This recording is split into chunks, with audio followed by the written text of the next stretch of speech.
Ever since he was a kid, this guy loved to read manhwa. It was literally a different world for him. However, every time the boy read a new story, he was saddened. It was the main characters that disappointed him. They weren't cool at all.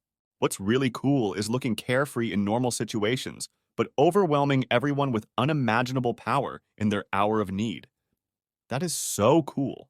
The kid always wanted to be a character who hides his real power. As time went on, his main occupation became help that no one will know about. One day, he helped an old lady pull a heavy cart while she was out of sight. But suddenly, the elderly woman turned around. To her surprise, she saw no one behind her. As she continued to pull the cart, the old woman could not understand for a long time why it was so easy for her. I mean, you don't usually get up a mountain that easy. It's like she had help. The guy almost got caught that day. But luckily, he didn't. After that, he decided to call it a day, so he definitely wouldn't get caught. This is what his life looked like for 10 years. But in the end, after such a huge amount of help that no one found out about, the guy was hit by an 8-ton truck. At the same moment, the young man woke up with a scream, lying on the ground. He stood up abruptly and looked around, trying to figure out where he was. The last thing he remembered before he died was being hit by a truck. This is the world of sword and magic, explained to him by a mysterious girl who suddenly appeared out of nowhere. Holding out her hand to the young man, she said solemnly that she had been waiting for him, the chosen one with a pure soul. This girl is a goddess of this world, and her name is Hersha. She was waiting for the guy to reincarnate him. The dumbfounded young man can't understand what waited means. Does she really know who he is? Yes, of course I do. You're one of the few people that helps others not for the sake of being noticed, the goddess Hersha explained to him. The girl also narrated that besides her, many other gods were impressed by the good deeds of this lad. I see, the chagrined young man muttered quietly, and he tried so hard not to let anyone know. But he couldn't fool the gods. Such an unexpected answer greatly surprised the goddess Hersha. Laughing, she remarked that, as expected, this boy was indeed very entertaining. I, goddess Hersha, want to give you a blessing. You can be anything you want in this world. Hero, demon, king, dragon, I don't care if I'm the ruler of hell. Now a guy can choose for himself what he wants to be. HSC, the determined guy immediately replied, throwing the goddess into a stupor. Hersha decides to ask him again what he just said. Then the young man shouted again that he wants to be an HSC. He asks to make him a hidden strength character. Shivering with frustration, the guy explains that he's always missed it. He surreptitiously helped people get rid of the heat, covertly cleaned the streets and swept the school grounds. But that's not the real HSC. It's all too easy. Normal HSC is always ignored without noticing its incomparable power. But in the end, he shows tremendous strength at the right time. After listening to the boy's wishes, the goddess seemed to understand what he meant. To have great power, but to keep it hidden and not to attract the attention of others. I get it. You will be reborn as a commoner in the new world. Hersha began her speech. But even though you'll be a commoner, your power will be greater than a hero, demon king, or dragon. And as soon as anyone finds out, your heart will explode. Just as you wished, you will become a man who has to hide his power all the time. Upon hearing this, the frightened young man shouted, explaining that he would not agree to such conditions. Why blow up your heart? But the goddess no longer listens to the boy. She dreams of his new life in which he will receive great power, but will walk the road of loneliness. While the boy is hysterically begging not to be sent away, Hersha is already beginning to pray that he will succeed. It's been 2 years since entering the new world. The distraught young man still can't understand why. As in most manhwa, the gods don't like to listen to the end. Oh, okay. Anyway, it doesn't matter now. A lot of water has passed since then, and there are more important things to do now. Besides, the boy had become the strongest man he wanted to be. I can't complain about that. Now with just a couple of blows, a guy can put a whole pack of high-level monsters to eternal sleep. This power is really refreshing. Taking down 5 wolves was no problem at all for the young man. It was getting boring. Suddenly, another wolf ran out from behind the trees. Looking back, the boy noticed that the monster, frightened by his strength, had already managed to scurry away a decent distance. Incidentally, if you think of the condition that the goddess Hersha had set for the guy, you can see that his heart didn't explode when the monsters found out about his power. Anyway, it was only for the best. As he thought about it, the kid jumped into the air and then landed on the wolf's back with lightning speed, punching a huge hole in its body with his fist. The boy has an assignment today. He needs to catch and exterminate all the monsters in the neighborhood. Great. After he'd dealt with the last wolf, there were no monsters around. No humans either. Which means it's time to head back to the village. In this world, a boy who dreams of being an inconspicuous hero acting from the shadows has reincarnated into a commoner named Jurian. The boy is already 9 years old this year. A few minutes later, the young man returned to town. An exasperated girl holding a broom in her hand calls for Jurian. She angrily asks the boy where he has disappeared to again without warning. The boy apologizes to his sister, explaining that he has a stomachache. The excited red-haired girl asks her brother to warn her about such things next time. After all, he is too weak and therefore should not walk alone. Jurian must know how many wolf packs there are around. It's very dangerous to be alone right now. After apologizing again, the boy remarks that there are not many wolves in the area. Hearing these ridiculous words, the children standing nearby ask the boy if he meant what he just said. Usually, these monsters make it impossible to even go out to the vegetable garden. Only the prayers of the priests help them. Guys can only do the harvest thanks to them. Listening to their conversations, Jurian realizes that all this is his merit, not that of some priests. The very fact that people don't know about his involvement gives him incredible pleasure. But suddenly, while he was thinking about it, a sturdy middle-aged man came up behind him and grabbed the boy by the hair, calling him a piece of shit. "Stop hanging around, you damn orphans!" The orphanage director yelled in anger, throwing the boy to the opposite side of the room with all his might. Running up to her injured brother, the sister worriedly asked if he was okay. Meanwhile, the angry man, looking at the boy with disgust, added that he had accepted the kid because he was small. But even when he grew up a little, he was still weak and useless. Hearing no response from her brother, the excited red-haired girl asked him once more how he was feeling. However, this little masochist seemed to enjoy it all. Mimicking a haggard voice, the boy turned away so that no one would see his satisfied smile, and silently apologized. That's not really what makes Jurian happy. It's that he never got caught today. No one ever found out that he was the one who dealt with the monsters. This is what a true HSC is all about. He's so happy. Jurian's new story takes place in a rather nice medieval village. The boy himself lives in an orphanage with other children, and although all these children are orphans, they truly believe that the principal loves and cares for them. Even though they are orphans, they are happy. With fake smiles stretched across their faces, they sweep the streets of the settlement in the hope that the people living there will give them food. Joyful settlers observe this almost every day. It is incredible that the children are still cleaning today. There's a rumor going around that the guys volunteered to work. They're so kind. It's all thanks to the principal. He took in orphans who had nowhere else to go, and at the same time gave them such a good upbringing. As a result, almost every day someone gives the children some food to cheer them up and thank them for their work. Today, one of the residents decided to give the children a cooked chicken. By the end of the day, the dinner table was full of delicious food given to the orphans from the settlers as a thank you. However, as expected, they worked not of their own free will, but to please the orphanage director and fill his stomach. The kids, on the other hand, who have worked all day, have potatoes for lunch again. Looking at such meager rations after such a grueling day of work, Jurian struggles to hold back tears. How the hell did a chicken ever turn into a potato? Not surprisingly, the boy is not the only one outraged. The girl sitting across the table asks her sister why they are eating one potato when today her aunt gave them a whole chicken. Chewing the potatoes contentedly, the kid sitting next to her advises the girl to just eat. Better a potato in your hand than sitting hungry on the street. Jurian agrees with her. What the hell does that damn principal even think he's doing, taking away their honestly earned food? At this moment, the red-haired girl unwrapped some cloth in her hands and asked her friends not to worry. She had something special to do today. When the children saw what she was holding in her hand, they lit up with happiness. It's eggs! The girl said that when her aunt gave them eggs and chicken, she hid some in her sinus. She immediately asked her friends to eat it quickly, or mash it with the potatoes so they wouldn't be noticed.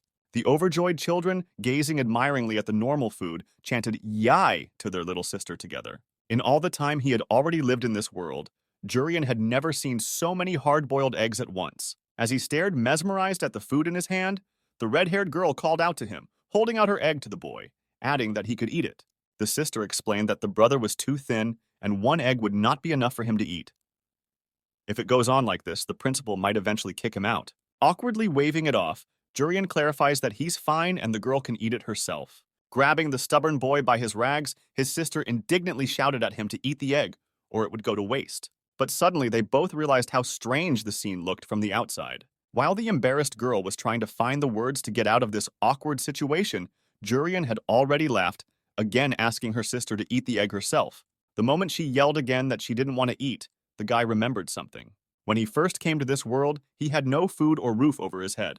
Every time the boy approached the grocery store, the angry salesman would wriggle out of his way, demanding the kid get the hell away from his store and not scare away customers with his worthless appearance. Life as an orphan is hell. You have no one to protect you, and violence happens all the time. And even if everyone looks down on Jurian and treats him cruelly, the boy will still not be able to take revenge on them. He is strictly forbidden to show his superhuman strength. So you're really alone? The red-haired girl who approached him said pityingly. Squatting down in front of the boy, she introduced herself as Ella and handed him a boiled potato. Ella invited the boy to go with her to the orphanage, telling him that although the director was bad, there was a roof over his head and food. Seeing such a kind girl, Jurian could not believe his ears and eyes for some time. At the same second, her sister's stomach rumbled, making her very embarrassed. After bringing the boy to the orphanage, the girl holding his hand asked the director to take this child. She agreed to take responsibility for this boy, and then confidently promised that he would do a good job. She's so cute. Turning to his sister, Jurian took the egg from her hand. After that, he stuffed this egg into her mouth, while suggesting that they go to the Magic Academy together. If they go there, they can go to classes and eat delicious food to their heart's content. Hearing about the delicious food, the other two orphans shouted happily that they wanted to go there with them too. After hugging her brothers and sister, Ella agreed and suggested that they all try to enroll there together. They'll eat the most delicious food there. They'll study instead of working here, and will survive at all costs to continue living together. The next morning, the principal informed the children that he had great news for them. The man excitedly asked the boys to congratulate Ella because she was going to be adopted today. Hearing this, Jurian looked at his little sister in shock. Trying not to cry, the red-haired girl apologizes to her friends for not being able to stay with them. In turn, the boys comfort her by congratulating her wholeheartedly. And that's not the last of the news, suddenly uttered the happy orphanage director. Jurian, you will be a sacrifice to the god of wolves. Congratulations, said an eerily smiling man, placing a hand on the boy's shoulder. Suddenly dumbfounded, Ella shrieked, reminding the principal that he had said something completely different. He had promised that he would take care of Juriana if she was adopted. Without listening to her, the man asks the kid if he knows why the wolf packs haven't shown up lately. The boy replied that he had heard about it perfectly well. It was all thanks to the priests praying for the good of the village. However, the director explained that none of this was true. They don't really show up because we feed them regularly. The wolf god loves young meat, the man said bloodily, glaring ruthlessly at Jurian. He explained that the boy was short and thin, so he would not be a good worker even after he grew up. A timely sacrifice will save the village. And so the other children should congratulate this boy for being so honored. After saying that, Jurian finally guessed what the orphans were kept here for. Principal! Ella suddenly shouted out. I'll be the victim myself! Please don't hurt Jurian! After these insolent words, the principal couldn't stand it and already prepared to start beating the girl. But at the last moment, he stopped his fist in front of her face, realizing that the goods couldn't be harmed. Buyers will be angry and won't purchase this girl if a man mutilates her. The principal advised Ella to shut up, or else she would have to sacrifice not only Jurian, but the rest of the children as well. At the same moment, the man ordered all the orphans to grab their brooms and get to work. All except Jurian. What's he gonna do now? Frustrated, sitting in prison, the boy with the wreath on his head thinks about how he can get out of this problematic situation. Maybe secretly deal with that wolf god and then go on a secret journey? Suddenly, the boy heard someone's familiar voice calling to him. Glancing at the front door, Jurian notices a man he clearly didn't expect to see in this place. What's this Ella doing here? Looking at her dumbfounded, the boy asks what she is doing here and where her long hair has gone. Laughing, Ella touched the ends of her red hair, explaining that she had cut it herself to appear similar to Jurian's hair. Jurian, we don't have time to talk! Swap clothes with me! The girl suddenly shouted. Taking off her sweatshirt, Ella explains that even though these clothes are for girls, the guy is skinny and should fit. The dumbfounded boy asks what the clothes have to do with anything and what she's even talking about. I told you I'd be a victim, the girl said quietly, holding her sweater in her hands. Still not understanding her intentions, Jurian frightenedly asks her if she even knows what it means to be a victim. Smiling sadly, Ella said she knew all too well. Her younger brother was also a victim. What she had just said shocked the boy. Sis said that when she first met Jurian, she thought her late brother had come back to life. They are very similar, and so the girl wanted to take care of the kid. I don't want my little brother to die again, so run as far away as you can, Ellie said, looking at the boy. Continuing to stare at her dumbfounded, Jurian can't even say a word. Determined, he asks his sister in a trembling voice why they should switch places if they can run away together. Ella explained, holding out her sweater to him, that they'd be caught too quickly if they did that. The boy should know how fast adults run. She can't understand why Jurian is procrastinating. It's a good idea. The principal will start beating her when he sees the hair. He will do this for a very long time before coming to his senses. This is enough time for his brother to escape from the village. Walking over to the boy, Ella removed the wreath from him. Putting it on her head, her sister asked Jurian to live in her place. The place of her adoption isn't much different from this one, and so she'd better help her brother survive. Hitting himself on his knee with his fist in despair, Jurian can't understand how a 10-year-old girl can say such a thing. This world is incredibly cruel. And even with all the power the guy has, what can he do? But it was too late to think. Behind the boys, the door opened, and an angry orphanage director ran into the prison. Ella, what happened to your hair? The man asked in surprise. While saying this, he clutched the knife tightly in his hand. With a startled look at the principal and what he holds in his hand, Ella stammeringly tries to explain everything to him. However, the man no longer needed excuses. Grabbing her by the throat, he lifted the girl above the ground and swept her up, saying that she was a very important commodity. But in this condition, the price will drop considerably. What the hell did she do? Sis! Shouted a dumbfounded Jurian, jumping up from his seat. The boy realizes that if he does not intervene with the power given to him, Ella will be beaten to death for such a transgression. But in that instant, he immediately felt an incredible heaviness in his heart. Jurian immediately realized that if he made one wrong move right now, his heart would shatter into small pieces, instantly killing him. Is this what the goddess Hersha was talking about? While the scared-to-death kid was wondering what to do, the principal squeezed Ella's neck with such force that blood spurted from the girl's mouth. With an emotionless glance at the wreath on her head, the man understood everything. Does she really want to be victimized just like her stupid little brother? Upon realizing this, the orphanage director laughed mockingly. It seems you didn't fill in one entertaining fact. I was the god of wolves, the man said bloodily, looking mercilessly at the girl.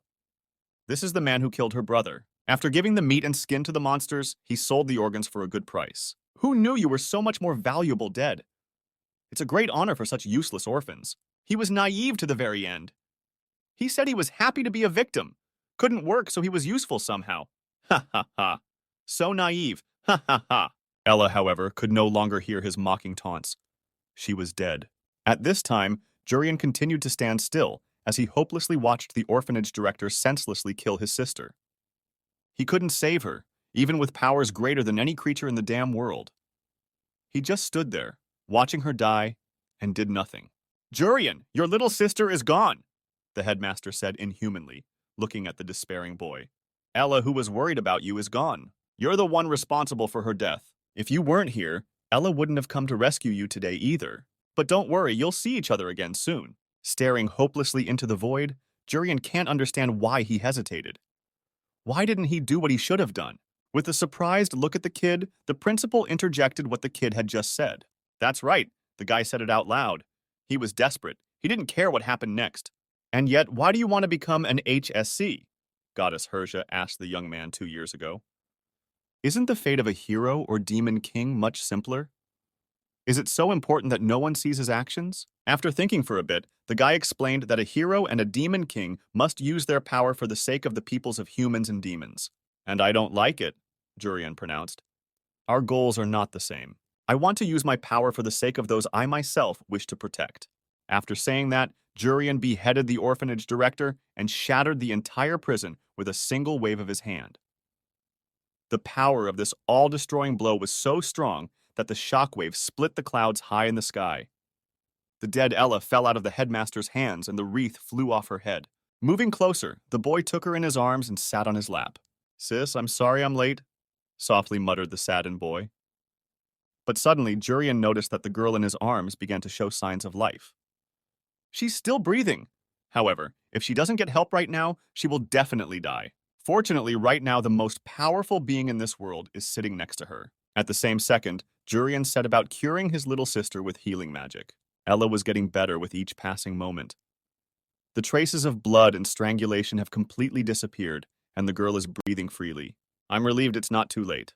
But it seems that Jurian did break the condition, and now must suffer the punishment of the gods. Luckily, the guy is ready to accept his fate. Closing his eyes, he realized that he had no regrets now. At this moment, a loud heartbeat sounded. When the boy opened his eyes, he couldn't immediately understand why he was okay, and his heart didn't burst into pieces. Continuing to hold Ella in his arms, a puzzled Jurian looked at the corpse of the orphanage director lying in the corner. Remembering the way he had finished him off, the kid realized the reason why he was still alive. If the guy kills before the victim realizes his true power, he won't die. Thanks to the goddess Hersha, Jurian was brought into this world. And then he saved Ella from the creepy orphanage director. And it happened 4 years ago. Standing in the deep forest, Jurian stares hopelessly at the huge high-level monster that crawled out from behind the trees in front of him. At that instant, the unknown creature's eyes lit up with a bright red light. Realizing the hopelessness of his situation, the boy cried out in fear. How could he have forgotten to drink milk this morning? Damn, damn, damn, damn! And so ungrown in 4 years! Shouted the kid, looking around his frail body in panic. While he was counting on his fingers what the average height of a 13-year-old usually was, the enraged monster had already struck out at him. Saying that he didn't care about him right now, Jurian punched a huge hole in the high-level creature's body with one sweep of his hand. Even though the height remained the same, you could tell from the feeling that the strength had even increased a little bit. When the monster's head hit the ground, the boy looked at it interestedly. Will eating deer antlers make me taller? Jurian asked uncertainly to himself, smiling awkwardly. Whatever the case, as before, this guy remains the strongest. That same year, Ella and Jurian became old enough to take the entrance exams for the Magical Academy. Standing in front of them, Sister Arlene asked the children if they had prepared well for their exams. Sister Arlene sheltered the boys in her church after the principal died. When the children answered that they had prepared themselves, the joyful woman praised them. Surely there must be a reason why the Lord took the principal to himself and allowed them to live. She hoped that his blessing would help the two of them in the exam as well. Ella and Jurian thanked Sister Arlene, promising that they would definitely get in. Magic Academy. It's their dream place where they wanted to escape from the orphanage. It's also the school that Jurian himself dreamed of going to. The last 4 years had been too boring. All he did was secretly slay monsters. But now people will ignore the kid out in the open. Isn't that the main point of academies in the fantasy world of sword and magic? The underrated protagonist. Closing his eyes, Jurian struggles to hold back a satisfied laugh. He is so excited. There it is. The Royal Academy of Magic, the academy that was founded by the ruling family. A school that nurtures everyone's talents without looking at status. It's also that people can stand up to monsters and demons. And today is the entrance exam. With a grin, Nobleman Chris observes that everything is as expected of a royal academy. The nobility can be felt even at the gate. Then he cast a thoughtful glance at the students walking nearby. Most of them have blue brooches. That means they're honor students like Chris. But suddenly, the kid noticed something surprising. The girl walking nearby had a red brooch on her chest. Was she a princess of the royal family? Laughing nervously, Chris realized that this year's exam would most likely be a tough one. Jurian, don't be nervous, came a trembling female voice from nearby. Seeing those who had just entered the academy grounds, Chris cast a disdainful glance at them. What the hell is this? These two have black brooches. Leading her brother behind her, Ella asks him in a trembling voice not to worry and explains that they just need to act normal. Keeping his hands in his pockets, Jurian notices that his sister is the only one here who is worried. But suddenly, the hysterical laughter of a nobleman was heard nearby. Scratching the back of his head, Chris says that, of course, statuses aren't important here. But why did the lower beings think they could enter the Magic Academy? The other entrants can't understand what the plebeians with black brooches have forgotten here either. They probably can't even read. Laughing, they remarked that it was even better. There would be 2 less people in the competition. Chris remarks that since these 2 are finished anyway, we can at least give them a try. The nobleman advises the orphans to thank His Majesty for this chance to embarrass themselves in front of the nobles. However, Jurian wasn't hurt in the slightest by these words. Laughing contentedly, the young man realized that this was what he wanted. Yes, this is how it should be. A classic plot development for a character that hides strength. Lowering her gaze, a pissed-off Ella said she didn't care about what these people said. When the sister turned around and told her brother to follow her, the boy asked her where she had gone. Without turning around, the red-haired girl asked Jurian not to listen to these people. They don't value people and their abilities, they value status. Catching up with Ella, Jurian looked at the nobles with pity. He wished he could stay here.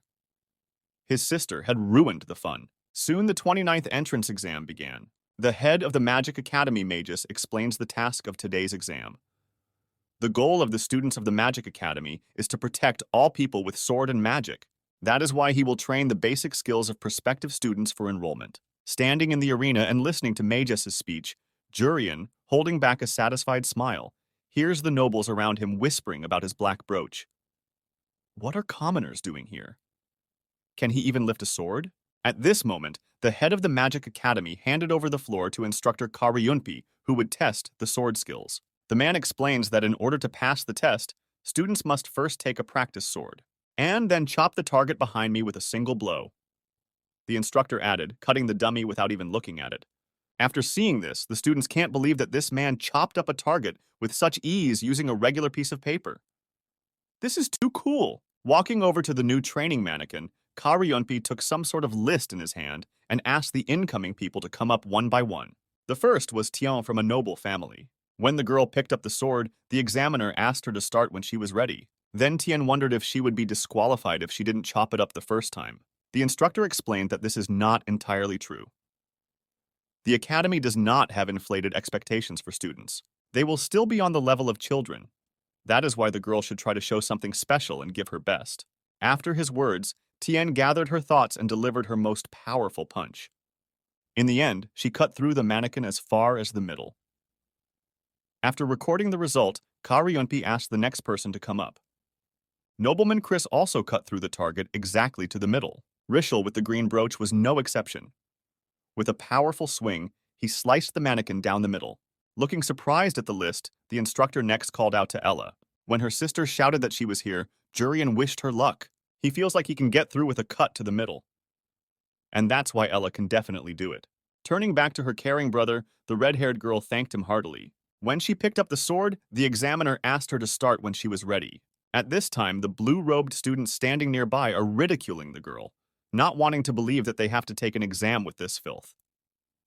She certainly won't cut through half of it. Trying to ignore these assholes, a focused Ella exhaled, preparing to strike. She failed to protect Jurian 4 years ago. She can't afford to show weakness at such a crucial moment. In the same second, the red-haired girl sliced the targets in half with a single swing of her sword. Noticing this, even instructor Karyunpi's mouth dropped open in surprise. The nobles watching can't believe their eyes. How could the black brooch be the first to chop the mannequin in half? Maybe it was the sword. Smiling, Ella promised herself again that she would be the one to protect Jurian because he was very weak. Meanwhile, the instructor continues to look at the girl suspiciously. A magic bar is set in the middle of the target. Even after hitting it with all their might, there's no way students should be able to cut it. Just physical strength would not be enough to make a full cut. To do that, this girl needed to reinforce the weapon with magic. But it's difficult even for adults. And the girl did it subconsciously. She's incredibly talented. Immediately following Ella is Jurian's turn. Taking the sword in his hands, the boy got into a fighting stance. The examiner also asked him to start when he was ready. Instructor Karyunpi wondered what her younger brother would show. Is he as strong as his sister? In the next second, Jurian landed his strongest blow on the dummy. What the examiner and the nobles saw shocked them. That boy really is an unimaginable weakling. He didn't even cut halfway through. As expected of a black brooch, commoners are so weak because they have nothing to eat. Disappointedly looking at the list, the instructor realized that the boy was not as talented as his sister. In turn, Jurian himself, turning away from everyone, again could not contain a satisfied smile. A few minutes later, the magic test began. The instructor for this test will be Chi Li. The student's task today is to take a magic tool and hit the targets behind the examiner's back. At that moment, the boy with the blue brooch raised his hand, explaining that he couldn't use magic. However, the instructor explained that it didn't matter. A special tool would create water instead of its owner if the latter could not control magic. The first to be tested will be Chris. Taking the magic tool in his hand, the guy immediately shot out a powerful stream of water without hesitation. The young man showed quite a good result from the first time hitting exactly in the center of the target. While he chuckled contentedly, the other students with blue brooches praised him. The instructor then asked Chris to return to his seat, then immediately, after asking if Jurian was present, summoned him. As he got closer, a joyful fellow shouted that he was here. The examiner immediately asked the boy to come over and take Chris's wand. However, when Jurian reached out his palm to take the magic tool, the nobleman deliberately dropped it from his hand. Glaring haughtily at the kid, Chris simply threw his wand on the ground. "Don't even think of getting anything from a nobleman, you filthy commoner," he said, casting a scornful glance at the boy. For his part, Jurian continues to stand with his arm outstretched, looking dumbfounded at Chris. At that moment, as a worried Ella ran out to try to help her brother, Instructor Chili told the guys to stop fighting amongst themselves. Picking up the magical instrument from the ground, the boy asks his little sister not to worry about him. Thanks to this dude, absolutely everyone is looking up to Jurian now, and that's something to be happy about for someone like this kid. It's going to be a real failure. Jurian would finally become the person he had wanted to be all his past and present life. He will become the perfect character that hides strength. This is an excellent stage for failure. Pulling his wand out in front of him, trying to use minimal effort, Jurian cast a powerful water spell. Staring fearfully at the huge water sphere in front of him, the guy can't figure out what's going on. Seeing what he was doing, the examiner and Ella's mouths dropped open in surprise. The rest of the students were also looking at what was happening with genuine shock. Canceling this incredible spell, Jurian smiled nervously. Looking at the broken magic wand, the boy realized he was in huge trouble. The Magic Academy entrance exam is in full swing. The main character was diligent in sticking to his hidden power concept even on the magic test. However, as is usually the case, things did not go according to plan at the most crucial moment. His magic tool exploded. Does this simpleton really have that much mana? While the nobles and the instructor stared at him in surprise, a nervous, sweaty Jurian stood fearfully with his broken wand in his hand, repeating every time that he was in trouble. But suddenly someone shouted out that the problem was with the tool. This thing was defective. A pissed-off Chris yelled hysterically that this commoner couldn't destroy a functioning wand with his paltry mana. The other nobles, laughing nervously, agreed with him. Everyone passes the test with the same wand. It was bound to break at some point. It exploded right after Chris's attempt. This commoner has no luck at all. Trying to hold back tears of happiness, Jurian is relieved and mentally thanks Chris. Besides, why was this magical tool so weak? It broke from a small drop of the guy's power. The boy just can't get caught right after he has become a character with hidden strength. It's better not to relax. After that, the head of the Magic Academy announced the final test. Teams of 3 would enter the forest, kill a magical bear, and bring its tusk. Magus added that it doesn't matter how good the students' skills or their mana are if they can't defeat the monsters. Everyone here must prove their bravery. While Jurian is thinking about how he can fulfill this monster hunting test, his sister leaned over and called out to her brother. Ella reminds them that there is only one step left to fulfill their dream. They must do everything they can to get there. "Sis, yes, let's try our best," the boy answered her cheerfully. At this point, Magus announced that teams should be assigned according to the color of their brooch's glow. At the same second, Ella's red light on her chest lit up. As he approached her, the gray-haired guy told his partner that he had finally found their third man. Looking at Ella, the young man asked her to come over to them, explaining that their squad would go straight into the forest. The astonished nobles standing behind can't understand how an ordinary commoner could be on the same team as a princess. It must be luck. She's just lucky. Taking a satisfied look at his little sister, Jurian relaxed, realizing that she was fortunate enough to be on a team with strong people. Wishing her brother good luck, the red-haired girl headed towards her squad. Waving back at her, the saddened boy realized one terrible truth. Unlike the others, his brooch was still black. Why isn't it glowing? Looking at him with disdain, the other students behind him whispered that they didn't expect anything else from a commoner. They were very lucky that they didn't end up on the same team with such a weakling. Smiling awkwardly, Jurian is certainly pleased that they continued to treat him this way. But doesn't he really have a team? Suddenly, a guy and a girl came up behind him, explaining that they didn't have a glow either. That means they're on the same team.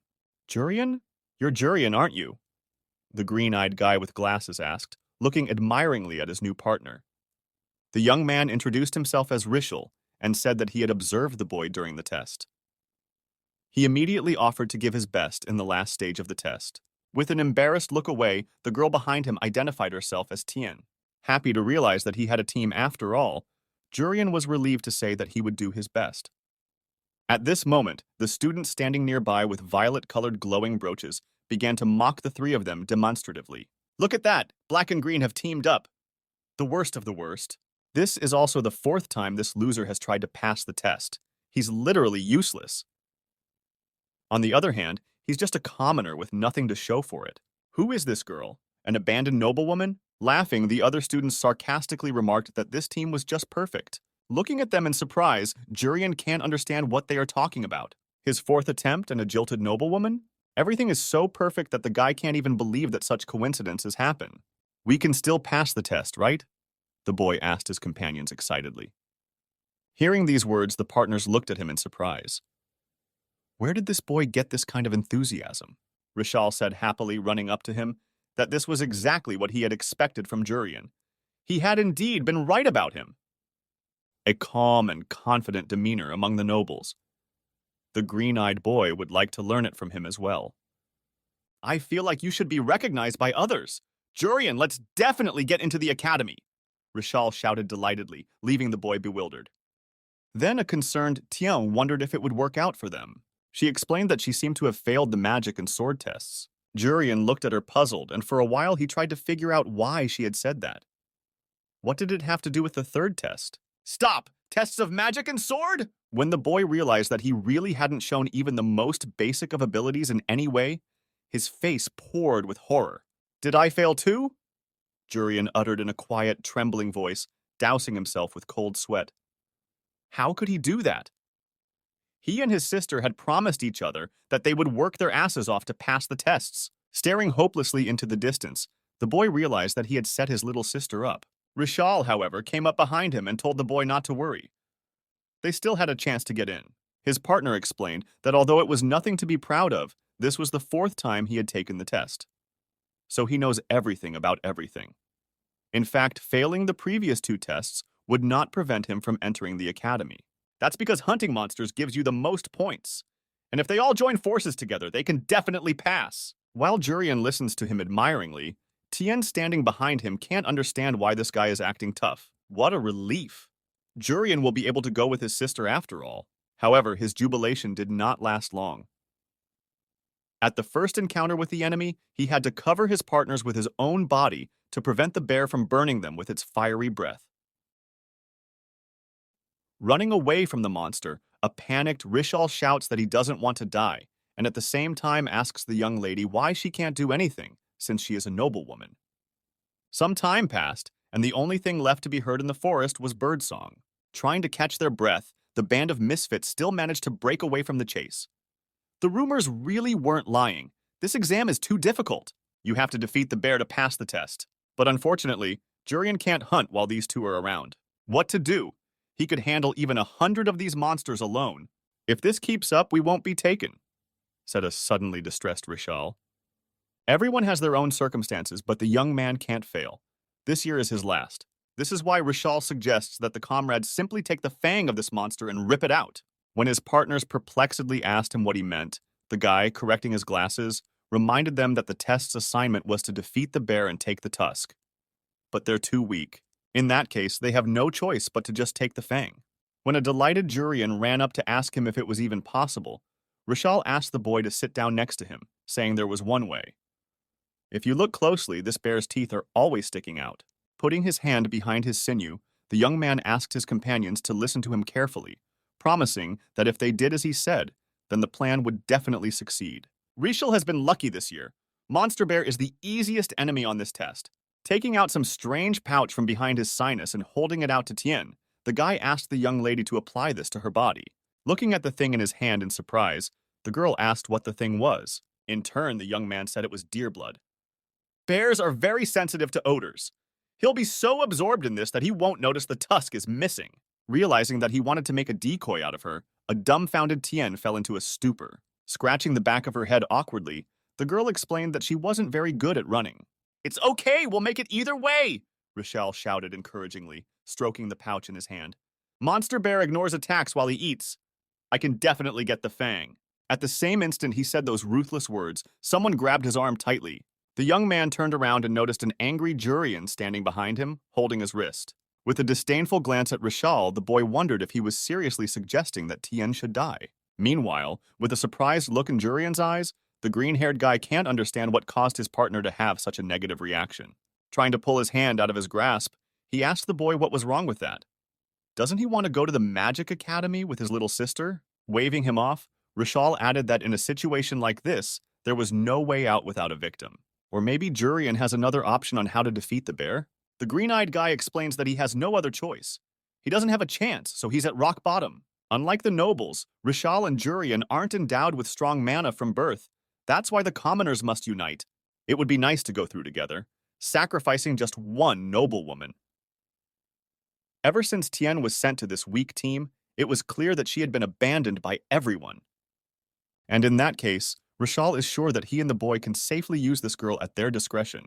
Tien also failed the test more than once. Meanwhile, her brother Ricky is so good that the girl's mother herself has already begun to doubt that the two are of the same blood. She's a disgrace to the Earl family, the only abandoned noblewoman.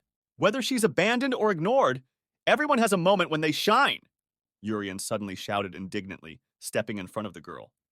Rishal can't just decide for others whether they are useful or not. Such words made the green-eyed youth very angry. He gritted his teeth and said that he had no other choice in this case. In the next second, he spat out all the blood from the pouch right at his teammates in a rage. "Then you will die with her!" Rishal shouted angrily. At the same instant, the bear smelled the deer's blood and turned on the boys. Without a second thought, the creature pounced on the terrified children, opening its fire-burning maw. Looking at that monster, Tien, with fear in her eyes, hopelessly screamed, unable to do anything. Meanwhile, a bewildered Jurian, drenched in blood, is thinking about what he can do to counter this terrible monster. It doesn't matter, though. Why bother thinking about it? He has great power, and he can use it easily. It's just a matter of timing. Looking at Jurian, Tien realized that he was too weak. Therefore, if one continued to stand like this and do nothing, the guys would definitely die. Angry, the girl realizes that she is the only one who can do something, and accordingly, she herself needs to destroy this monster. But all her confidence was immediately crushed by the bloodthirsty bear, which opened its maw. Looking into the face of her death, the noblewoman realized that there was nothing she could do against this invincible monster. But suddenly she remembered her mother's words. Even her own mother considers her daughter a disgrace to the family. Tien can't just accept it. Does she really want to just die here and now? No way! In the next second, the girl cast a powerful spell called Windshield. Even though Tien is very weak, she is still a noblewoman, and that can't be taken away from her. After that, the girl immediately created dozens of wind swords with her magic wand and launched them at the bear. Even such a powerful opponent would definitely not be able to resist her strongest spell. Looking at the wind swords flying at the monster, the noblewoman realized that everything had been decided and she had definitely won. But something happened that she didn't expect. The bear simply dispelled her magic, and the girl couldn't give it a scratch. As he watched the fight, Jurian, who had been standing behind him, noticed that the monster was quite strong. Not listening to what he says, Tien decides to save at least this boy. At the same moment, streams of chilled wind began to swirl around the boy. When Jurian wondered perplexedly what was going on, the girl warned him that the landing might be a little rough. The thing is, Tien knows how to launch things into the air, but hasn't yet learned how to land them safely. And yet, "It's better than death for you," she said, glancing sadly at the boy. In the next instant, she swung the magic tool, thus sending Jurian high into the sky. She would never forget what this commoner had done for her. He stood up for a noblewoman he hated in her most desperate moment. "Jurian, thank you for giving me this courage." Tien spoke softly, lowering her gaze helplessly. She hopes this guy can escape and survive this deadly ordeal. Immediately after she said those words out loud, the huge monster swung its paw, attempting to hit the noblewoman with all its might. But suddenly, the girl was in a different place, immediately losing consciousness. At the same moment, someone gently picked her up. "See? It's your time to shine too," Jurian said, taking Tien in his arms. The very next moment, the guy was behind the monster's back and gently placed the girl on the grass. The guy had to knock her out himself to allow himself to act more freely. Looking around, he wondered where the bespectacled man had gone. Did he run away because he was afraid of getting hit? Well, thanks to that, Jurian was able to save his partner. If Rishal had stayed nearby, the boy would have had no way to help her. Luckily now there's really no one to see him. And so first, the guy needs to get his fangs back. After these words, Jurian, without looking at his opponent with a single sweep of his hand, cut his body into small pieces. Fortunately, after that crushing blow, the fangs remained intact. Raising his fist, Jurian decides to have a little banter with that bespectacled jerk when he gets back. By the way, where did he run off to? As the angry commoners draw their weapons and stare at him wildly, the boy asks, perplexed, what they are going to do. Pointing the blade of his blade at them, Ricky from Ella's squad reminded them that swords and wands should only be embraced against monsters. One of the students with a black brooch looking madly at Ella asks the commoner to join them. He promises to help her pass the exam. Continuing to hold the sword in his hand, the gray-haired noble boy remarks that only the academy headmaster can decide such a thing. Therefore, he doesn't understand what this kid means. The blonde-haired kid explains that they will make all the nobles fail the test, and they will pass on. The worried guy with the green brooch standing next to him asked his comrade not to say anything. Ricky looked at them puzzled, but he realized that it was the first time he had ever seen commoners conspire against him. Then the blonde-haired kid shouted that it was all because of the nobles wanting them to fail.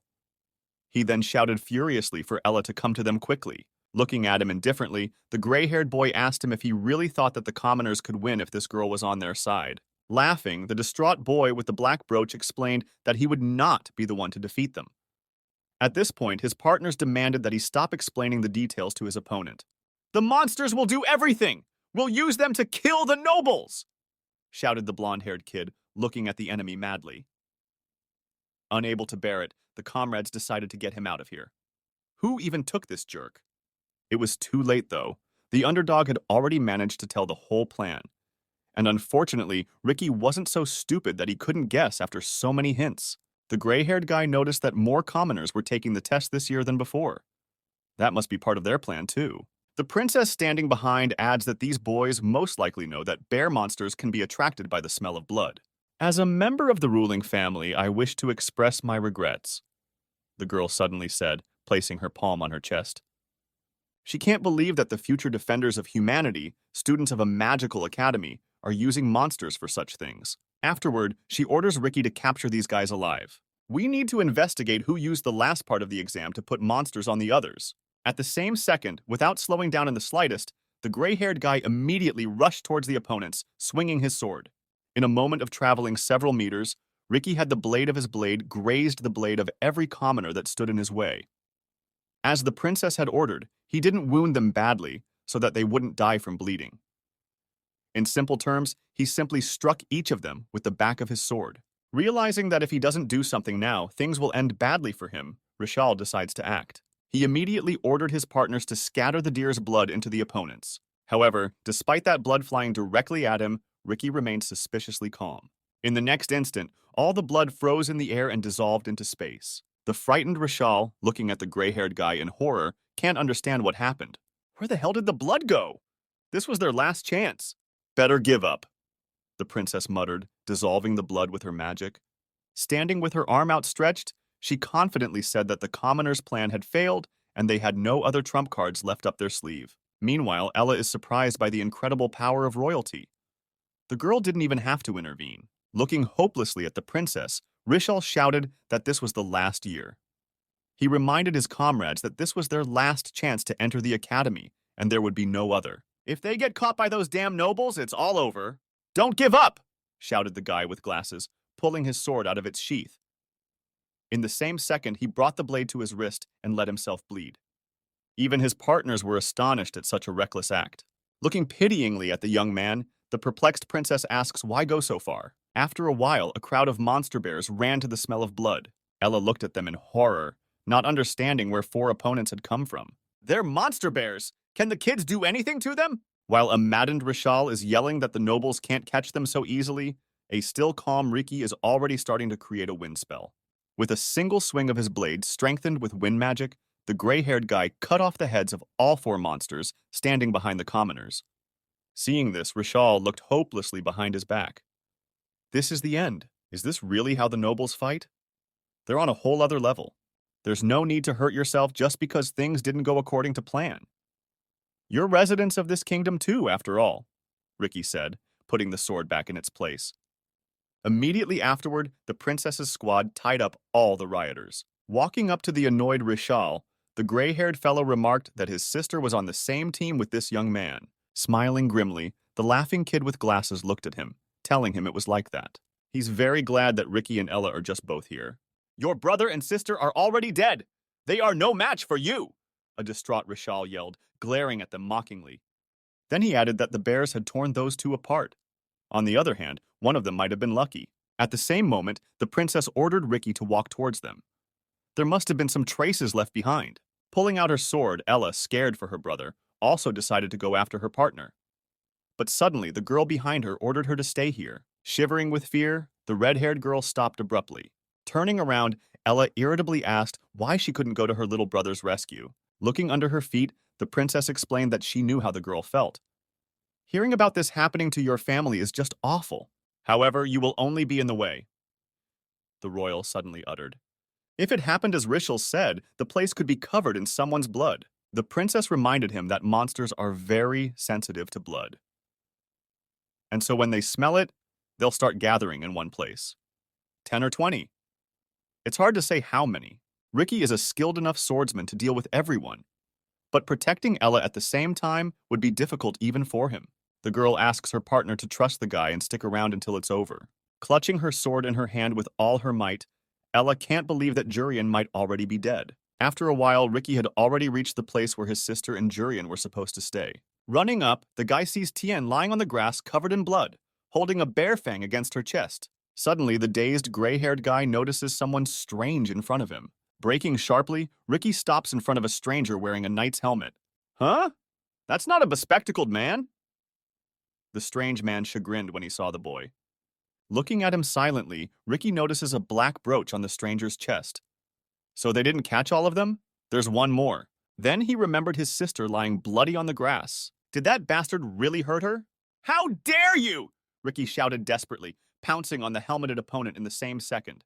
When the gray-haired guy attacked him with his blade, the suspiciously calm, mysterious stranger immediately drew his sword, preparing to block the blow. At the same instant, the two blades made contact with each other with a loud clang. Looking at the commoner in surprise, Ricky can't understand how he managed to block his attack. What a quick reaction. Holding back his opponent's sword, the helmeted student asked him if it was too dangerous to attack so suddenly. You think you're going to get away unscathed after injuring my sister? Ricky asked him emotionlessly, not expecting an answer. What's wrong with this commoner in the first place? Not only is he incredibly technical, but he can also strengthen his sword with magic. While a surprised Ricky tries to find a gap in his defense, the stranger asks him to calm down for a second and listen to him. He realizes that the guy might have misunderstood the whole situation. But when the helmeted man said that he didn't want to harm Tien in any way, the gray-haired guy who looked at him indifferently, not wanting to listen to him, immediately used wind magic. This spell was more powerful than the student with the black brooch expected. In the end, not without difficulty, but he still managed to completely dodge the wind attack. It was really dangerous. That young man had almost broken his helmet. While the surprised stranger was looking at him, Ricky had already managed to run up to his sister and use his windshield. Without turning to look at his opponent, he began to list all the oddities of the situation: the suspicious helmet, his unconscious sister, and the commoner. What could be misunderstood here? Despite this, however, the mysterious student with the black brooch does not look like the attackers from earlier. To acknowledge the stranger's amazing abilities that allowed him to dodge his two attacks, the gray-haired guy decides to introduce himself. My name is Ricky. I serve the Wind Spirit V, eldest son of Viscount, he said proudly, turning to look at the boy in the helmet. Yeah, sure. Nice to meet you. With a cringe, the stranger replied, almost burning with embarrassment. After that, he too introduced himself, calling himself Yuri Sung-kun. Turning his head, Ricky asked Jura Sun-kun to answer one question, since he claimed that he really wasn't part of the attackers. Who did this to my sister? The boy angrily asked him, throwing him a frantic look. From the power of his embittered wind, the cold chilled the helmeted man to the very bones. That's when Jurian remembered what happened when he tried to save Tien. Continuing to stand still calmly, the student with the brooch explained that he had done so. Maybe I did it. Well, at least I had to knock her out, but... Hey, are you even listening? Jura-san-kun asked, noticing Rika's furious face. Pulling out his sword, the gray-haired guy, indifferent to his words, promised his opponent that this time he would definitely break his ugly helmet. Looking at him sadly, the student with the black brooch remarks that it looks like the misunderstanding won't be resolved so easily. Well, in that case, he has no choice. He still has to find the fangs to pass the test, and this guy's in his way. So we'll talk another time. Jurasan-kun muttered, snapping out of his seat at the same second in the direction of the enemy. Stepping back coolly, Ricky notes that this guy is pretty fast. The movement of a knight of intermediate level or higher, but he can easily anticipate it. Ricky's sword is many times faster. In the same instant, the blade of his blade was at Jurasan-kun's neck. Pressing down hard on the hilt of the sword, Ricky swept the blade across the full amplitude of its swing. Did you cut it? No! Looking in front of him, the gray-haired guy noticed that the enemy had disappeared somewhere. At the same moment, while he was trying to figure out what was going on, someone from behind hit him in the neck with a brush. Falling to the ground, Ricky immediately lost consciousness. When did that bastard get behind his back? Meanwhile, before he passed out, Jurian explained to the guy that what he had cut was his residual image and nothing more. The 29th entrance exam has been completed. There was an incident during which some of the entrants took advantage of the monster's features and attacked others. But the princess dealt with them and sent royal investigators to investigate. Magus cheerfully said that everyone did a good job. Chili agreed, noting that the level of students this year was very high. However, the red-haired man sitting across from her can't understand what Miss Chili is talking about. High level? What do you mean? This year is a mess. And it was the commoners who made it, right? The indignant woman immediately asked Mr. Jerry to refrain from such words. This academy doesn't look at status. With a mocking glance at her, the man objected. It's all just for show. The Royal Academy of Magic is a place where nobles can do their duty. Or maybe he should be reminded of the sage's words. An angry Chi Li asked that her father's words not be mentioned in the context of this school. Hitting his fist on the table, Magus demanded that it stop. He immediately asked the frightened boy standing next to him to continue his report. Holding his head, the guy tells me that 29 people have passed, and the results of the 29th entrance exam to the Magic Academy had already been given to everyone. Here's who made it into the top 10. Opening the top is the silent princess Sasaruchi. Right behind her comes her faithful friend from the Wind Spirit clan, Riki. Standing at the results booth, he searches the crowd for the mysterious Jurasan-kun. Bronze goes to Jade, the magical swordsman. His mom will be happy about that. Fourth and fifth place were shared by the younger sister, Sia, and the older sister, Mu, respectively. The two girls are confident that they could have won first place if they had worked together. But unfortunately, this was a test of individual ability. In sixth place is the commoner Ella. Her brother would definitely be proud of her. Next in line is the Home Secretary's son, Chris. He seems quite annoyed at the fact that he has been overtaken by some plebeian. In eighth place was the bloodthirsty Julian Rezo. Princess Saruchi's main fan favorite, Hina, is ranked 9th. Closing out the top 10 is the Bangsy Goliath. He didn't seem to like instructor Karyumpi. In 24th place stood the barely passed Tien from the Wind Spirit clan. The girl is very proud of her brother, who took second place among such a huge number of strong opponents. But where is Jurian, who saved her? At this time, a boy with a black brooch, lost in the crowd, looks at the list of those who have passed the exam with a smile and laughs quietly. Nervously looking at the booth, the hysterically laughing kid realized that things were really bad for him. Jurian, failure! Laughing nervously, Jurian realized that apparently even bringing the bear fang wasn't enough, due to the fact that he had performed too poorly in the sword and magic tests. Running up to her distraught brother, a worried Ella said that rumors had reached her that the boy was trapped. Scratching the back of his head, Jurian explained that he was fine, and apologized to his sister for making her worry. And by the way, Ella came in 6th place. She's amazing. Plus, they say there are some benefits to being in the top 10. Thanking her brother for the praise, the girl said that she felt that she was just lucky. So Ella hopes that luck will be on her side next year. Looking at his sister in surprise, the boy asked what she meant. Smiling sadly, Ella explained that she wasn't going to enter the academy now, and would try to do so in a year. After all, they originally wanted to get there with their brother. Suddenly, someone's gloating laughter sounded nearby. Great, then you'll be out of this academy, both of you! Chris shouted happily, after hearing the two of them talking. Not understanding what was going on, Jurian and his sister looked perplexed at the son of the interior minister. Noticing their stares, Chris stopped laughing and fell silent. But after that, he began to roar furiously with even more vigor than before. The only thing Jurian wanted at that moment was to beat the shit out of the bastard with his own fists. After hearing the results of the entrance exam, Chili slapped her palms on the table and jumped up from her seat and shouted that she didn't agree with the results. Puzzled by this reaction from the teacher, the head of the Magic Academy said that he thought it was expected. However, the blonde-haired girl clarified that it wasn't about the top 10 students. She couldn't accept Jurian's failure. Glancing at the report, the guy in the yellow vest narrated that Ella's younger brother from 6th place had brought in the lower jaw of a bear, but that he was unlikely to have extracted it himself. Agreeing with the boy, Ka Ryunpi remarked that this Jurian compared to his sister was not proficient with a sword. But despite that, Chili is sure that this kid has some other huge talent. Meanwhile, Chris didn't stop taunting Jurian and his sister. The minister's son was so amused by the failure of these commoners that he danced with happiness. That's when Jurian couldn't take it anymore. Now he's definitely going to go and punch that asshole in the face. But the guy was stopped by a man in a suit suddenly running in, saying he had an urgent announcement to make. In addition to the 29 students who passed the entrance exam, one more admitted student will be selected. And the last person to enter was Jurian with a magical profile. From such an unexpected decision of the commission, all the nobles were stunned. How could a commoner be chosen separately? Wasn't this the first Royal School of Magic? Ella looked happily at her brother and congratulated him on his admission. Jurian, in turn, could not believe that he had actually been accepted. What was going on? A few minutes earlier, Chili jumped off her seat and shouted that she couldn't understand how Jurian could fail. He has great potential. Not only does this guy have enough magical powers to blow up a magic device, but he was also able to instantly limit the power, averting disaster. He has filigree control over his abilities. If the Academy misses this boy, it will be a huge loss to the kingdom. Spreading his hands, Jerry remarked that when the monster bear appeared, this commoner would have died if Tien hadn't pushed him away. This kid had too little actual combat experience.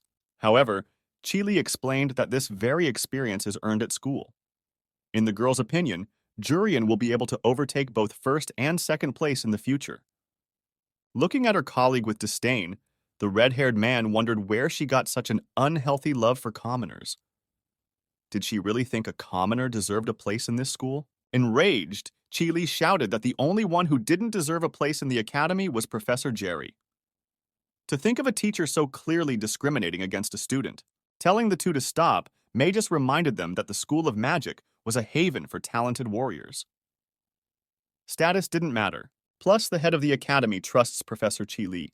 She's one of the few heroic magicians in this country. Seeing this girl asking for a student, it would be foolish of Magus to ignore his talent. The head of the Magical Academy will use his power to separately accept Jurian to study with a magical profile. But such an unusual solution naturally has a condition. In case a guy fails to show the results expected of him, he will be immediately expelled. Jurisan-kun. A voice suddenly came from behind. Standing behind Jurian, Ricky noticed that the boy was about the same height as the mystery man he had fought during the exam. Turning around, Jurian saw the same guy from the Wind Spirit clan. It was the kid who knocked him out in the exam. When it occurred to Jurian that Ricky might have guessed everything, he was petrified. Staring at this boy, Ricky tried to remember how he had passed the sword and magic tests. That's right. That's the same kid who couldn't even cut the target in half. Realizing that this boy was too weak for Yuri-san-kun, Ricky turned around and muttered that he didn't understand the commission's decision. When the son of the Wind Spirit clan left, a surprised Ella asked her brother what that was about. With a sigh of relief, Jurian replied that he had no idea. The next day, walking down the hallway with her younger brother, Ella explained that the top 10 students and the special enrollment student were in the advanced class together. This means that Jurian and his sister will be in the same class. This makes the girl very excited. Reaching the right office, the two opened the door and looked inside. Almost all the students of the advanced class were already seated in the luxurious auditorium.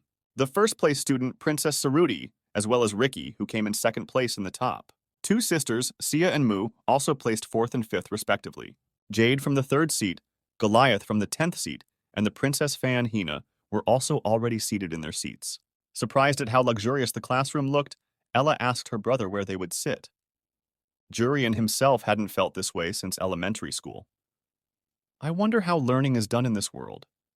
Since this is the age of sword and magic, things must be less advanced than in his past life. At the same moment, Raizo from seat 8 came up from behind, looking irritably at Ella standing in the aisle, and told the girl to scram. Seeing him off with a glance, Jurian immediately realized that this guy would be the local school bully. Not without them, though. Noticing a classmate entering the auditorium, Chris jumped up from his seat and called out to him. Looking at Raizo perplexed, the nobleman asked why the hell he had come just now. With an annoyed look back at him, the long-haired guy wondered what the big deal was. You're supposed to set an example for low-born disciples, and you also came later than a commoner? Chris yelled in rage. Yeah, so what, you bastard? The bully wailed even louder than him. Pushing back your chair, Chris reminded the unthinking man that actually he's one spot higher in the rankings than that long-haired twit. So from now on, the nobleman advised Raizo not to be late. Such arrogant speech infuriated the bully even more. What the fuck does this dude think being only one spot higher in the rankings means anything? Is this motherfucker sick of living? Walking up to Chris, Raizo gave him a creepy look on his face and explained that such a test could in no way judge his abilities. Realizing that the two were likely to start fighting now, Jurian motioned for his sister to sit away from them. Apparently, Goliath liked the fact that these morons got into a brawl the first time they met. In turn, Hina, who was sitting next to him, was just cringing at what was happening. Meanwhile, Rudeus Greyrath... Oh wait, that's the wrong manga. Meanwhile, Jade looked admiringly at Ella, who had entered the classroom. As she sat down with her brother, the red-haired girl remarked that it was the first time she had ever sat in such soft chairs. Walking up to her, a beaming Jade introduced himself to his classmate. With an awkward glance at the boy, Ella also said her name, to which the magical swordsman asked the girl to speak without formality. They would be in the same class after all. Jade is actually delighted that two commoners made it into the advanced class against all odds. It's probably the first time that's happened since the school was founded. The boy is honored to study with them. First and foremost, he wants to be friends with them and ignore status. Noticing his fake smile, Jurian was surprised at how much the asshole was trying to suck up to his sister. You're Jurian, Ella's younger brother, enrolled in the Special in Order, aren't you? That's cool, Jade muttered, noticing the boy. Smiling, Jurian thanked the magical swordsman, just an FYI to clarify that he was not his own brother. Clenching his fist, an angry Jade noted that Ella was excellent with a sword. She was an excellent example of a student and fully deserved to be in the advanced class. I can't wait to see what you're capable of since you managed to get into the advanced class. I hope you'll prove yourself, the magical swordsman said, trembling with anger. In response, Jurian only laughed nervously, not understanding what was going on here. The entire class was tense from the beginning. Well, studying at this academy was not going to be easy. Soon the introduction to the class was over and evening came. Walking along with his sister, Jurian took stock of the fact that the first day was nothing special. Normal classes don't start until tomorrow, so I wonder what's going to happen there. Jurian, we're at the School of Magic, Ella suddenly thoughtfully muttered. Let's enjoy it before the other kids from the orphanage get here. As soon as the girl uttered this, the gloating taunts of the nobles were heard from behind. Approaching the commoners, the two guys with blue brooches were surprised that these scum had gotten into the Magic Academy. I wonder what happened. Do they really study here? Remembering that there was no such thing in his time, one of the students remarked that the standards had been lowered a lot this year if there were commoners studying in the advanced class. Turning around, an excited Jurian saw two sophomores. Of course, how could there be no such scum? Most likely these dudes would be hazing right now. Jurian didn't seem to mind, though, because he had a problem with his head. As they approached the commoners, two students with blue brooches demanded an appropriate greeting. Pulling her little brother back, Ella stammered an awkward hello to the sophomores. Aha, now strip, ordered the bulky man, glaring at the two men with disdain. Not understanding what he meant, Ella asked again. How dare the commoners wear the same clothes as the nobles? This is unacceptable. If I say strip, then strip, the sophomore yelled in rage, grabbing Jurian by the vest. However, when the bulky man tried to lift the boy up, something didn't go according to plan. He couldn't even get that kid off the ground an inch. Why is this motherfucker so heavy? While the sophomore was trying to figure out what was even wrong with this kid, a satisfied Jurian just stared at him and didn't fight back. Noticing the sophomore's hazing, Jade ran up and called out to Sunbae Nim. Trying to catch his breath, the boy reminded the bulky man that the magical academy was not a place to discriminate on the basis of status. Nuna, that's funny, Urian muttered contentedly, looking at his worried sister. At the same time, Jade asked Sunbae Nim again to let that boy go. The thug's actions are a disgrace to the honor of the School of Magic. Hearing this, the two sophomores looked at the magic swordsman with hatred. Maddened, the bulky man swung his fist around and slammed it into Ella's face. "Respect your elders!" Sunbae Nim yelled, lowering his gaze to the red-haired girl. Seeing the way the sophomore punched Ella, a shocked Jade was stunned. From such a powerful blow, the girl immediately lost consciousness and fell to the ground. Now it was no longer fun for Jurian. "How dare you, you stupid bull!" the boy said hatefully as he looked at the bully.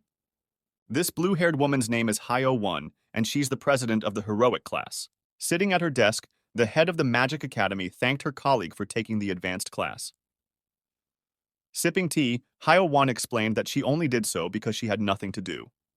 Laughing, May just remarked that the woman was as straightforward as ever. However, she needs to know that this year's class will be one of the most good reasons in the school's history. With an interested look at the head of the academy, Hyo-1 clarified if it was her sister and brother she was talking about. Despite being strongly opposed by the nobility, they entered in a special order and took a place in the advanced class. The heroic class president understands why the girl was accepted.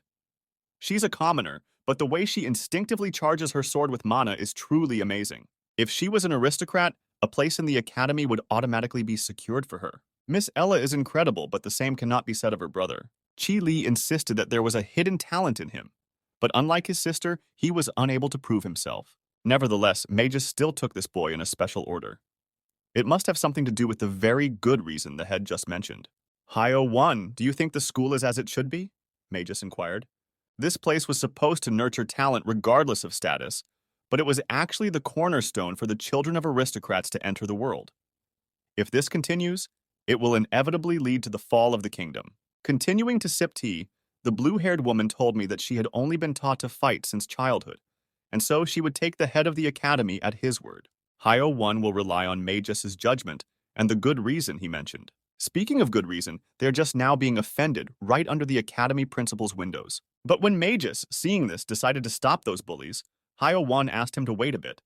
For now, it's best to just observe. She is very curious as to what this good reason is. Enraged, Sunbae Nim punched Ella's face with a tremendous force with his fist. When he saw the bulky man hit his classmate, a shocked Jade was stunned. Ella could not expect such a sudden attack, and therefore, from such a powerful blow, the girl immediately lost consciousness and fell to the ground. Now that's when Jurian stopped having fun. He can't hit that jerk or his heart might be torn apart. While the boy was wondering what he should do, Jade snapped out of his seat. Asking Jurian to take Ella to the infirmary, the magical swordsman stood in front of the bulky man. "I'm taking these bastards to administration," Jade muttered, preparing for battle. Still standing with his hand raised, Sunbae Nim interrogated the guy as to why he had just yelled. Did he forget that he was talking to sophomores? They're actually 15 years old. Okay, wait, what's the big deal? When did he manage to break free? It's not like I was relaxing, Sunbae Nim whispered shockedly, shifting his gaze to his hand. Meanwhile, Jurian was already sitting in front of his passed-out older sister. The boy noticed something when that bastard hit Ella. Before making the attack, Sunbae Nim filled his fist with mana. Is he out of his mind? How dare he stand in Jurian's way? He would have loved to give the bastard a good beating, but unfortunately he couldn't reveal his powers. While Jurian was sitting next to his sister, Jade rushed over to attack Sunbae Nim. Trying to overpower the magical swordsman, the bulky man began to panic. How is that even possible? That kid is much smaller, Sunbae Nima, but still incredibly strong. Realizing that he could not defeat this boy alone, the bulky man tisked unhappily. Trying to hold back Jade's onslaught, he shouted at Nigel to use magic, ignoring the prohibition against using it on school grounds for non-educational purposes. They have no other choice. After all, if they lose to this little kid now, they'll ruin the honor of all the elders. Jade, stand back! Jurian said suddenly.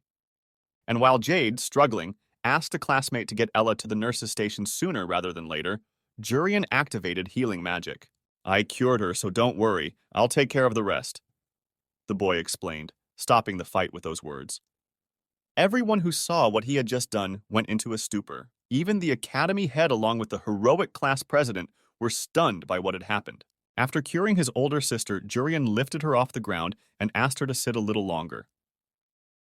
Sure, the boy had healed Ella, but she'd better not overwork herself. Well, now the guy's going to show these bastards the first way he learned how to hide powers. However, turning around at the fighting students, Jurian noticed something strange. What's wrong with their faces? Where are they looking so dumbfounded? You took him in special order knowing that? Hyo-won inquired, not taking her gaze off this striking student. But as expected, even the head of the Magic Academy himself didn't know that this guy possessed such incredible strength. Even when a surprised Ella got to her feet, Jurian still couldn't understand why everyone was staring at him so strangely. "What are you doing? How did Ella get better?" Jade asked with terror in his eyes. "What do you mean? I cured her. What are you doing?" Jurian clarified, perplexed. "Welcome to the first episode of Common Sense. Let these two orphans, who, by the way, will be going to the School of Magic in 2 years, clarify for you what happened after all. Healing is used by mages to heal wounds. Depending on the wielder's ability, the process can take anywhere from 5 to 15 minutes. In general, even a priest needs a minimum of 5 minutes. So, dear students, let's not do silly things like complete instant healing. This concludes today's episode of Common Sense. And as one could understand, Jurian had no idea that even experienced priests couldn't instantly heal people. After realizing that this boy had an incredible gift, the two nobles were angry that a commoner had such power. Jade was furious that he couldn't show his cool side in front of Ella.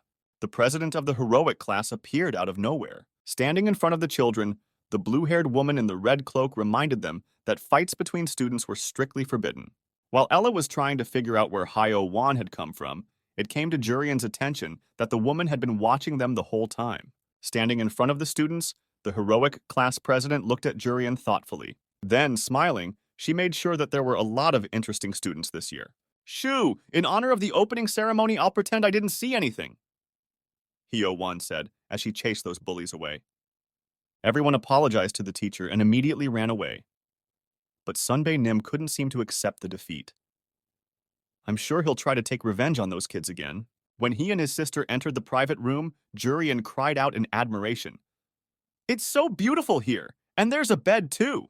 Laughing merrily, the boy remarked that this dormitory was just great. After a few seconds, however, the boy guessed that he wasn't going to be able to distract his sister from what had happened recently with that idiotic laugh. Lowering her head, Ella said that she didn't realize her little brother was so talented. Total instant healing. She had never even heard of such a thing. Awkwardly averting his gaze, Jurian admitted that he hadn't realized it was something incredible. Now that everyone knows about her brother's incredible abilities, Ella is sure that the boy will definitely be accepted to some cool place after graduation. Somehow, Ella feels that their paths will soon part. Noticing how upset his older sister was, Jurian snickered as well. Realizing that he was indeed at fault, the boy lowered his gaze and turned away, unable to say anything to reassure Ella. But as it turned out, she didn't need to be reassured. Excitedly, the red-haired girl said that in that case she wouldn't fall behind. After all, her favorite brother is just around the corner, and Ella is also in the advanced class. So now they just have to support each other until the very end, the next day. When everyone walked into the auditorium, they saw their new classroom teacher. "Did you guys have a good rest yesterday? I'm the class teacher of the advanced class. My name is Hyo-won. Let's be friends." A blue-haired woman in a red cape introduced herself. Looking at her in surprise, Hina remembered that this Hyo-won was a hero. Laughing, the bang-headed Goliath sitting next to her reminded her classmate that this was an advanced class. Obviously, the teacher would be someone cool. Also surprised, Jurian told his sister that he hadn't realized that their class teacher had stopped the fight yesterday. Ella, in turn, replied that she had seen this woman before. Smiling, Hyo-won asked the students if they liked their private rooms. The beds there are softer than the other students. These exclusive rooms were specially equipped for the advanced class. In other words, regular students who couldn't get in here don't have those privileges. From this day forward, delicious food, new uniforms, great equipment, it's all at their disposal because they are an advanced class. If these kids can hang in there until the very end, everyone else at school will look at them with envy. But they should not relax because there is a screening system. These students got into the advanced class by taking the placement test. Well, if their grades drop, they'll be moved to a regular class. The number of students in the final year of the advanced class was 0. Jurian can't wait to see how many of them graduate from the advanced class. Well, here we go with the first advanced class of the year. And as soon as the teacher started writing something on the board, Jurian realized something. It seems like it's going to be a very good start. Because the advanced placement grade is absolute rather than graded, the number of students in the advanced placement class varies each year. Unlike regular students, the advanced class receives a tremendous amount of support. After graduation, they are guaranteed a successful career. However, if they fly out, they immediately move to the regular class, and the pride gained from getting into the advanced class disappears. For your information, the number of students in the final year of the advanced class was 0. After all, would our protagonist be able to graduate from the advanced class? Well, here comes the first class of the year. As soon as the teacher started writing something on the board, Jurian realized that the beginning was clearly going to be very good. Chris, in turn, didn't realize at first if the teacher was joking. Is she going to teach them math now? Raising his hand, the minister's son asked the teacher's permission to ask a question. Why do they need math in magic school? The kid wants to study magic specifically. Why do you need magic? Asked Hyo-won, looking at the student. Chris then explained that he wanted to become a great wizard like his class teacher and help the kingdom.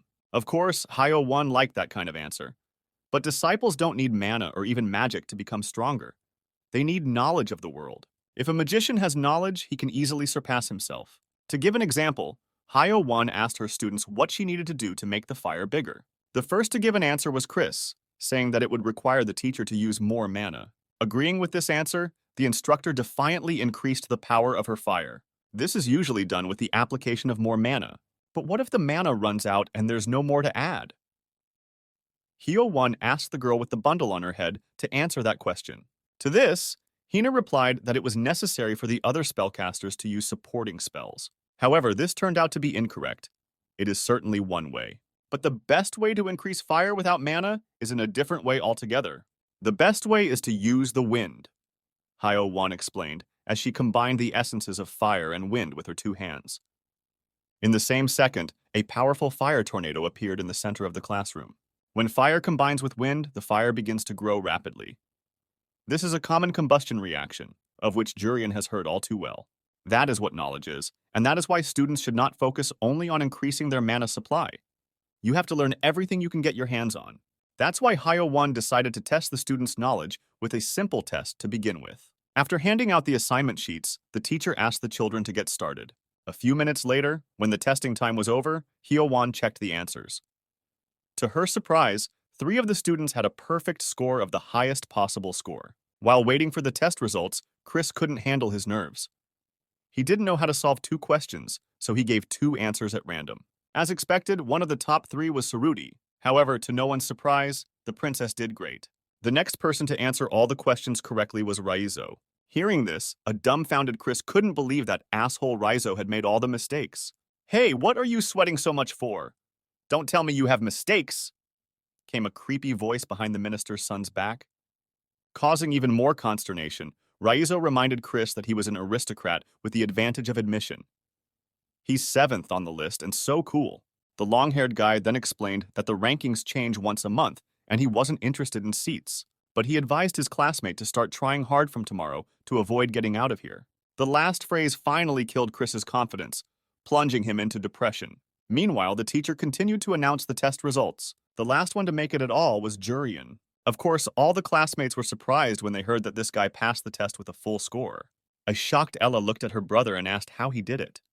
In response, Jurian only laughed gloatingly. In a past life, he was a Republican high school student in the Republic of Korea, suffering from private education. That example that the teacher wrote on the board just a little while ago, the guy can count in his head without any problems. It's elementary. If things continue like this, Jurian will be the best in this school. Laughing, the bang-headed Goliath remarked that this boy was very cool. "Jurian, I'm not losing to you," Jade muttered nervously, glaring at his opponent. That was the end of the simple tests. In honor of such an occasion, Hyo-won decided to give her students a small gift. Pulling out a small medal in front of her, the blue-haired woman multiplied it and used telekinesis to give the gifts to the boys. This is an advanced class badge. After giving them to the students, the class teacher asked them to attach these medals to their vests. With these things, kids will have access to everything at school. For example, they will be able to eat the best food exclusively prepared for the advanced class. Upon entering the dining room and seeing the real meat, Jurian and his sister turned into real hungry animals. Pouncing on a piece of beef, an excited Ella screamed that this divine meat just melted in her mouth. The advanced class is simply the best. Both Jurian and his sister now want to study here forever. Well, in that case, they have to work hard to get good grades and not get kicked out. Gathering in the forest with their teacher, the advanced class students prepared for their second lesson. After asking the kids if they liked the food, Hyo-won explained that today They were going to have a monster hunting lesson. Unlike the morning test, this class will affect the students' grades. In the worst-case scenario, they will be expelled, so the kids need to do their best. After hearing that this class would affect her grades, Ella decided to kill all the monsters by all means and get first place. After calming the red-haired girl down, Hyo-won reminded her that they were all still beginners. These kids are too young to hunt monsters on their own. For this class, the teacher has called the sophomores, also known as the Combined Monster Hunting class. For the record, teamwork will be taken into account for scoring. So it's best for the kids to get along with each other. Today, the advanced class will have to hunt monsters with their beautiful seniors, with Nigel and Sunbae Nim. Seeing these two, Jurian laughed nervously, realizing that he was finished. "Now, arrogant boys, it's nice to meet again," Nigel muttered as the teacher left. Since that blue-haired woman said that teamwork will be important in grading, the sophomores can just say that the freshmen didn't listen to them. In that case, the advanced class grades will get worse, right? Asking the kids not to be scared, Nigel said that he and his friend were not vindictive. But freshmen shouldn't forget that their elders can be either good or bad, depending on the actions of these youngsters. Looking at Jurian and Ella, Jade said that as much as they wanted to work with these guys, they would still have to listen to their elders. Though it's very unfair, Jade expects to stay in the advanced class at all costs. Clenching her fist, Ella said that she and her brother wouldn't back down either, except it's unlikely these sophomores will think highly of them, even if they listen to them. Look at them giggling evilly. After all he's been through, Jurian just can't let those two jerks ruin his grades. Suddenly, the boy had a brilliant idea. After apologizing to his esteemed elders, Jurian decided to make one suggestion to them. "How about we make a bet?" the boy suggested, glancing confidently at the sophomores. However, such an offer only made the elders angry. How dare a commoner offer a bet to the nobles? What could a newcomer even do? Pointing a finger at Jade and his sister, Jurian promised to show what they could do. "Do what you want!" Nigel shouted in fury. He then grabbed a gun barrel standing next to him. With a sharp wave of his hand, the guy threw this barrel at the freshman. Since Jurian wants to bet so badly, Nigel suggested they get swords and everything. There will be a practice fight.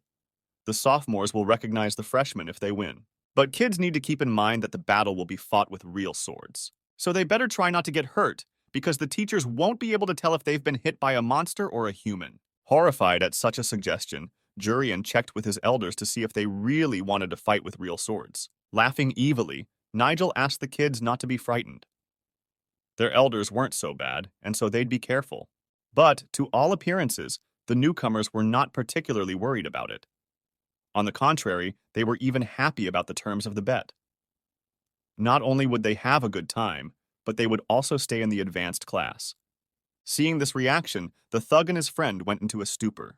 With a hateful look at the newcomers, Nigel told his partner not to hold back. A few minutes had passed and the students had already prepared for battle, and so the fight began. Grabbing his two-handed sword, Sunbae Nim attacked Ella. Putting her blade out in front of her, the girl easily blocked the sophomore's blow. What the bulky man saw as he threw the punch struck him hard. The commoner filled the sword with mana. Then Ella was again unable to protect herself, let alone Juriana. It was because she couldn't stay calm and assess the situation sensibly. Today is different. The girl is fully assembled and now she's definitely not going to screw up. Realizing that he wouldn't be able to deal with his opponent alone, Sunbae Nim shouted for Nigel to rather use a protection spell on him. Holding out his wand in front of him, the blonde-haired guy cast a super armor on his partner.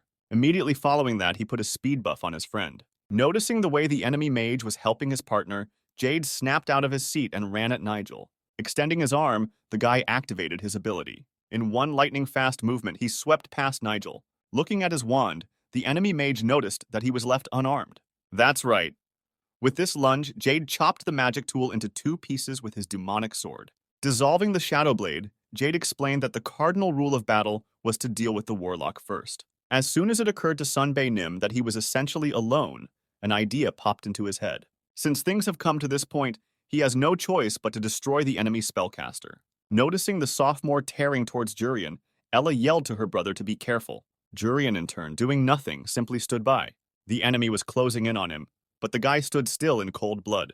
In an instant, the boy suddenly smiled. In the next second, Jurian was enveloped by a terrifying aura that made everyone shiver in fear. Feeling this incredible aura, Sunbae Nim froze in place in horror. Rushing towards her brother, Ella warned him of the danger. That horrible aura wasn't coming from Jurian at all, but from the monster that had crept up behind him. The bear swung its huge paw at the boy, preparing to tear its victim to pieces with its sharp claws. Running up to her younger brother, Ella pounced on him, covering the boy with herself. The monster ran its claws down the girl's back, leaving deep wounds on her body. Seeing this, scared for his classmate, Jade rushed to help. Extending his arm again, he summoned the demonic sword. This time, jumping high into the sky, the guy used a second blade form, the spiral. It only took one blow for the boy to make a huge hole in the bear's head. Jade used his demonic sword like a drill and thus finished off the terrifying monster. While the frightened Sunbae Nim was sitting on the ground, the body of a dead, huge bear fell beside him.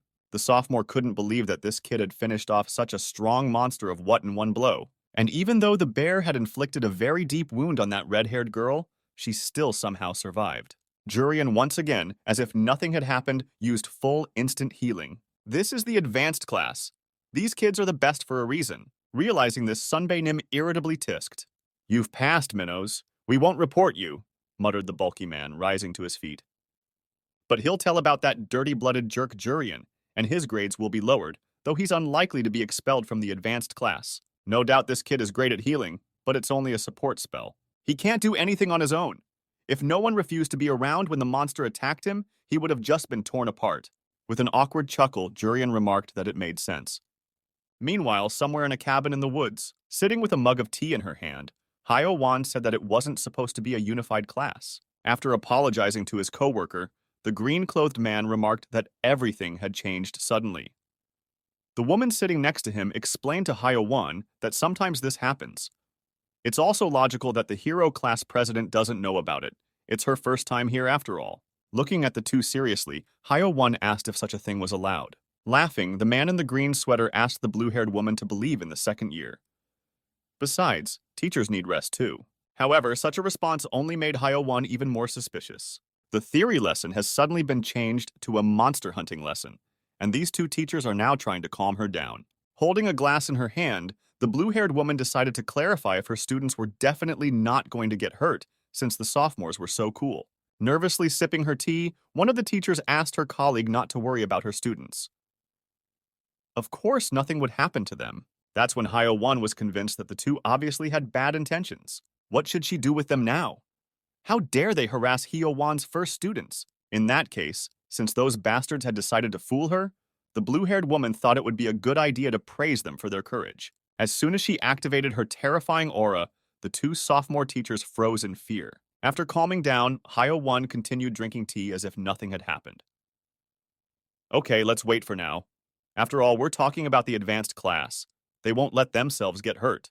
"The family using the demon sword, are you Jade?" the guy inquired, seeing the freshman in front of him.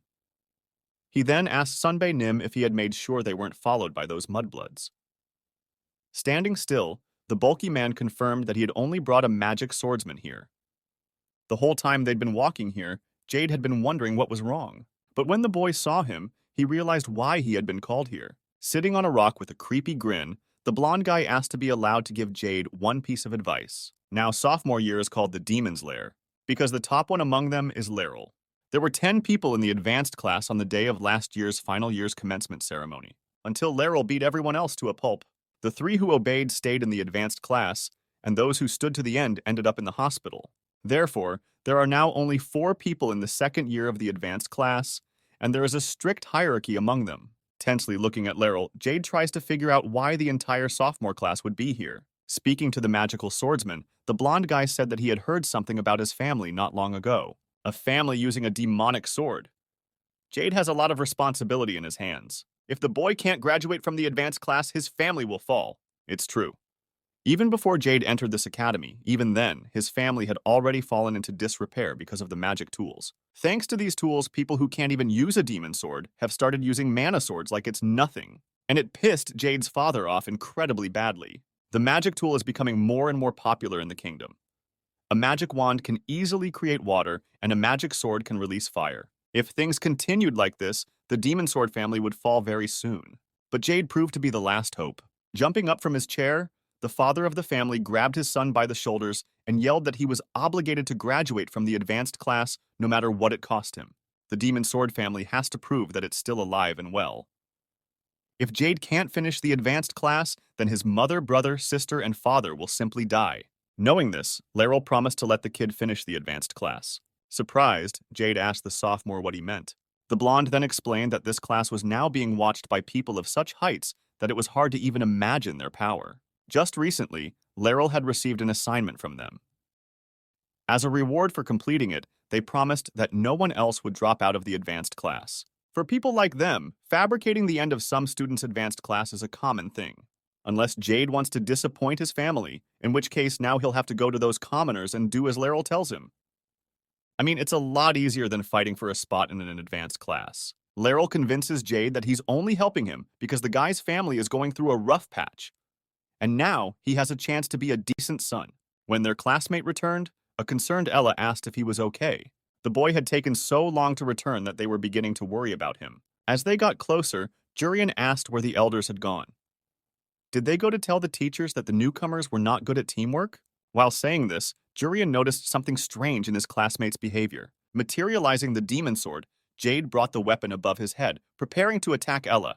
In the next couple seconds, the guy made several swings of his shadow blade. Standing in front of his Ella, her younger brother began to watch as a multitude of demonic swords stabbed into the ground. This is a bad joke, don't you think? Jurian prompted, trying to analyze the situation. Ignoring his classmate's words, Jade turned around and advised him to be more careful. There's a lot of tension between these swords. If you touch them, you can't treat them with a simple cure. Smiling, Jurian noticed that this guy was quite capable since he was able to do such a thing with the power of a demonic sword. Turning back to his classmates, Jade apologized to them and advised them to just sit quietly in his trap. The thing is, the elder told the magic swordsman that he could monopolize all the points. Asking his friends to understand him, Jade explained that he was obligated to stay in the advanced class. Besides, it's okay for commoners to drop out, right? After apologizing to them once more, the magical swordsman promised to let the boys out when the lesson was over. A few minutes later, somewhere in the woods, fist bumps were heard. Beating Jade's face to a bloody pulp, Laryl reminded the kid that he had explicitly ordered these commoners' limbs to be cut off. Is this guy trying to disobey the people upstairs? Sitting on his knees in front of Laryl, a battered Jade realized that this was the end. Find your brother and sister and cut off their limbs, the blonde ordered, sitting on a rock in front of the freshman. After that, he explained that it seemed that the people at the top refused to accept the fact that commoners were studying at the School of Magic. Killing them is the main objective. Just for the record, other teachers can't get in here.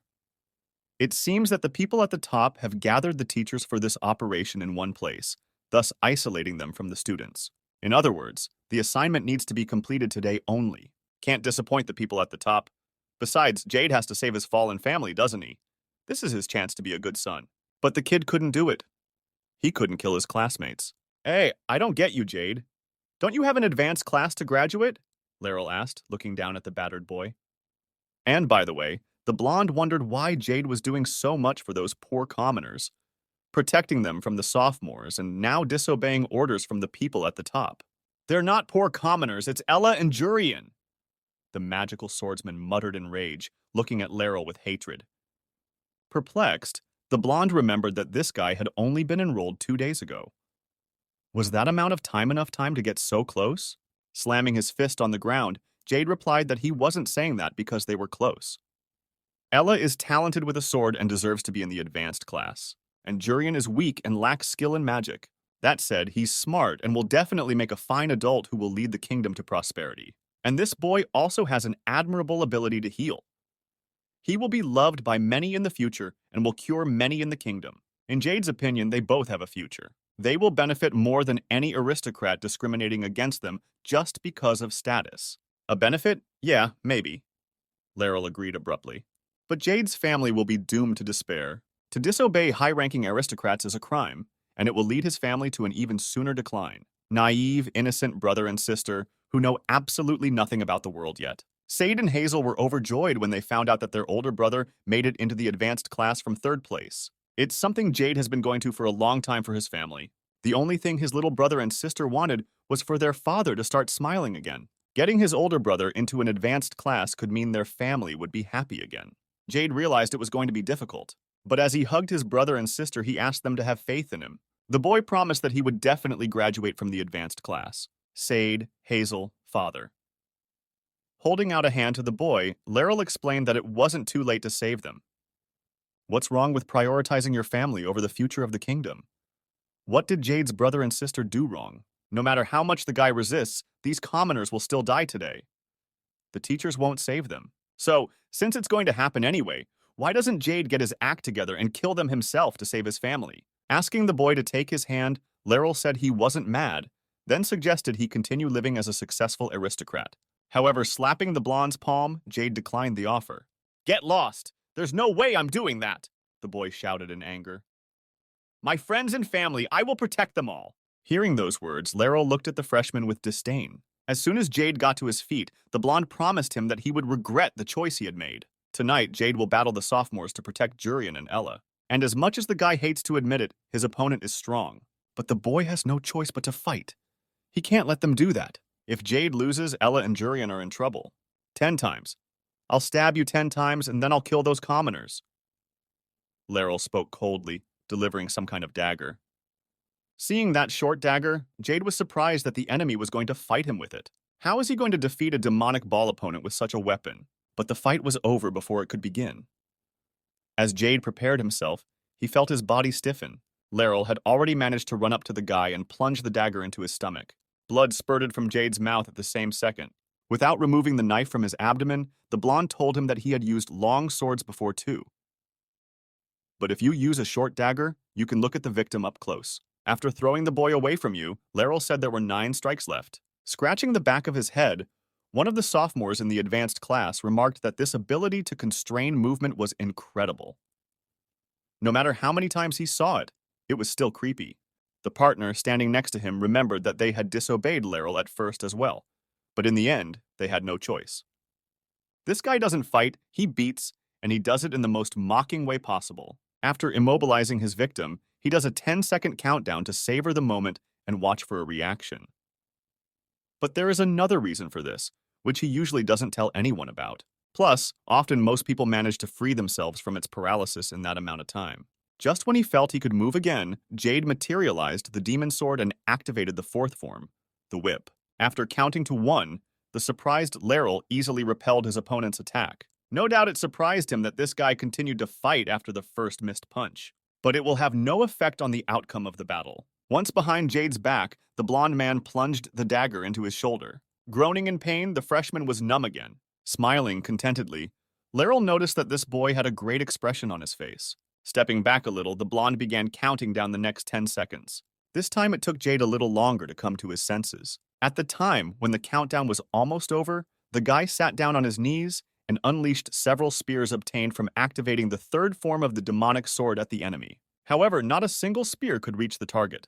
After clapping such a great performance, one of the sophomores marveled that this kid could create so many copies. This year's advanced class is really impressive. Unfortunately, no matter how talented they are, they still can't surpass Laryl. After piercing Jade's palm, the blonde man immediately pulled out his dagger. Looking disdainfully at his victim, Laryl began counting down the 10 seconds. Meanwhile, somewhere in the woods, still trapped, Ella noted that what Jade had said about the points sounded a little odd. Agreeing with her sister, Jurian explained that any way you looked at it, it was an obvious lie. Then, the worried girl asked if Jade was going to be all right. It seemed the elders were threatening him again. Folding his arms, Jurian explained that if it was just those 2 idiots, their classmate would be fine. But for some reason, the boy has a bad feeling. After receiving his 10th stabbing, the scarred Jade fell to his knees. Unconscious from profuse blood loss, the boy collapsed to the ground. Watching this gruesome sight, Sunbae Nim froze in place with fear. If you're going to chicken out like that, you and your buddy get the hell out of here. We're here to kill! Laryl's eerie voice came from behind me. Shuddering in horror, Sunbae Nim apologized to his boss. Walking up to the injured boy, Laryl asked if he was alive. Holding the dagger in his hand, the blonde man noted that Jade's attempts to stop him had been futile after all.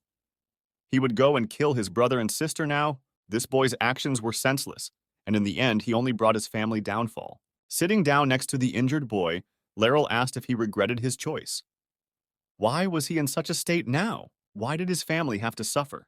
Why couldn't he pull himself together? Saying that he could still save his family, Laryl once again suggested that Jade kill these commoners together. The duration of the restraint is 5 seconds. Ability recharge is 10 seconds. Hearing this from the still conscious Jade, an angry Laryl asked the boy if he thought it would make any difference if he knew such details.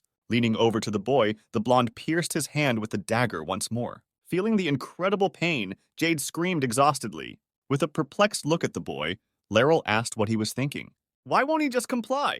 Jade should just graduate from the advanced class, right? Will he really let his family fall? Why does he do so much for these commoners? Grinning, Jade looked at the blonde man with a smile. You ask why I don't obey you? Are you asking why I behave like this with some commoners? You don't have any real friends, do you? Jade muttered, leaning his trembling hands on the ground. Looking into the blonde's face, the guy said with a chuckle that it was hard for him to even put into words how pathetic Laryl was. Such words incredibly infuriated Laryl. The blonde man gripped the dagger tightly and was ready to plunge it into Jade's back. Suddenly, the guy was stopped by something. Feeling something strange, he shifted his gaze to a student standing nearby. In the same second, a bloody dagger flew out of his hands. Looking up, Jade couldn't immediately realize what had even happened. Hey, you wanted to monopolize the points there? Came a voice familiar to the guy. Once next to Jade, Jurian healed him and asked him to never think of such a thing again. Instantly feeling relieved, the magical swordsman looked at his classmate in surprise. After seeing the way this kid used full instant healing, the two second-year students realized that those rumors were indeed true. And while Laryl tried to catch up on what was even going on, Jurian turned to the older bastards. The boys savvy that they wouldn't get away with it, and especially not that sinister blonde guy. With a mocking smile, Jurian advised the leader of this gang to get ready. With those words, the boy finally pissed Laryl off. The blonde man immediately materialized a short dagger in his hand. Laughing madly, Laryl was glad that the idiot had crawled here himself. He's going to kill this little asshole now, and he certainly won't hesitate like Jade. Well, now we'll see who really kills who. Apparently, however, Laryl had completely forgotten that this wasn't going to be a one-on-one battle. Using the second form of the demonic sword, the spiral, Jade attempted to attack the enemy. Dodging the attack, the blonde was surprised that this guy had time to recover his energy so quickly. So that's how this complete instant healing works. Jumping back, Jade asked Jurian why he had come here. I mean, he's so smart, so he must know it's dangerous here. As he approached his classmate, Jurian noticed that he was seriously injured. Initially, the boy thought he had succeeded in curing his friend. But he seems to have missed something. Jade looked back at his buddy and said he was fine. Rejoicing, Jurian told her that Ella was safe now. He took his sister to the princess team, after which he immediately ran here. Upon learning that Ella was okay, Jade exhaled a sigh of relief. What are you two whispering about? I'm getting lonely. An enraged Laryl muttered, looking at the two men grimly. Hearing this, Jurian tried his best to hold back his laughter at the fact that this jerk had just said he was lonely. Jade, however, was no joke at all. The blonde man's aura was full of killing intent. Looking intently at Laryl, the magical swordsman asked his classmate to prepare to run away. This bastard is much more dangerous than expected. Getting frustrated, Jurian reminded him that he'd actually just gotten here. Who said I'd let you go? The blonde man muttered, giving the boy a creepy look. In the same second, he activated the immobilizing ability. When he felt it, Jade immediately tried to guess who the first victim would be. Which of the two would he immobilize? Snapping out of his seat, a distraught Laryl, holding a dagger in his hand, pounced on the boys. Realizing he had no time to dodge at all, Jade activated the demon sword. Using his 8th form shield, the guy blocked the enemy's attack. But even though the magic swordsman managed to prevent the enemy from attacking, Laryl still managed to immobilize him. It turns out that a dagger doesn't have to touch a person to immobilize them. And now, because Jade has lost his fighting ability, Jurian is forced to protect him. Laryl looked out from behind the shield and wondered if Jade had anticipated this. He had created a shield to protect himself before he was immobilized. But getting closer, the blonde still stuck the knife in the guy's stomach. Hey, you nasty asshole! Came suddenly from Jurian. If you catch my eye again, I'll kill you before you even see me. Feeling this terrifying aura, Laryl froze in place. He couldn't understand why he was scared. Running up to the wounded Jade, Jurian activated the healing. Rising from the ground, the magical swordsman said that he had no idea what the blonde man was up to. But now they had a chance to finish him off. However, all this time, Laryl wasn't fighting at full strength. Saying he'd had enough, the blonde guy gave his subordinates 10 minutes to kill all the little jerks. Hearing the order from their superior, the rest of the sophomores laughed evilly. This is exactly what they've been waiting for. That's when Jade remembered that Laryl hadn't been alone all this time. The guy has no idea if he would have been able to escape from this gang leader alone. But now the entire sophomore advanced class will be fighting against him. Not only would he not be able to fight against them, but even running away from here was now impossible. What the hell do you do in a situation like this? Catching himself in these thoughts, Jade realized that now was not the time to be thinking about nonsense. If you just stand there, nothing will change. In that case, the guy needs to think about how to get out of here.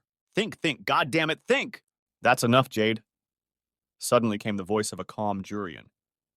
Approaching his classmate, the boy made a deft hand motion. In the next second, Jade just passed out. Catching the passed out guy, a concerned Jurian asked if he was okay. Seeing this ridiculous scene, one of Leryl's subordinates laughed that this kid fainted from fear. With a glance at Jade, Jurian asked for the rest to be left to him. The magical swordsman had already done a lot, and so now he could have a good night's sleep. Stabbing his sword into the ground, Ricky noticed that Jurian was already quite late. Didn't he want to pick up his teammate and come right back? A concerned Ella agreed with her classmate, saying she thought it was strange too. Jurian said he'd be back very soon, but he's been gone for quite a while. Something must have happened. Nodding, Saruti offered to look for the boy, adding that they couldn't just sit around and wait. Meanwhile, Laryl and his group run through the woods trying to find Jurian and Jade. They can't leave any witnesses or the whole operation could go down the drain. And how did a brat like him even manage to escape from advanced class students while holding someone on his back? The only thing on Laryl's mind right now is that he has an obligation to find and kill this kid. Suddenly, noticing a strange man in the path, the blonde man stopped abruptly and asked who he was. "Put in behind your boss." One of the sophomores ordered a stranger to get out of the way quickly because they had an assignment from the authorities. "Wow, it's been a while since I've practiced," the man in the helmet said, ignoring the chatter of the academy students. Turning around on them, the stranger decided to take the opportunity to stretch out a bit. And when he said he hoped these dudes didn't die too quickly, a pissed-off Laryl yelled at the man in the helmet who he even was. "I am Yuri, ahem, a brilliant swordsman," replied the stranger, almost saying his real name. Without letting the opponent realize what was happening, the three from the advanced class pounced on him. Laryl was fully confident that his guys would kill this helmeted man.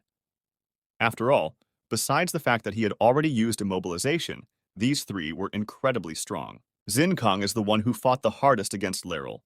He is a true symbol of strength, capable of shattering stone with his bare hands. Alo surrendered first. Strange little brat who likes to kill others. Kelly is the weakest of the three, but he's a bloodhound who will complete any task, no matter what it costs him. They're all fine guys who fit Laryl's mold as henchmen. This weird asshole will die a slow and painful death as they rip his limbs off one by one.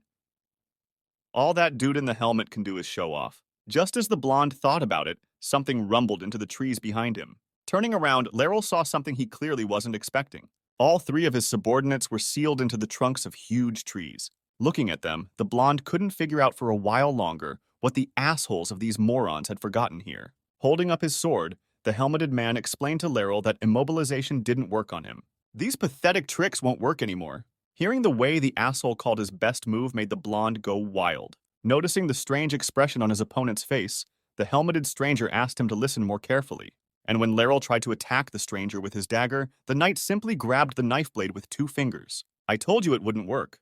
And by the way, is that by any chance the only thing you're good at?" the genius swordsman inquired mockingly. Snatching his dagger from his opponent's hand, the blonde began to deliver blow after blow. Noticing that the enemy wasn't even attacking him for some reason, a furious Laryl asked how he was going to win without even swinging his blade. Sensing that the question made sense, the stranger in the helmet hesitated. Immediately afterward, he grabbed the guy's dagger and broke off a piece of the blade. "That's it. The matter is settled. It wasn't that hard to win without even swinging a blade." Looking at the broken-off blade of the knife, the genius swordsman said he was a bit disappointed with the best among the second-year students. You can't even call it a warm-up. Realizing he had no other choice, the blonde decided to use his last trump card. It had been a full 4 years since the last time Laryl had held a long sword. Seeing the way the guy rushed towards him with sword in hand, the helmeted man asked his enemy not to disappoint him again. Approaching the stranger, the arrogantly smiling blonde activated his ability. With a perplexed look at him, the helmeted man reminded him that immobilization didn't work on him. In the next second, Laryl was behind the genius swordsman's back. Standing with blade in hand, he said that immobilization was not the only skill he possessed. Laryl is ranked first among second-year students, and this title was given for a reason, all because he's so fast that he's not conspicuous. A year ago, an incident involving an assault on an advanced class. The only reason the School of Magic couldn't fully hold Laryl accountable for his crime was the verdict of the Royal School of Magic's committee. Despite his character flaws, his abilities could not be ignored because the Academy is always short on talent. He possesses the skills the kingdom needs. Placing his sword on his shoulder, the blonde asked his opponent if he really thought he could move at his speed. After all, speed equals power. What's the point of having a powerful punching power if you just can't hit the enemy? Then, noticing the blood on the genius swordsman's shoulder, Laryl noticed that his opponent had really tough skin. In fact, the guy was planning to chop off his left one, so he was lucky to get away with only a cut. "Oh, you mean this?" the helmeted man said, puzzled, looking over his shoulder. "It's not my blood." Hearing this, Laryl asked the jerk what he meant. Then, as he lowered his gaze, he saw a huge, deep bleeding cut on his chest. Such a horrible sight made the blonde man scream in fear. As the exhausted lad fell to his knees, the genius swordsman walked over to him, sighing heavily and frustrated that he never got the warm-up he needed. Trying to stop the blood, a dumbfounded Laryl screamed in panic that he was a valuable asset to the kingdom. Attacking him is an act of aggression against the kingdom. However, the man in the helmet was quite happy with this arrangement. Besides, considering what that blonde man was doing to Jurian's friend, just letting him live is definitely not something the boy is going to do. Laryl bullied Jade so badly that he almost died. Remembering this, Jurian turned to Laryl. "Hey, I won't let you get off with a simple beating," said the magnificent swordsman. "By the way, how do you feel about sticking your head in a tree?" "Okay, I don't really have time to deal with you, so goodbye." At the same moment, Ricky felt an unimaginably powerful aura coming from somewhere deep within the forest. Having also sensed this terrifying aura, the princess asked her partners what it could be. The gray-haired guy immediately realized who this aura belonged to. It was undoubtedly Jurisan-kun. Hearing that name, a surprised Saruchi clarified to her friend whether he was talking about the culprit of the incident in the entrance exam. Without answering her, Ricky activated wind acceleration and headed towards the mana source. The princess turned to Ella and asked her to keep up.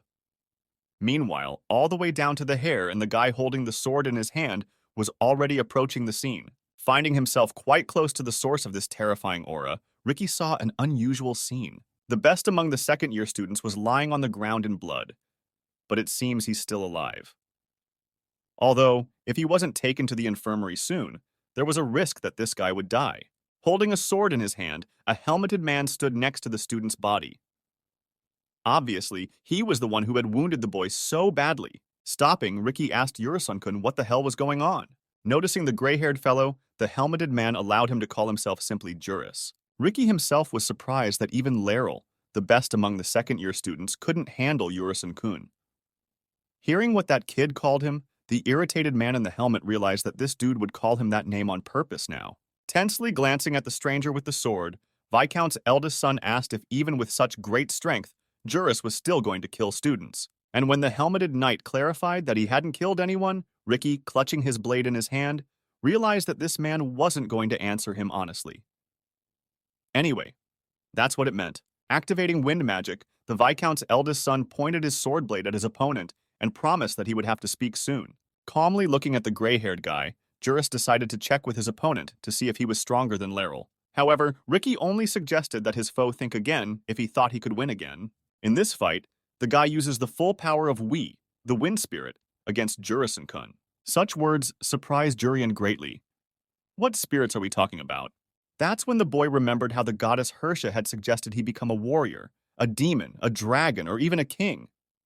He hadn't thought about it before, but now he realized that there were other intelligent species besides humans in this world. At this time, Ricky swung his sword and summoned the mighty wind spirit Vi. As soon as the gray-haired guy asked the wind spirit to grant him its power, a cold wind enveloped his body and blade. Impressed by such a sight, Jurian decided to get himself one of these amazing buffs in the future as well. Ricky interrupted his musings, determinedly rushing to the attack. Activating the Thousand Wind Sword, the eldest son of Viscount began running around the enemy and launching sharp wind blades at them. In turn, Jurisan-kun was in no particular hurry to counterattack the enemy in any way. Looking at the blades flying at him, the helmeted man noticed that it was definitely getting cooler. In the same second, the swords reached their target, followed by a powerful wind blast. However, that explosion didn't come from the blades crashing to the ground, but from the fact that Yurisan-kun had completely repelled Rika's attack with just one swing of her weapon. With a creepy look at his opponent, the helmeted man suggested he could think of something better to do. But this situation was only to the advantage of the Viscount's eldest son. Noticing that his enemy had let his guard down, Ricky realized that this was his chance. Activating his strongest technique, the gray-haired guy decided to finish off this man in armor with just one blow. Looking at the way the boy was preparing to use his trump card, Jurisan-kun remarked that it looked pretty cool. But let me give you a surprise riddle just for you. I seem to be here, but you have your backside open. So where am I really? Ignoring the words of the man in the helmet, Ricky was ready to rush to meet his opponent and cut him in half with a single lunge. But soon enough, Yurisan-kun gave the gray-haired boy the expected answer. That's right. What the boy was looking at was only a residual image. Just like last time, in the entrance exam, Juris used the same cheap move and got behind his back and knocked Ricky out with a hand punch to the neck. In any case, even though the genius swordsman handled this guy pretty easily, at least this time his opponent was much better than Laryl. A joint predator hunting class for the freshman advanced class was cancelled. It was because Yuri Song-kun was the prime suspect in the entrance exam incident. The one who used beasts to attack the nobles appeared again and attacked the students. Having finally returned from the forest, a blue-haired woman in a red cloak swung open the doors of the principal's office. Seeing the heroic class president, Magus was excited to see them. Looking at him seriously, Hyo-won asked if the head of the Magic Academy had been informed of what had happened. Nodding, the man said that he had already heard that this incident happened when Hyo-won was called in by the instructors. Heading towards the principal's desk, the blue-haired woman added that these people were keeping her from going back to class. However, Magus pointed out that Hyo-won wasn't the type to be kept locked up. Agreeing with him, the heroic class president explained that she didn't actually fight back. She didn't expect her students to end up getting hurt. And since it did happen, Hyo-won suspects that the incident was orchestrated. The culprit is someone of high rank who has direct influence over the teachers. After listening to her version of the story, Magus realized that the woman had literally read his mind. He too believes that the true mastermind is a high-ranking aristocrat, but the heroic class president expected the principal to respond that way. Looking at him suspiciously, Hyo-won unleashed her terrifying aura outward, instilling fear even within the walls of the Magic Academy. Right now, this woman is praying for only one thing. She hoped that the head of the Magic Academy was not involved in this incident. But given his status and influence, it was likely that he was the organizer. Looking calmly at Hyo-won, Magus asked her to calm down. She's not the only one who feels offended by this. The principal is also very outraged by the fact that the students were seriously injured, and that's why Magus can swear he's not involved in anything. But he suspects that the teachers who kept Hyo-won locked up were cooperating with the organizers of the incident. So currently, the head of the Magic Academy is in the process of being thoroughly interrogated.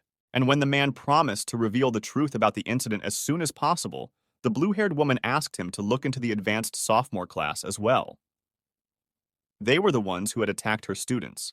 They are currently under the care of doctors due to the injuries caused by Yuri Song-kun.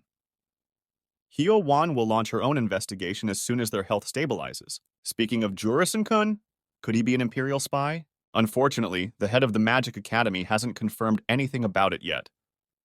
In any case, his identity should be revealed as soon as possible. This mysterious man is a threat and may even be hiding in the school, waiting for another chance to strike. At the same time, while the principal and the class teacher of the advanced class are trying to figure out who Jurisan-kun is, the one they are looking for is sitting in the canteen enjoying some delicious meat. Sitting next to his sister, Jurian shouted how divine it was.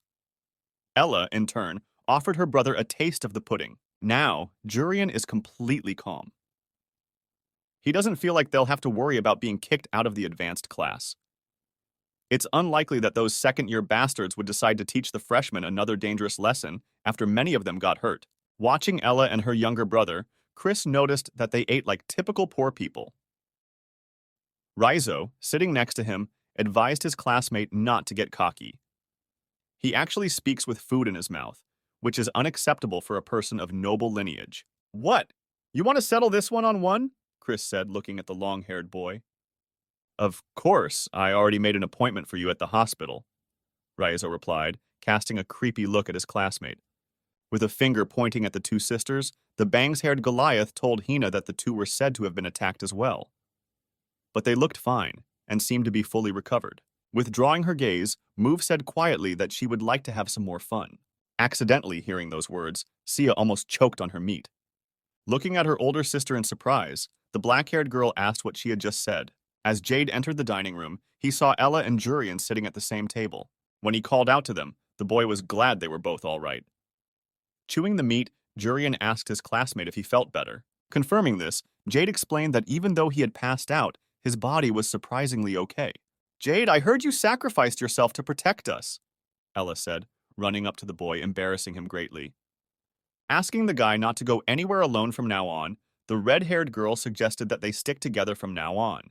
And when Ella reminded the magical swordsman that they were actually good friends, Jade was incredibly relieved and agreed to stick together. Then, dining behind his back, Jurian told a classmate that he valued Ella by rank. First place, of course, is her little brother. Second place is the dinner menu, but Jade is only in third place.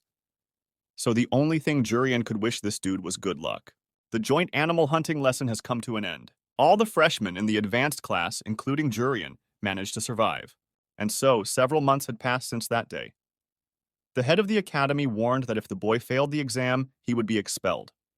Laughing nervously, the boy realized that he was now in danger of expulsion again. This guy was originally accepted as an honor student in the magic department on the condition that his poor academic performance would lead to expulsion. However, Magus is confident that Jurian will easily pass this exam. Coughing, the head of the Magic Academy asked to be allowed to explain something. It's time for midterm exams, and today is the Advanced Class Critter Hunt exam.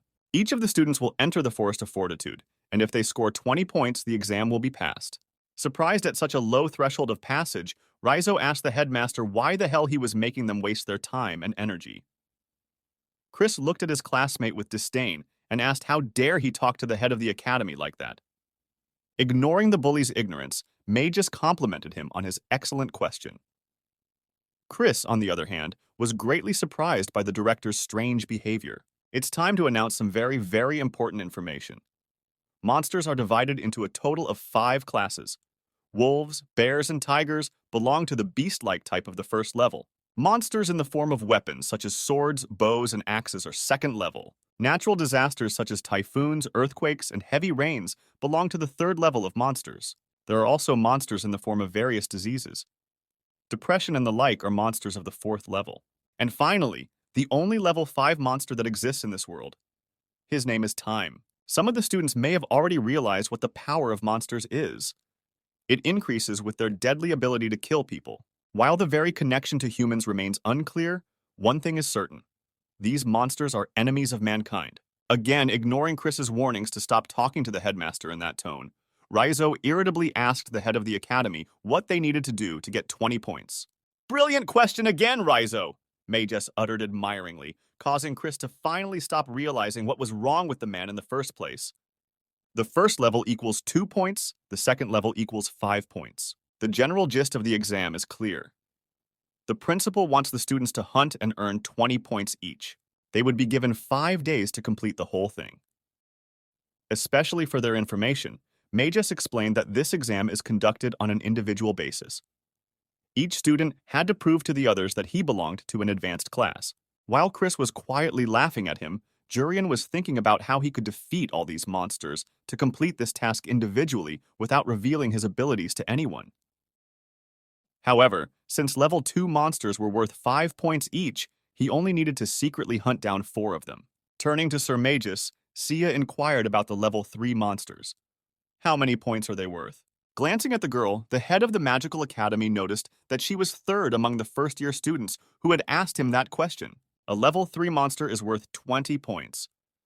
However, if students encounter a level 3 beast, they must run away immediately. Walking up to the students, Ka Ryunpi added that a level 3 monster couldn't be defeated alone.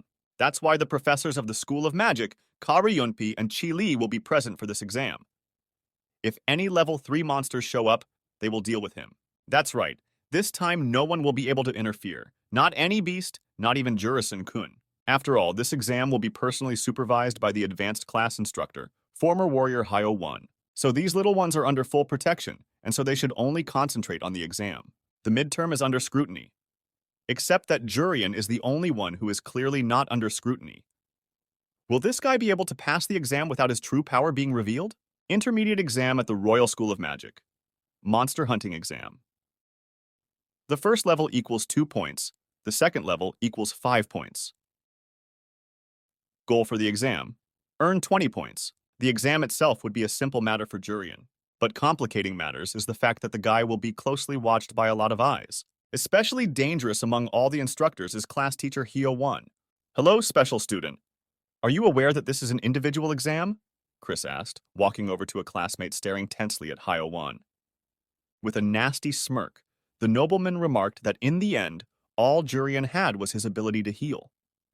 With that power, would he be able to earn 20 points on his own? Running up to her little brother, Ella begged him not to worry and promised to help him in any way she could. Thanking his little sister, Jurian realized that maybe this would work in his favor. Soon as the exam was about to begin, Ka Ryunpi reported to the principal that he had sent all the students to their assigned seats. The head of the Magic Academy praised the instructor in turn. Meanwhile, sitting at a table nearby, Chi Li was setting up special magical tools to spy on the students. After a while, she was able to display the image of all the students on individual glass spheres. Turning back to the headmaster, the blonde-haired woman reported that all the magical tools were linked together. Taking one of the magic balls in his hand, Magus was curious as to who exactly would take the exam first. Then, the assistant in the yellow vest suggested that Her Highness must be the first to pass. She has a talent far beyond her years. Also picking up one of the magic tools, Ka Ryunpi said that the first one would be Riki, since he also seems exceptional. Chi Li, on the other hand, thinks that all the freshmen this year are excellent. After looking at her, the guy in the yellow vest asked what about the honor student? An honor student? Does he really mean that commoner? With a smirk, Jerry said that there was no way that dude would be able to take first place. It was unlikely that he would even pass the exam on his own. So it wouldn't be long before that kid would be expelled from the academy. Hearing her colleague's reasoning, Chi Li indignantly cried out that Jurian was obligated to stay in the school. In response, Jerry yelled that he had yet to even see instant full healing performed by this boy, and therefore this commoner is a nobody in his eyes. However, looking at Jurian with a magic ball, Hyo-won explained to her coworkers that it was better for them to just wait and see if he would give the exam or not. Well, Jurian was getting tired of being watched relentlessly by the instructors. Wherever he goes, a small sphere, visually similar to an eye, always flies above his head. The boy will be expelled if he fails to score 20 points. So how can he pass the exam without revealing his true abilities? Pondering this, Jurian wondered what the limit of his strength was. When you think about it, isn't instant complete healing an incredible skill in this world? But even though everyone is well aware of Jurian's healing talent, his heart still hasn't exploded. Doesn't this mean that the strength limit only applies to attack power? While the boy was pondering this, a huge rat-like monster appeared behind him from behind a tree. Ugh, how gross, Jurian muttered, turning his attention back to the enemy. At the same second, the rat opened its mouth and pounced on the guy. Before doing anything, the boy looked at the orb flying over his head to make sure he was definitely being watched. Abruptly snatching a magic tool from his pocket, Jurian pointed it at his opponent and shot a strong jet of water at him. Admiring what she saw, Chi Li shouted happily that this boy's water attack was definitely magnificent. She had never seen a disciple use the wand she had made so gracefully. Also holding a magic orb in his hand, Jerry noticed that surprisingly, this guy was actually doing pretty well. Agreeing with his colleague, Ka Ryunpi said that Jurian definitely had impressive mana. However, it proved to be too weak. He was unable to finish off the rat with this perfectly controlled but weak attack. Despite this, Jurian laughed happily. He was amused by the huge wet rat. You could tell it had just had a public humiliation. As expected, the small amount of force used doesn't bother Jurian's heart at all. At first, any display of power caused sharp pain, but now the boy had figured out why that was the case. The whole point was that he was trying to exert a lot more force than he had just used. In other words, a certain amount of force would not be fatal to him. While pondering this, Jurian saw two more giant rats show up behind the trees nearby. Emerging from the ambush, the monsters surrounded the boy and cut off all avenues of retreat. Well, thanks to these little rats, the guy will be able to answer the question that's been bothering him. What exactly is the limit to the use of power? But suddenly, an unknown creature appeared behind one of the giant rats. Seeing another opponent in front of him, Jurian fell into a stupor. No matter how you look at it, it's clearly a sword monster. This is the same monster that gets 5 points on the exam. While the guy stared at the flying sword in shock, the enemy swung his blades in his direction several times, while casually chopping off part of the head of one of the giant rats. Unfortunately, Jurian was the least bit thoughtful and looked through the moment when the enemy began to attack.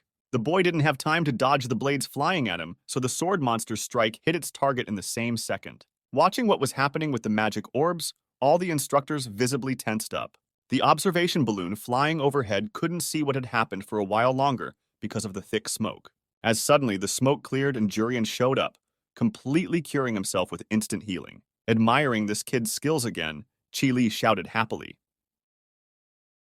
Looking thoughtfully into the magic ball, Jerry was surprised that this kid came out unharmed after receiving a critical hit.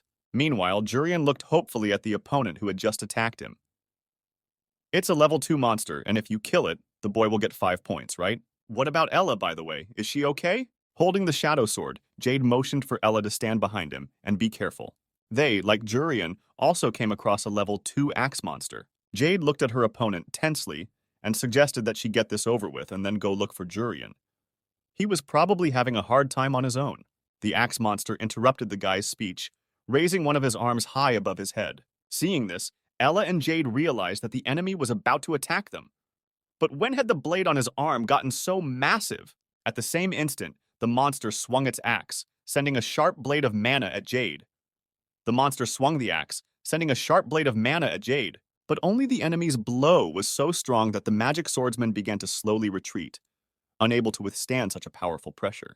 Trying to stop the mana blade, Jade couldn't understand where this monster got such incredible strength from. Suddenly, running up behind her friend, Ella stuffed her sword with magic and slammed it into the magical blade as well. Looking at her in surprise, the guy felt that together, they were able to hold off the enemy's attack.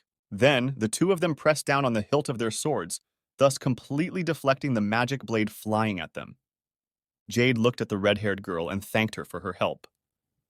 Ella asked him not to do that and reminded him that they were friends. Looking hopefully at Ella, the magical swordsman clarified that they were close friends. Not paying attention to his words, the red-haired girl noticed that her hands were still trembling. Level 2 monsters are much stronger than level 1 monsters. If Jurian is hit by a level 2 monster before he has a chance to use healing, he may be seriously injured. Clenching her fist, Ella was determined not to give up for anything. Turning around on Jade, she suggested he quickly deal with this monster and go find Jurian. Of course, the magical swordsman agreed and supported his friend's attitude. As he began to materialize the shadow sword in his hand, the guy took the hint that Jurian would probably need the help of his friends to earn points. After coming face to face with a level 2 monster, Ella and Jade gained confidence. There's no denying that their opponent is strong, but he's not invincible. Unfortunately, the confidence of these two very soon literally evaporated. It only took 1 second for them to fall into despair. A level 3 hurricane beast appeared. At the same time in the instructor's room, the teachers of the Magic Academy continued to monitor the students with magic orbs. The exam was going according to plan, and nothing portended trouble. Just as suddenly, the magic tool in Chi-Li's hands cracked and stopped showing an image. Staring in surprise at the shattered balloon, the dazed blonde woman asked what happened. The head of the Magic Academy was immediately reported to the incidents in zones A2, B3, and C1. A level 3 monster was seen in each square. Currently, a total of 3 third-level monsters have been seen. Tensing up, May just noticed that everything going on was very strange. In fact, this forest is actually a springboard intended for freshmen. Hence, only 1st and 2nd level monsters should have appeared here. However, today, level 3 monsters appeared. This is clearly not an ordinary occurrence. That was why the head of the Magic Academy ordered Karayunpi, Jerry, and Hyo-won to go to places where level 3 monsters had been spotted. Teachers, no matter what happens, have a duty to protect the students who are the future of the kingdom. Meanwhile, the monster that had appeared near Ella and Jade had already begun to rage. Looking hopelessly at the enemy, Ella couldn't believe this was happening. How could this even happen? Where did a level 3 monster come from? Is this some kind of joke? How on earth are ordinary freshmen supposed to fight against such a monster? Where should they start? How should they attack? Noticing his friend's desperation, Jade shouted to her to focus. He explained to the girl that the teachers would be arriving very soon, and so the student's task in such a situation was simply to stay out of harm's way. Thanking the guy for bringing her to her senses, Ella promised to try not to make contact with the enemy. But there's something else that's been bothering the girl a lot. Is everything okay with Jurian? While she was thinking about this, she felt herself begin to be lifted off the ground by a very powerful wind. Holding out his classmate's hand, Jade asked her to grab onto it sooner rather than later. When Ella took his hand, the guy thrust the blade of the shadow sword into the ground and asked his friend not to let go of his hand, whatever happened. However, these two seemed to have completely forgotten that there was more than one opponent fighting against them right now. Jade felt danger approaching nearby and he was briefly stunned. Turning his head, he saw the axe monster charging another attack. Shouting to Ella to dodge, the guy jumped away with her, thus getting away from the magic blade. This attack formed a huge crevice in the place where the students were just standing. It's scary to imagine what would have happened to them if they hadn't jumped back in time. Lifting up, Jade looked at his friend and asked if she was okay. Hearing an affirmative answer, the magical swordsman remarked that they were having quite a bit of bad luck today. One crisis after another. The enemy is too strong and we don't know when help will arrive. If these two do nothing, they could be dead before the instructors arrive. After thinking it over, Jade and Ella realized that they simply had no other choice. To save themselves, they must break through. And the best way to escape from a strong enemy is to finish off a weaker enemy who is blocking the way to retreat. Snapping out of his seat, Jade ran the other way away from his classmate to divert his opponent's attention to himself. Just as the axe monster was about to attack, the guy activated the 8th form of the dark sword, placing a shield in front of him, which blocked the strike. As expected, if you don't give the enemy time to activate his most powerful skill, Jade manages to block any hit. The distraction plan worked. When Ella noticed that the monster wasn't looking at her, she ran around it from behind and struck it with her mana-filled sword. Hitting the exact target, the girl was going to finish him off with one blow, cutting him in half. But noticing the result of her attack, an irritated Ella tisked unhappily. Although she applied all her strength into this strike, she still lacked a couple of centimeters to finally shred her opponent's body. Luckily, Jade was able to recover very quickly from the monster axe attack. He shouted that he was all right and rushed straight into battle. Looking at her classmate, Ella couldn't immediately recognize him. "Are you sure it's Jade?" Even before Jade entered the magical academy, his mother had asked him if he really intended to sacrifice himself to protect his family. Saying he was fine, the guy replied that he was not at all afraid to take risks for his family. Hearing such words, the mother looked thoughtfully at her son. Then she told Jade that he was wrong. The boy doesn't need to sacrifice himself for his family. He must always use his strength only to protect himself, his comrades, and citizens. He does not need to worry about his family. That is the role of a magic sword wielder. In fact, Jade didn't show his best behavior when he faced Laurel. If he had fought seriously, his family would have been destroyed by the high-ranking nobles. However, if he hadn't chased Laurel away, he would have lost a friend.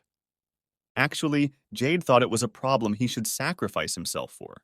However, there are people in this world who don't want this guy to die. Jurian, who took care of him when he was injured, a concerned Ella, asking Jade not to sacrifice himself to protect them, and of course his little brother and sister. All the recent events have greatly affected Jade and his worldview. Upon approaching the enemy, the guy activated the first form of the magic sword, thus chopping the axe monster into several pieces. Seeing this, the surprised Ella couldn't understand what it was. What weapon had he just used? This attack was so fast that the girl didn't even have time to consider it. Now Ella realized how amazing Jade was. Marveling at her classmate's incredible strength, the red-haired girl didn't notice the level 3 monster flying towards her from behind. Hearing Jade yell at her to be careful, a frightened Ella turned on her foe. Even moment, a strong wind blew, instantly lifting the two students high into the sky.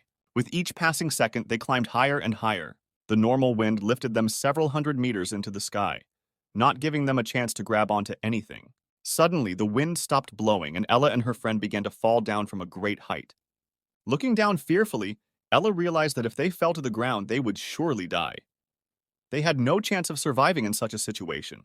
However, the two were picked up by Jurian, who had been waiting for their arrival, by wind magic just off the ground. He knelt down gently on his sister's lap, but he didn't bother with Jade, tossing him to the ground carelessly. Actually, if truth be told, Jurian had only come here to see a level 3 monster with his own eyes. He was very lucky to meet his friends here. Rising to his feet, Jade was glad that the boy was all right. Then, he warned that the teachers were on their way.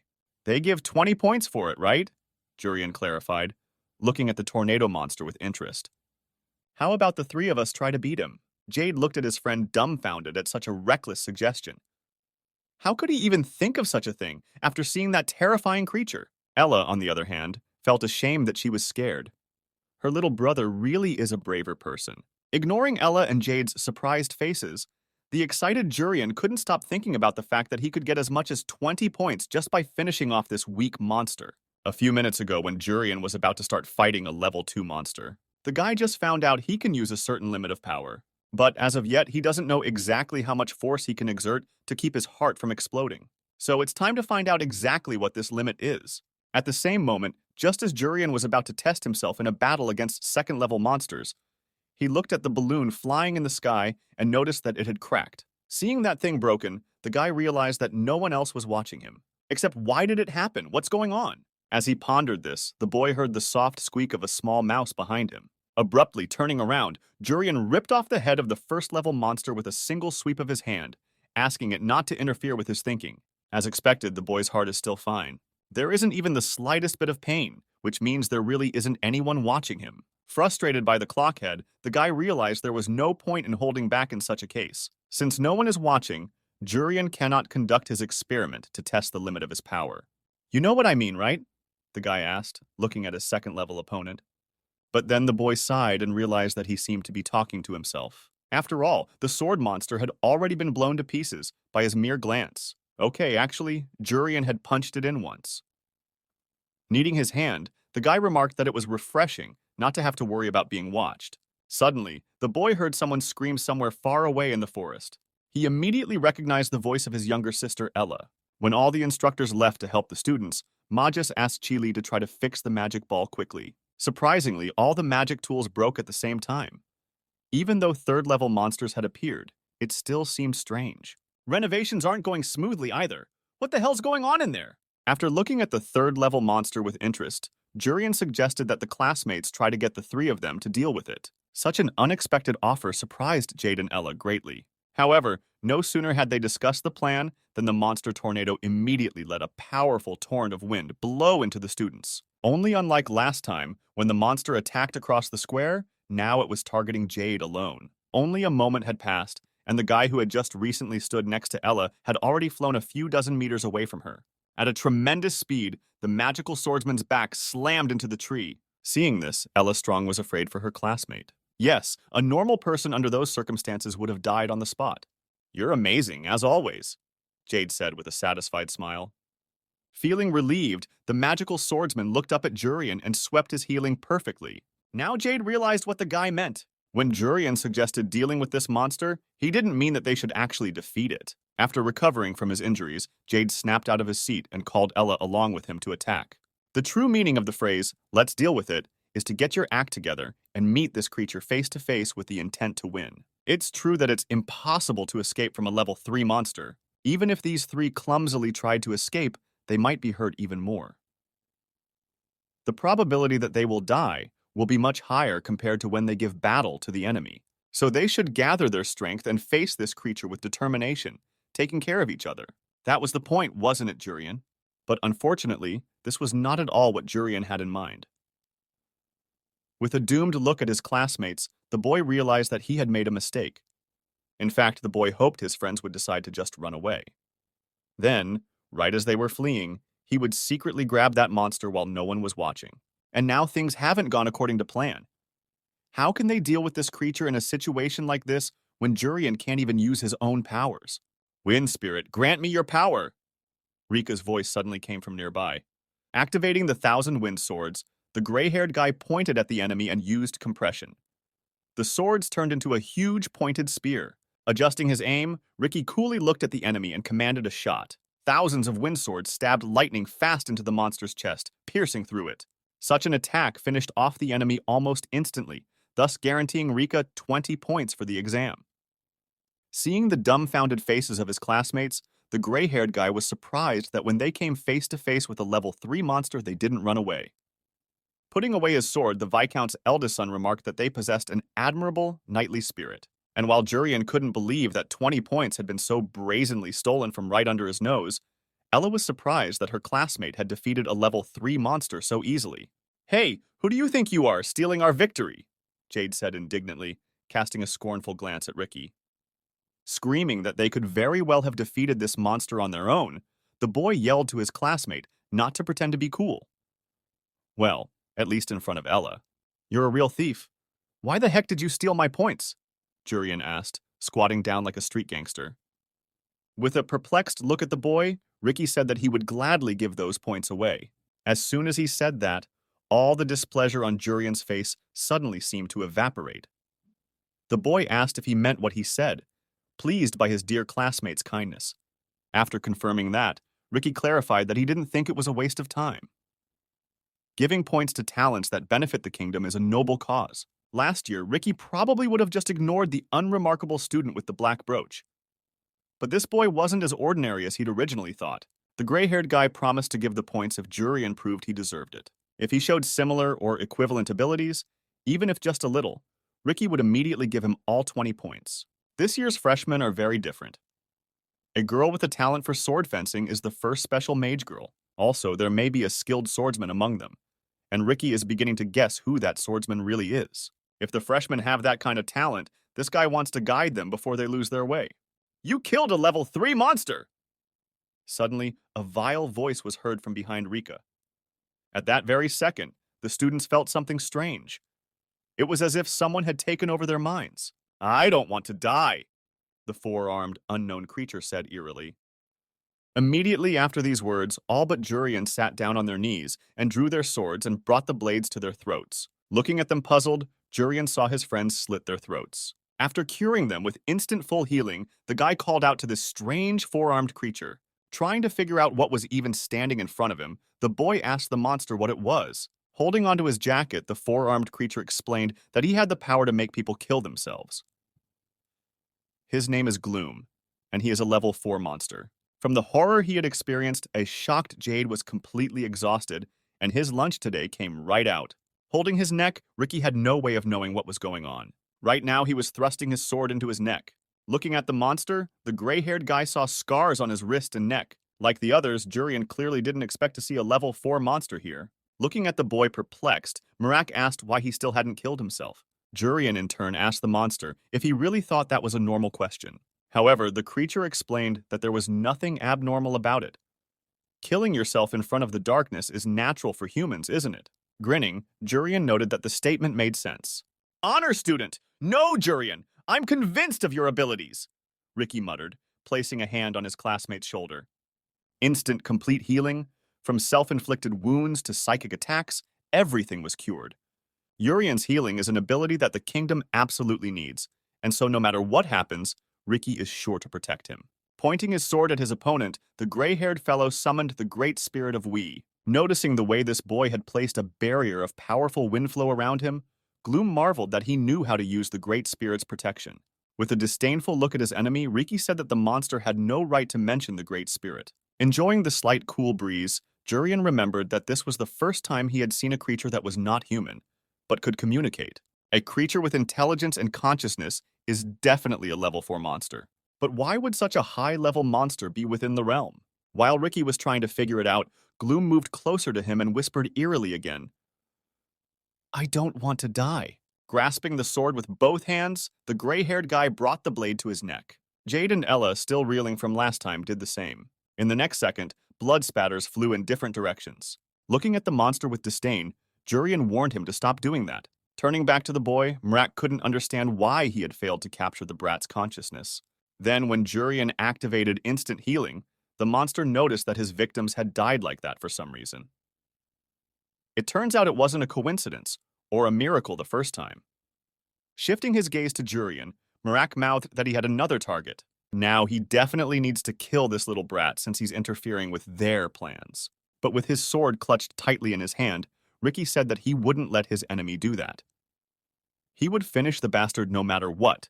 Jurian withstood the attacks of a level 4 monster. This boy has an amazing magical tolerance. Moreover, he manages to apply instant full healing even from the attacks of a level 4 monster. Each ability surpasses the student's skills and is more like that of a heroic knight. But Rika didn't have time to protect Jurian.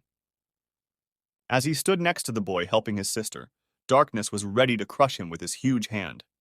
Seeing this horrible scene, the gray-haired guy cried out in despair, realizing that he would not be able to save his classmates. In the same instant, a black skull appeared above the monster's head, followed by several blows with invisible magic blades on Gloom's body. Unfortunately, the creature easily dodged every attack of the first form of the Shadow Sword. After realizing that his strongest hold didn't even scratch this monster, Jade realized that there was no way they could resist this opponent. Seeing that Gloom was about to crush his classmate, the magical swordsman shouted to Jurian to run away. No, that won't be necessary, Ricky said suddenly. Immediately after saying that, he directed a powerful stream of wind at his friends, thus throwing them out of the battlefield. Remembering that this had happened to him before, It finally reached Jurian that this guy turned out to be Tien's brother. That time in the third trial of the entrance exam, that girl was awesome. Apparently these two are siblings, because they are similar not only in appearance, but also in their style of magic. Noticing his victims flying away, Gloom looked puzzled at the boy standing in front of him. Noting that apparently that was all this gray-haired guy could do, the monster wondered why he didn't run away himself. Grinning tensely, Ricky explained that there was no way he could have escaped from Gloom. Clutching his sword in his hand, the boy added that he expected to buy time and become a true warrior. Warrior? I see. Are you trying to buy time to appear as a warrior in the eyes of your friends? The high-level monster asked, looking at the helpless boy with pity. You try to appear to be a warrior, but you're really just a coward, aren't you? As much as Ricky didn't want to admit it, Gloom was right. The boy's hands were shaking, and he wanted to get out of here, but he had no choice but to fight. He has only one chance to survive this battle, to immobilize the enemy and escape. Concentrating all of his power, Ricky summoned the spirit of V and directed all of his crushing power at the monster. Such determination the monster clearly hadn't expected from the already desperate little boy. That was why, because he had underestimated his opponent, Merak didn't have time to dodge the attack. However, the creature easily managed to repel this attack. Dispelling the smoke with his hands, the monster reminded the gray-haired guy that until now, he had only used psychological attacks and had never attacked directly yet. Seeing that huge green hand flying straight at his face, Ricky realized that this was where he was going to die. I just came face to face with a level 3 monster, but it turns out there's a stronger opponent here. Karyunpi appeared out of nowhere and said.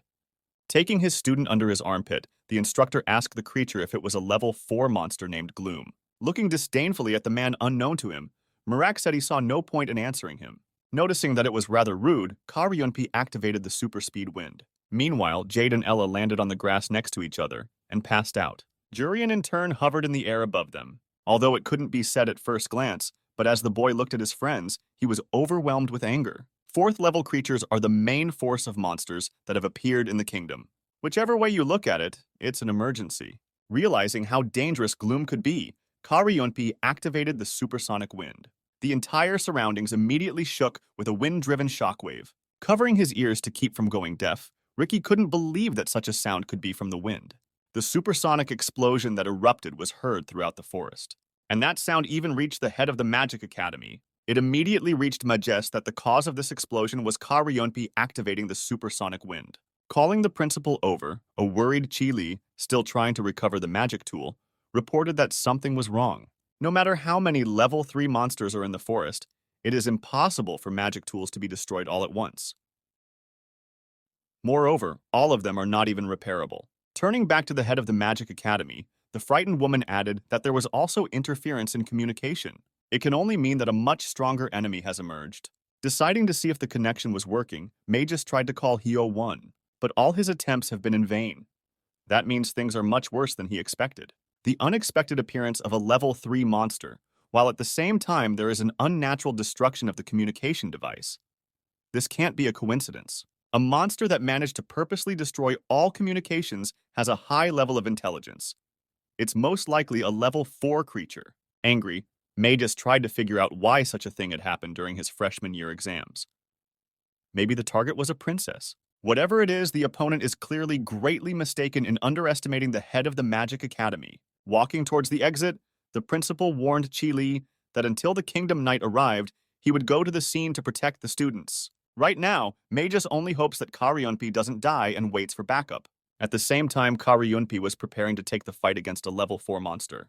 Gloom was annoyed that this man was looking down on him. Extending his arms a few meters forward, the monster shouted to the man to know his place, and not to think they were on the same level. Noticing that the enemy had gone on the attack, Ricky was scared for his teacher. But Karyunpi himself remained cool-headed, and one got the feeling that he knew what to do.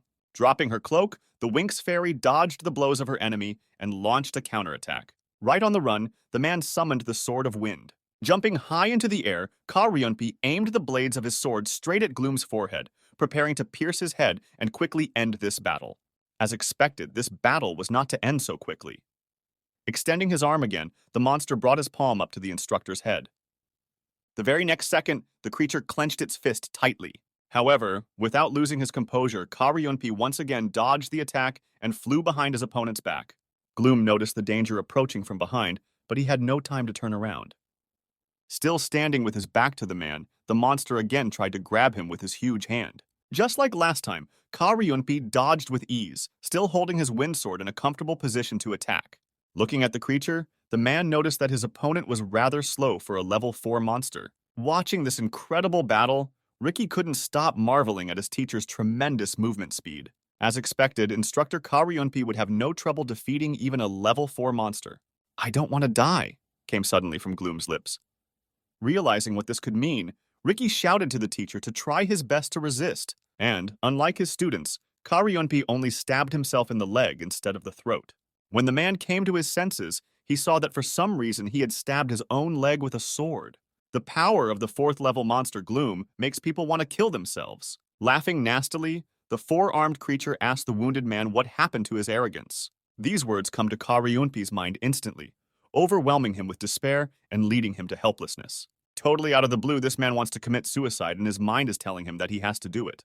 Biting his lip, the instructor realized that there was no way he should be depressed. After struggling to rise to his feet, he took out his bloody sword without asking his opponent what his purpose was.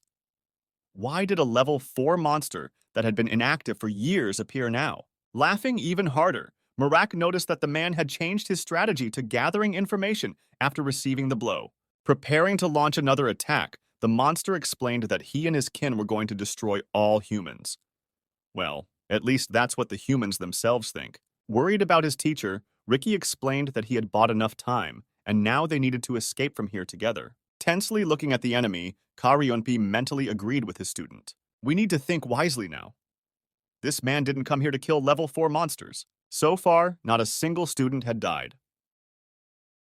Karyunpi must quickly return to the kingdom and report the appearance of the 4th level." However, Gloom wasn't about to let his victims escape. As soon as the creature activated its next skill, Ricky and his teacher fell to their knees and began to pant. They could no longer move or resist the enemy in any way. Their minds had completely surrendered to the darkness. Looking at the two of them gasping, the 4-armed monster couldn't contain its admiration. For a while longer, the creature enjoyed this beautiful sight, but then it decided to end the show. After wishing these people a good night, Gloom was about to crush them to the ground with a huge palm. At the same moment, Tian felt something unusual. She immediately thought something terrible was happening to her older brother. The bright light blinded the eyes of the darkness, already preparing to finish off its victims. A 6-winged girl appeared in front of him, exuding a bright light. In this girl, the monster saw the Great Wind Spirit V. "What, the Great Wind Spirit V? Am I your friend or something?" The girl clarified, looking at the monster irritably. Asking how dare he not use Nim when addressing her, the Wind Spirit Vi ripped off her enemy's arm. By the way, in Korean, Nim is used to pay respects. This is the Great Wind Spirit V. Among the only 4 great spirits in this world, she is the most selfish being with a disgusting character. After apologizing to the Great Spirit, Gloom admitted that he had been too rude and he had shown insufficient respect. However, great spirits by rule never interfere with other ecosystems. And if that's the case, then what's V doing now? The beings who govern nature and order in this world are called the 4 great spirits. Among them, the Great Wind Spirit V is the most selfish with a disgusting character. When Marak asked what such a creature was doing here right now, V explained that she had only come to make arrangements. The condition of the Great Wind Spirit would be not to kill the 2 currently lying at her back. In exchange for that, V will not interfere even if the monster kills other people. After all, he didn't come here to kill those 2, did he? After hearing V's terms, Gloom was surprised that a great spirit directly involved in the maintenance of nature was negotiating with him. And it would be something important, but she's doing this for 2 wussy people? Then the Great Wind Spirit explained that these people were good-looking, and she likes pretty things. And that means V clearly doesn't like Marak. Ignoring her hurtful words, the monster reminded her that initially, when it came to great spirits, everyone said they wouldn't directly interfere with the ecosystem. Asking where he heard such a thing, the Wind Spirit asked him not to procrastinate and decide quickly. There were only 2 choices. Either he would fail to achieve his goal and die at V's hands, or he would agree and leave. Hearing this from the Wind Spirit, Marak tried to figure out whether to regard the words as a suggestion or a threat. Obviously, fighting a great spirit just to kill these 2 doesn't fulfill the original purpose. But at the same time, Darkness isn't going to forget that V showed up precisely to protect both of these people. If the monster let them leave now, then in the future, They would borrow all the power of the Great Spirit to start protecting others. So, it would be best for Gloom to go against the Great Spirit right now and kill these people. With a pitying look at the monster about to finish off Ricky and Karyunpi, the Wind Spirit asked him to look at himself and how pathetic he was. Extending her arm forward, V took aim at her opponent and snapped her fingers. The powerful flow of wind tore the level 4 monsters to pieces. The only thing left of Gloom was his legs, which continued to stand still. All the other parts of his body just fell to the ground. Sensing that this dude was not at all good at negotiating, the Great Wind Spirit suggested that he honorably accept his punishment for his incompetence. She uses her strength and power to make this monster die 4 more times. Without letting Gloom die, the girl snapped her fingers and ripped him to shreds again with a windswept stream. Asked to understand her, V explained that she was negotiating because, after all, she is a great person. Right now, she could easily destroy this monster on the spot, but she doesn't because she hopes to negotiate. The only thing left of Gloom was a small, nasty puddle. A second later, the level 4 monster fully recovered, taking its original form. Realizing it had no other choice, the creature agreed to make a deal with the Wind Spirit. Whatever the terms, it was bound to reach its goal today. That's the only reason why Gloom decided to make concessions.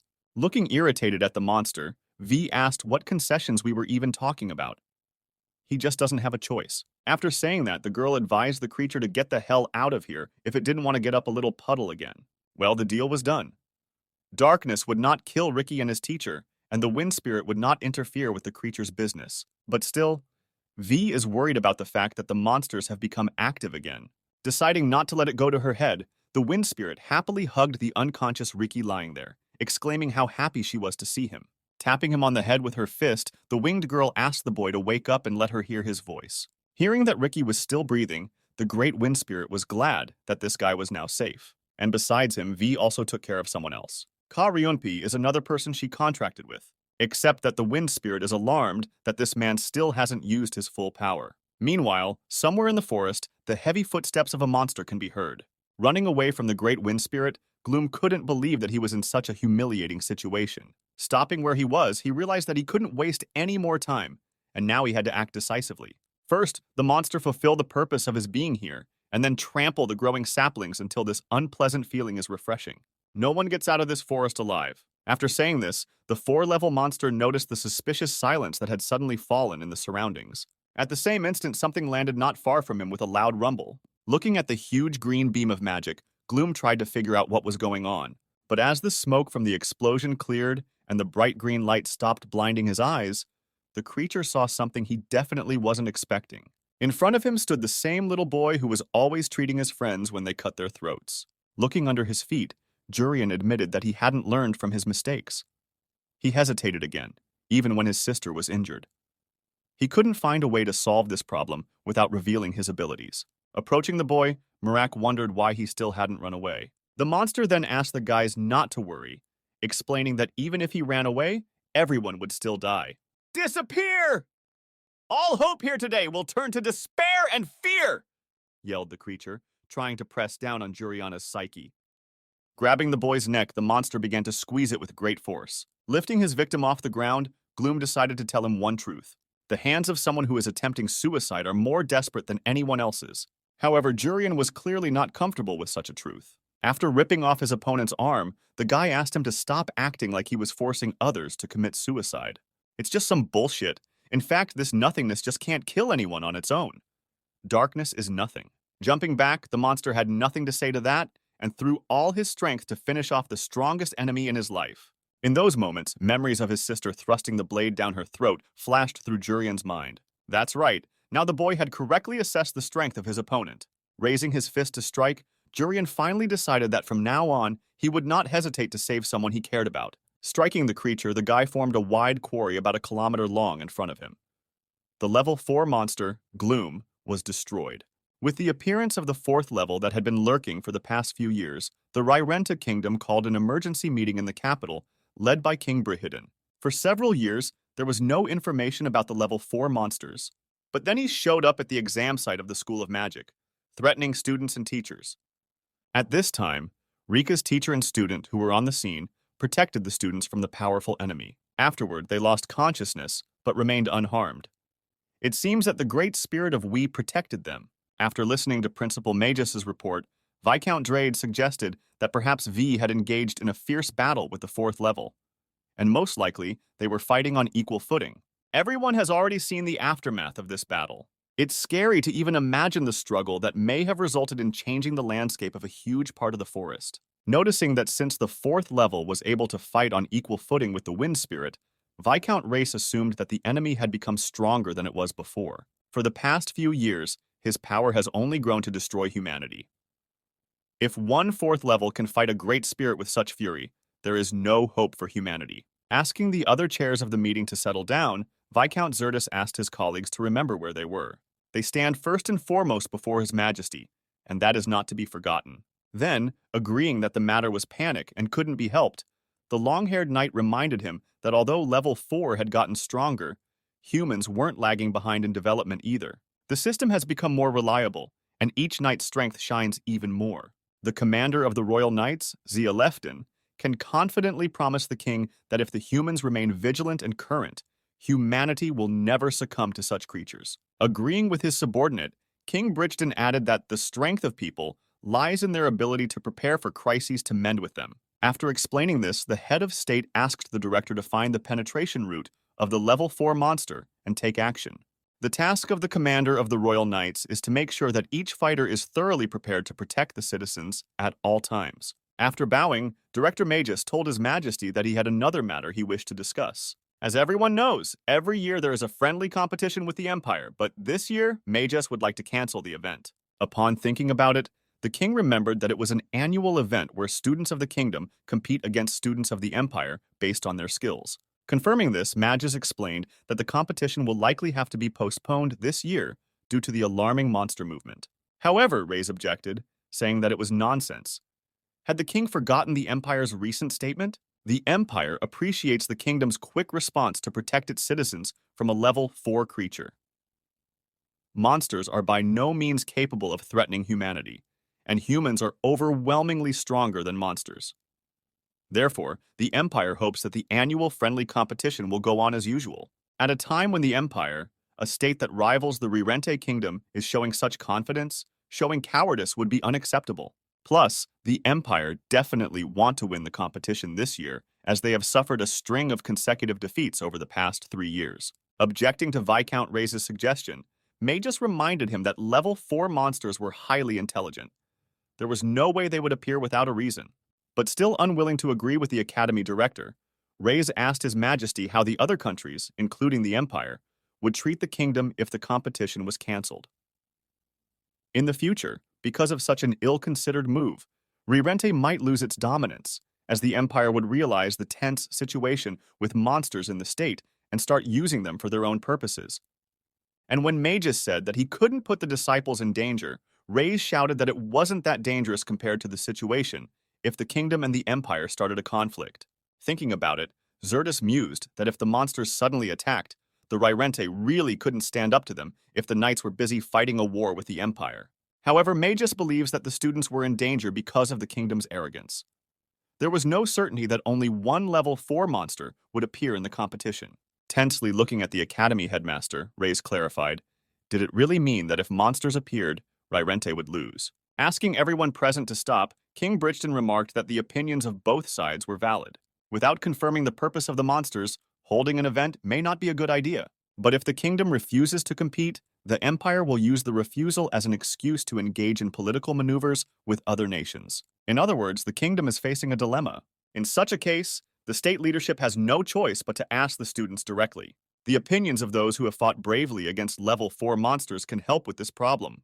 But in addition to teacher Karyunpi and apprentice Rika, the king asked the principal to bring in a special student of magic, Jurian. A few hours later, a castle in the capital of the kingdom of Rirente. Sitting in front of the king, Jurian can't understand how it could have come to this. What is going on here? After bowing to His Highness, Magus reported that teacher Karyunpi along with his students Riki and Urian had arrived. Asking the people kneeling in front of him to raise their heads, King Brixton remarked that their calmness and reaction during this recent crisis with the appearance of a level 4 monster was commendable. Thanks to the courage of these three, the peace and stability of the kingdom was preserved. Noticing Jurian, one of the Viscounts asked his colleague if this boy was a commoner student. It means that their sons have failed in their attempt to eliminate these scum. In the meantime, Bridgeton explained to the heroes that their awards would be prepared gradually. Besides, the king didn't summon these three for that reason alone. A friendly competition with the Empire is scheduled for a few months from now. The competition not only strengthens the friendship between the two countries, but is also an important event that attracts the attention of other countries. However, the truth is that this show evaluates the power of each country. The winning country gets more sponsors and better prospects. After honestly telling all of this, Bredton rose from his throne and abruptly added that the Reincarnated kingdom was considering dropping the competition this year. It's all the fault of that fourth level. No one knows if and when the monsters will reappear. The king summoned the heroes here to personally hear the opinions of those who had directly encountered the fourth level. Hearing the king's words, Ricky remembered Gloom's face and immediately turned pale. Noticing the frightened look on the student's face, Bridgeton asked what was wrong. Telling the boy to share his honest opinion, the king asked him to feel free to speak up. Then, the Viscount standing nearby asked the three heroes if they couldn't speak because of fear. Well, even though they were directly confronted with such a horrible situation, such a reaction could only mean that the pride of the Magic Academy had crumbled. In that condition, it might have been best to postpone the competition. Without letting the Viscounts finish, Jurian turned to the king with a bow, saying that he, a special student of magic, was ready to answer His Majesty's question. First of all, Jurian is honored to be invited here, and he is truly grateful for Mr. Bridgeton's praise. And if those here will allow it, this kid will give his opinion on the competition. As everyone knows, Karyunpi, Ricky, and Urian encountered a level 4 monster. Undoubtedly, the enemy was incredibly strong. However, no matter how much they fought the monster, none of the three heroes succumbed to fear even for a second. Instead, they focused on finding ways to overcome this problem. If the fourth tier makes another appearance at this year's event, things won't end the same way. This time, the students and teachers of the Magic Academy will show everyone that they can defeat a level 4 monster. Such a presumptuous statement greatly surprised both Xertus and the head of Magus Academy himself. The other Viscounts were also perplexed as to why this commoner was so cocky. What was wrong with him? Even the commander of the Royal Knights, Zia Lefton, appeared shocked by such bold words. A sepulchral silence hung in the air, and the king sitting on the throne looked gravely at the boy. In the next second, Bridgeton laughed loudly, shouting that it was simply excellent. Smiling contentedly, the Lord of these lands remarked that calling these three here was the right decision. Looking at His Majesty incredulously, Jurian was of course surprised by this reaction. It was different than expected. However, this was only the beginning. Special Magic Apprentice, no, Jurian. I order you to become a representative of the kingdom and take part in the competition. Suddenly said the king, shocking everyone present. An ordinary commoner orphan will become the face of the kingdom of Reincarnated in a friendly competition with the Empire. In a panic, turning to His Majesty, Viscount Reyes asked him to reconsider. The competition is a matter of pride for the kingdom. It's embarrassing to even think how other countries would perceive Reincarnated if a commoner became a representative of their state. Then, gagging Reyes, Magus gave him a creepy look and reminded him that Jurian was not a commoner, but a special apprentice. Resenting this treatment of himself, the Viscount with the monocle shouted to the head of the academy to stop his jokes. Standing at Magus's side, Ricky explained to the people here that Jurian could overcome the 4th level monster's attack due to his instant full healing. He's going to play a terrific role in this competition. Hearing such words from his classmate, Jurian looked at him in confusion, not understanding why he was suddenly acting like this. Sighing, Marquis Ricaseso standing nearby said with certainty that instant complete healing was impossible. Healing technically means regeneration. It is about helping regeneration to accelerate healing, not directly healing wounds or diseases. Therefore, instant healing is theoretically impossible. After listening to Lord Ricaseso, Jurian finally realized why everyone was so surprised when they saw his healing abilities. Meanwhile, the Marquis added that it was probably a common illusion magic that made people feel no pain. And when Ricky wanted to object to Ricaseso, the head of the academy gestured for him to be quiet for a while. Getting to his feet, Magus explained to the Marquis that the magic he knows is not the whole world. The Viscounts certainly did not expect to hear such statements from the honorable head of the academy. He is talking about something that cannot be done even theoretically. Instantaneous complete healing has never been achieved by anyone in the history of mankind. However, to prove that it was possible, Magus offered to demonstrate instant complete healing right there. Shifting his gaze to Jurian, the head of the academy asked if he could do it. Of course, the boy didn't object, but he still couldn't quite understand how things had turned out this way. He had just tried to help his sister recover from Sunbae Nim's blow for a moment, and now he was kneeling in front of the king because of it. Nodding, Jurian confirmed that instant complete healing was possible. Such a statement shocked the Viscounts. Asking the boy to demonstrate his abilities, Lord Xerxes volunteered to be his test subject. Showing the scar on his arm, the man said that he received this injury on the battlefield. Originally, this scar was twice as large. Xerxes has been healing for the past few years, but this injury has never fully healed. If this student's complete healing is real, it means that he will be able to heal this severe injury as well. Realizing that such a test would be too difficult for his student, Magus asked Duke Xerxes to wait for a moment. Urian healing is the ability to heal wounds. Healing a scar is a different matter altogether. Angry, Viscount Reyes asked the head of the academy if, in that case, he was proposing to harm anyone here. No one can claim that instantaneous complete healing exists, and therefore, no one would agree to mutilate themselves to test it to the fullest. Marcus Ricaseso in turn pointed out that a scar is also a wound. If it is indeed an instant complete healing, even it will heal. Magus had already started to get indignant when suddenly Jurian interrupted him, saying that he was willing to try it once. In fact, the boy himself doesn't know if he'll be able to heal the scar too. He was just curious, as he hadn't encountered such a thing before. Walking up to Duke Xerxes, the boy suggested that the extraction process begin. Bringing his palm to the Viscount's scar, Jurian activated the spell. In the same second, the scar on Xerxes' arm disappeared as if it had never been there. It's not hard to imagine the look on that man's face the moment he saw that. Looking at his arm from all sides, Xerxes noticed that now, where the scar had been, was the skin of a 3-year-old child. Once again, everyone who had the honor of seeing this miracle was stunned. Even King Bridgeton couldn't contain his astonishment. This commoner wasn't just able to conjure such unfathomable magic and heal the scar. Even Duke Xerxes' sore throat, which was like a cold, had gone away. Xerxes was now convinced that this was not an illusion or an obsession. The instantaneous complete healing was definitely real. Approaching His Majesty, the commander of the Royal Knights, Zlfdin, remarked that this was not just a surprise, but a real revolution. If such abilities are used on the battlefield or in everyday life, it will have remarkable effects. Moreover, if the kingdom manages to commercialize healing, it will greatly advance medical technology. While everyone was discussing what had happened amongst themselves, Jurian couldn't help but marvel that his instant healing was working on his scars as well. Meanwhile, turning to the special apprentice, Viscount Race asked how many times a day he could use his ability. Such a question threw Jurian into a stupor, as he had never tested this. Obviously, he could use instant healing up to infinity times, but to answer something like that would be a stupid decision. So the boy told him that he was able to use full instant healing about 3 times a day.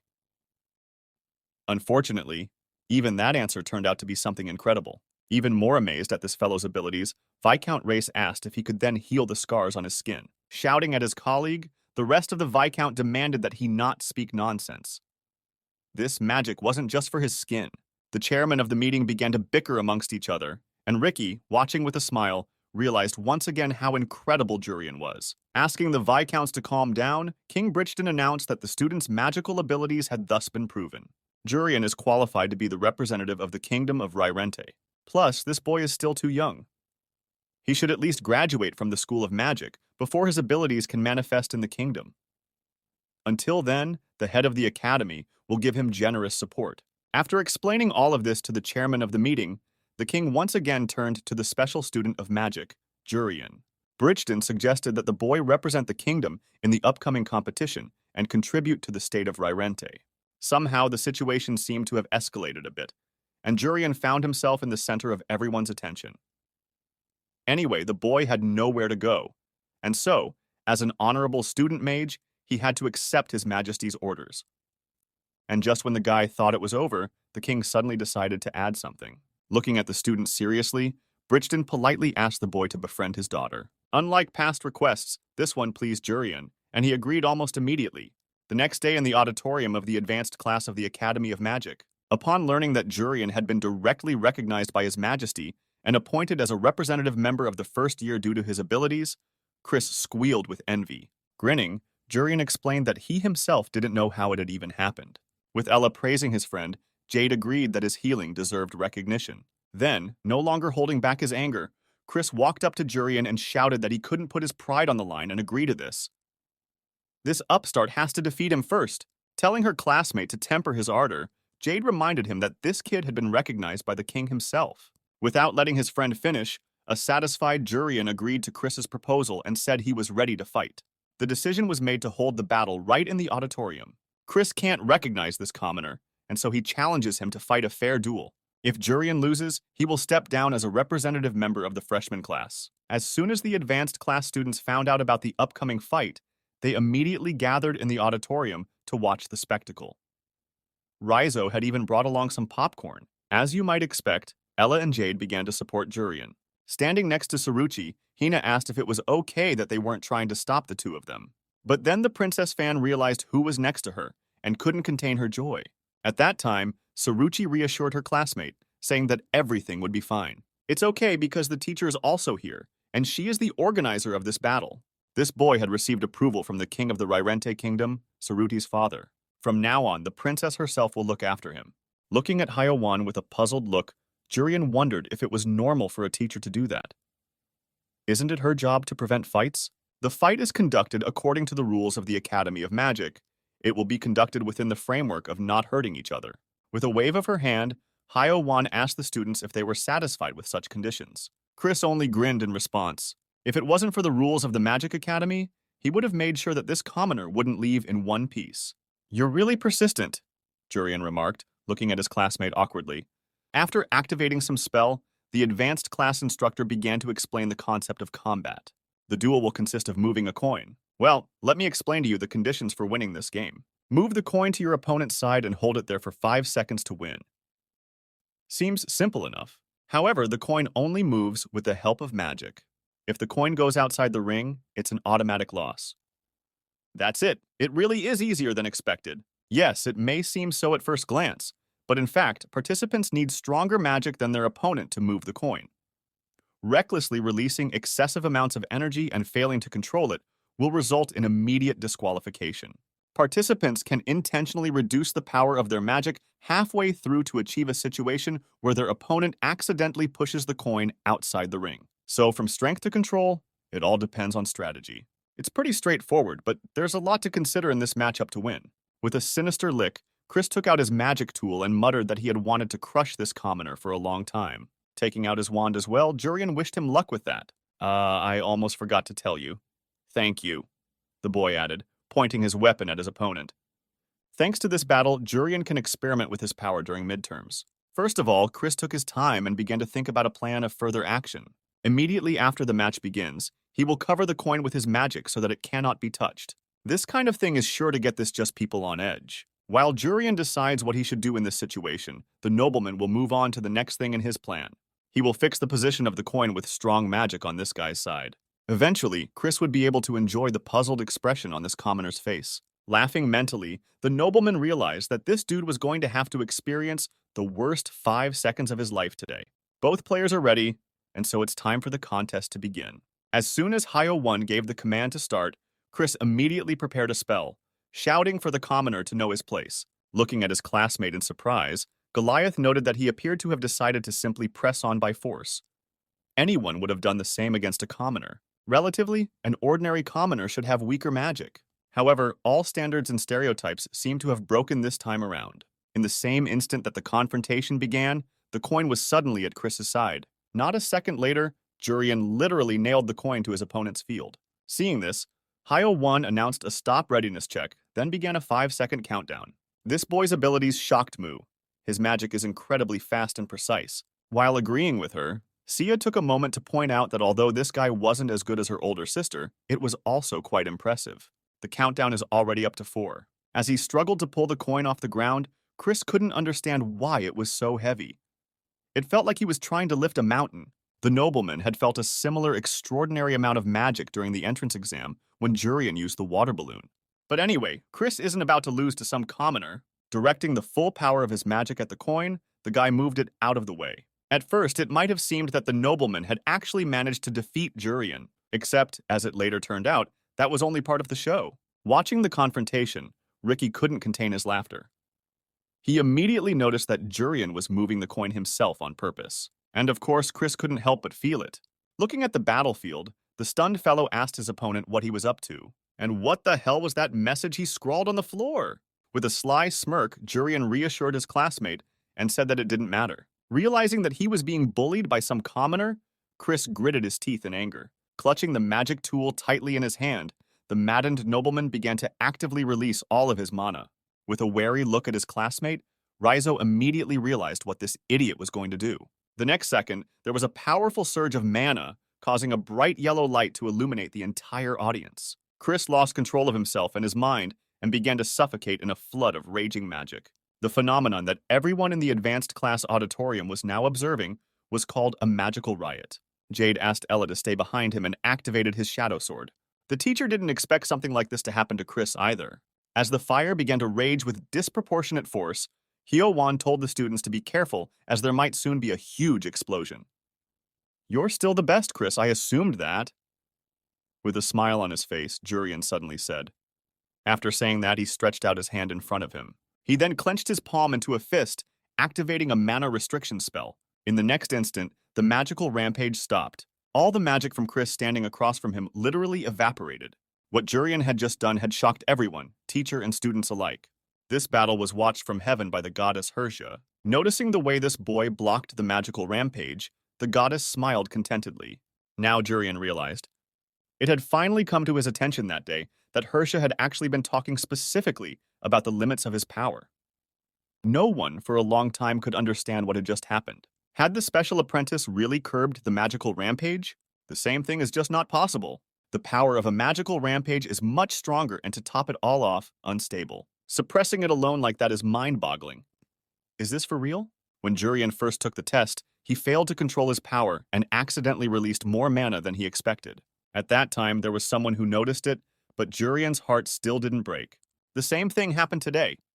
In that case, is heartbreak a lie?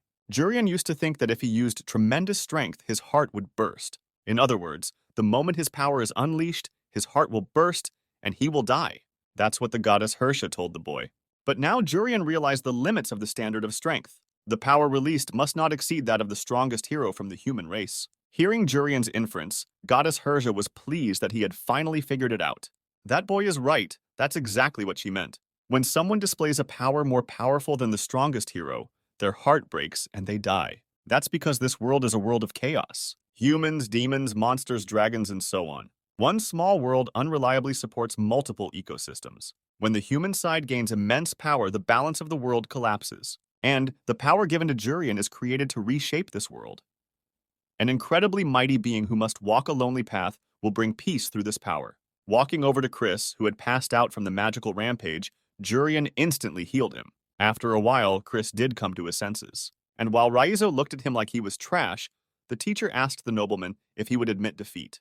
Sitting on the floor, Chris remembered that not long ago, he had been in a duel with a commoner. After looking around at everyone around him, the guy saw an unhurt Jurian and realized that he had lost. Out of frustration, the nobleman slammed his fist on the floor. Lowering his head, Chris muttered that the competition was an important event for the pride of the kingdom.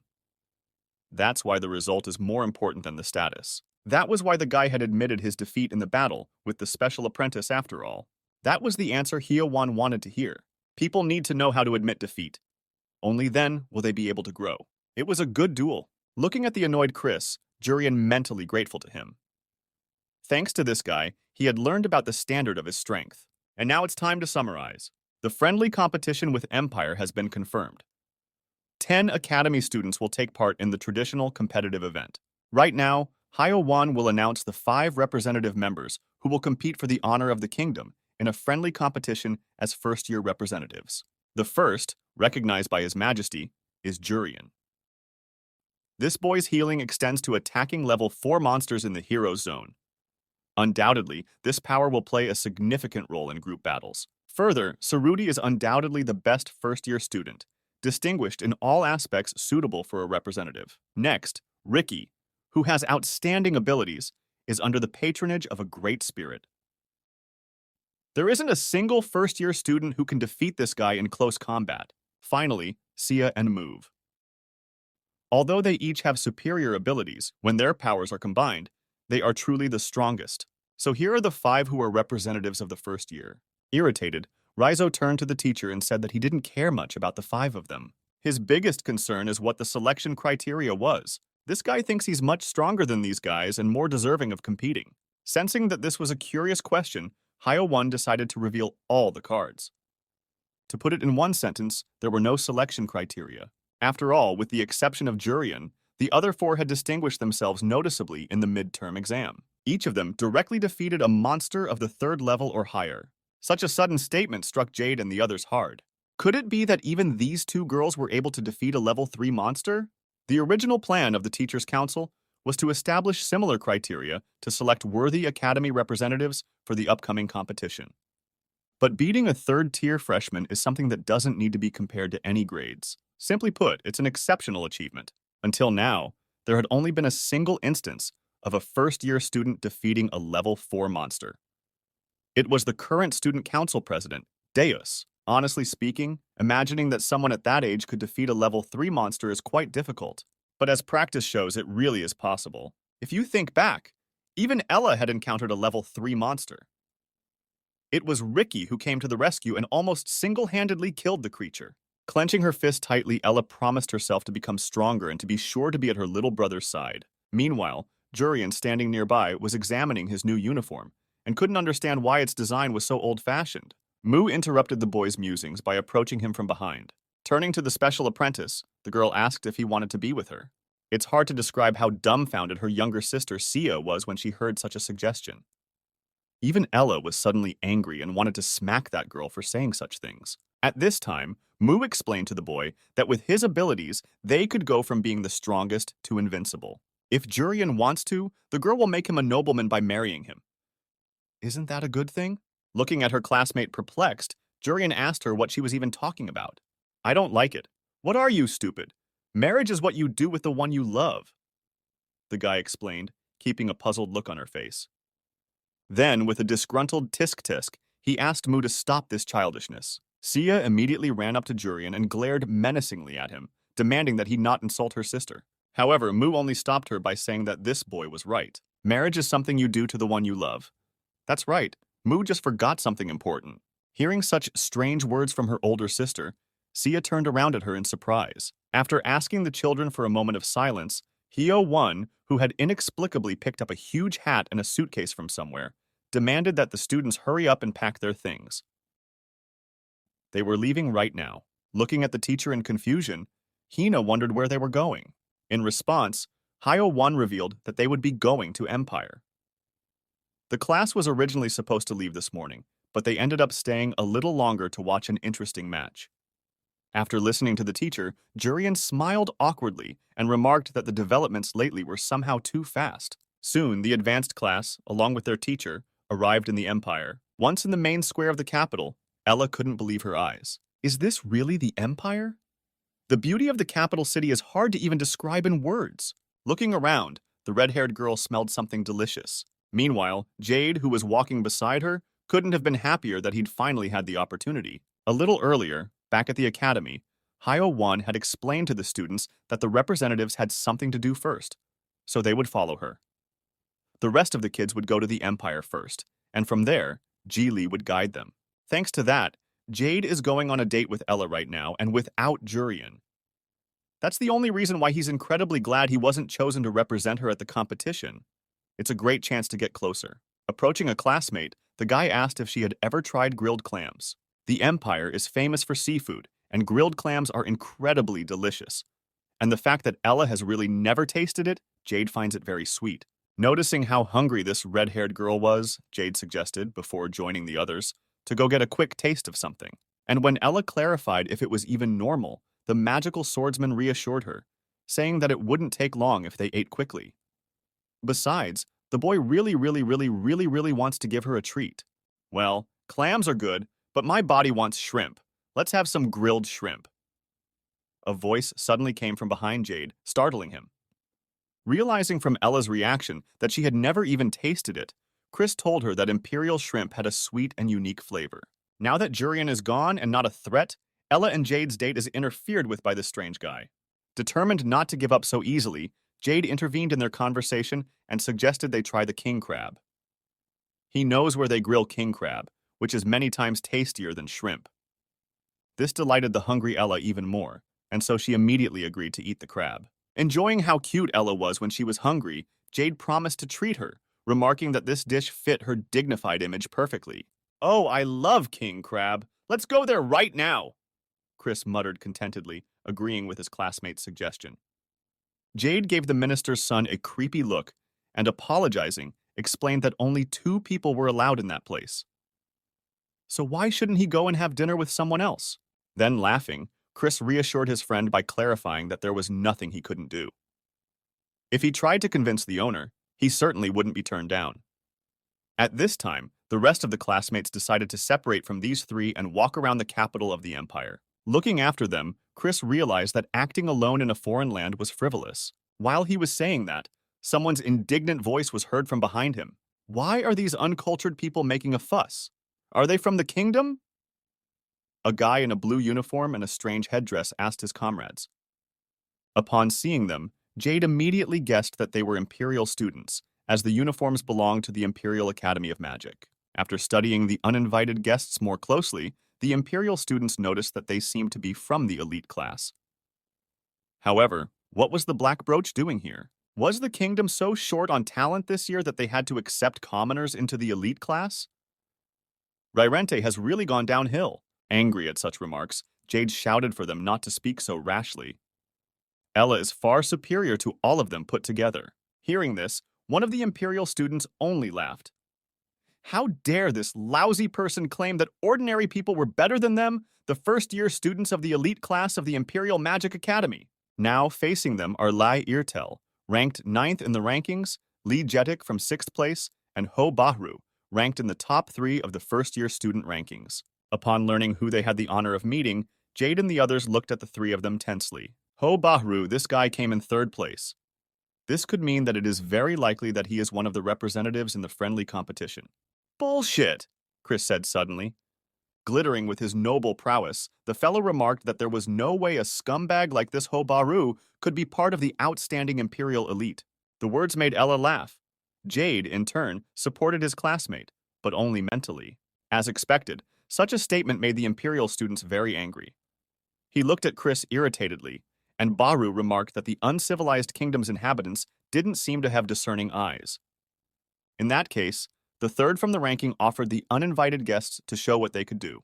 Now they will fully experience the power of the empire. As soon as 2 of the Imperial students pounced on their country's guests, Ella stepped forward and told Jade she would handle it herself. Chuckling, Chris noticed that this girl's eagerness seemed to be due to his argument with Jurian this morning. However, since these Imperial students looked too frivolous, Ella had no trouble dealing with them with 2 punches. Fainting, Lee Jetik couldn't believe that this commoner was so fast. But with a chuckle, Ella clarified that it wasn't her being too fast, but her opponents being too slow and weak.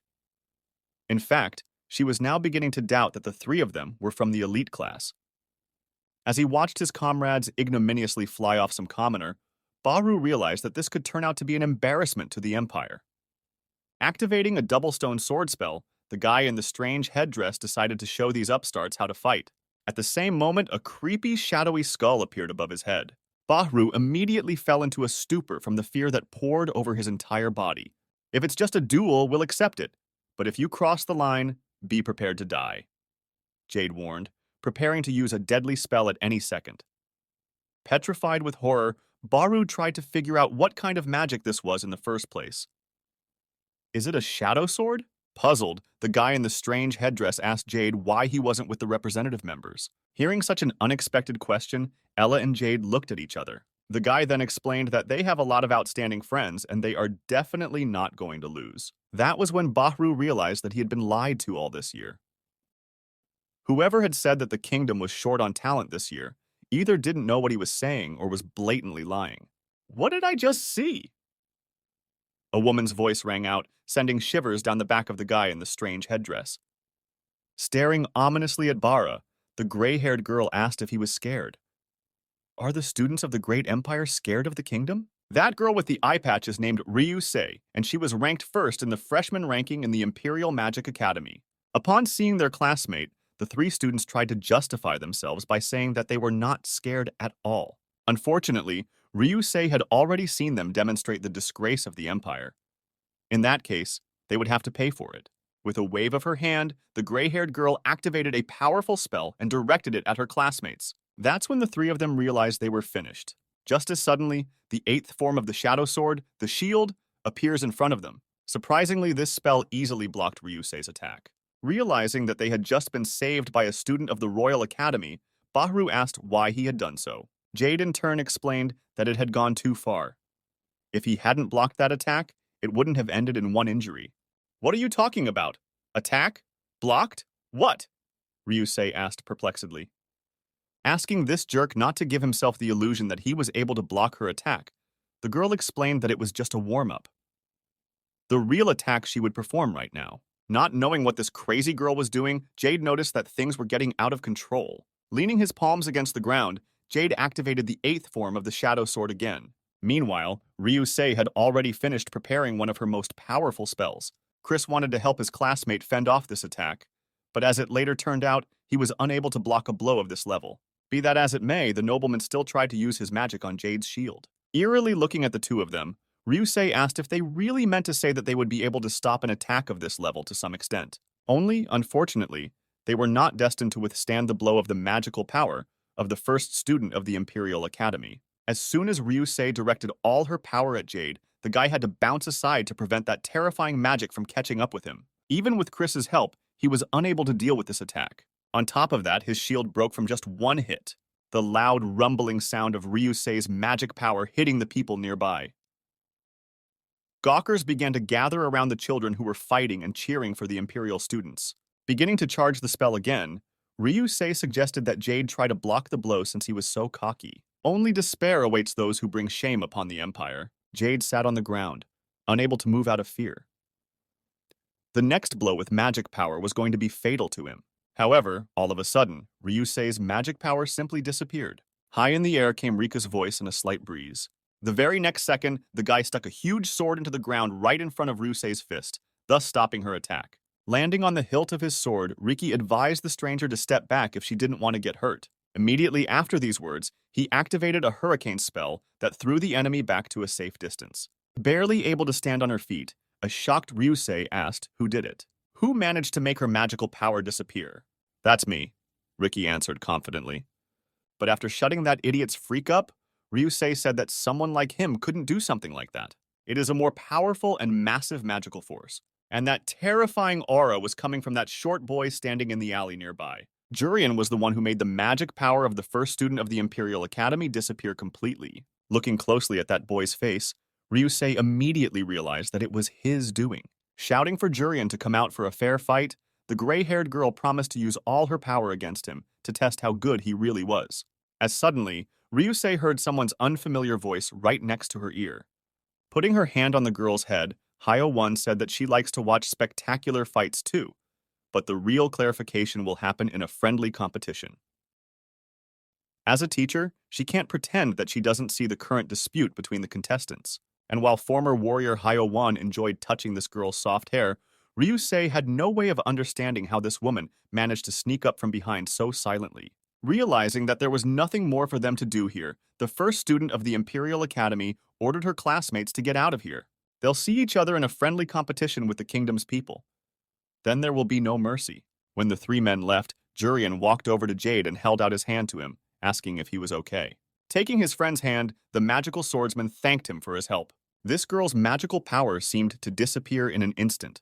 The same thing happened this morning when Jurian fought against Chris. He eliminated the explosion of magical power with literally one fist movement. Now Jade was finally convinced of how amazing this boy was. At the same time, while Jurian was helping his classmate to his feet, Riki walked over to his sword, which he thrust right in front of Ryusei's fist.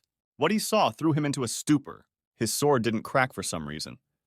Apparently, it happened the moment Ryusei struck it with her fist. But what was most strange was that she was only able to destroy such a sturdy sword with a normal strike without using magic power. Turning back to Jurian, Riki advised him to keep his guard up in the upcoming competition. Of course, Jurian had no idea what the Son of the Wind was carrying. A short while later, the interchange room. Royal Academy of Magic, first-year representatives. Tensely looking at these five, Baru realized that they were probably even stronger than the guy with the shadow sword. They were real monsters. Ignoring his would-be rivals, Jurian immediately started looking for something to eat around here. Also attending the event was third-year senior Dias, the top-ranked student-athlete in the nation. Noticing Princess Saruchi, he approached her and greeted her with a respectful manner. However, the girl asked him to feel free to speak casually. She was not a princess at present, but an ordinary student. Then, laughing, Deus remarked that Saruti had grown a lot. Meanwhile, walking up to Jurian, Mu explained that Deus was the person who took first place overall. And in fact, he's the only outstanding third-year student. Although, Mu still feels like she's stronger than him. Jurian himself, on the other hand, was greatly amused by this dude's hairstyle, which looks like a three-pointed spear. Having gotten the attention of the students, Hyo-won decided to check if everyone was in place. Only a third-year student. In addition to him, 4 sophomores came here. And finally, as many as 5 guys from their freshman year of college. Only 10 representatives from the kingdom and all here. When Deus greeted the teacher, remarking how they hadn't seen each other in a while, Hyo-won said she had high hopes for him. Well, it's time for the inaugural competition to begin. First of all, the professor representing the Empire welcomed the distinguished guests from different countries who came to support the participants. This man is a professor from the Imperial Academy, and his name is Khazar. For the past 7 years, the Empire and Kingdom have held an annual friendly competition. The competition not only strengthens the friendship between the two countries, but also serves as an important event where students from each country can learn from each other and grow. But with the kingdom being flooded with monsters recently, there seems to be nothing for the students of the Empire to learn this year, be that as it may. Solemnly raising his hands, Khazar asked the honored guests from other countries not to worry, telling them that the Empire possessed a power that could withstand the attack of a level 5 monster. From this event to future monster battles, the Empire will take the lead in protecting everyone. Welcome to the Empire!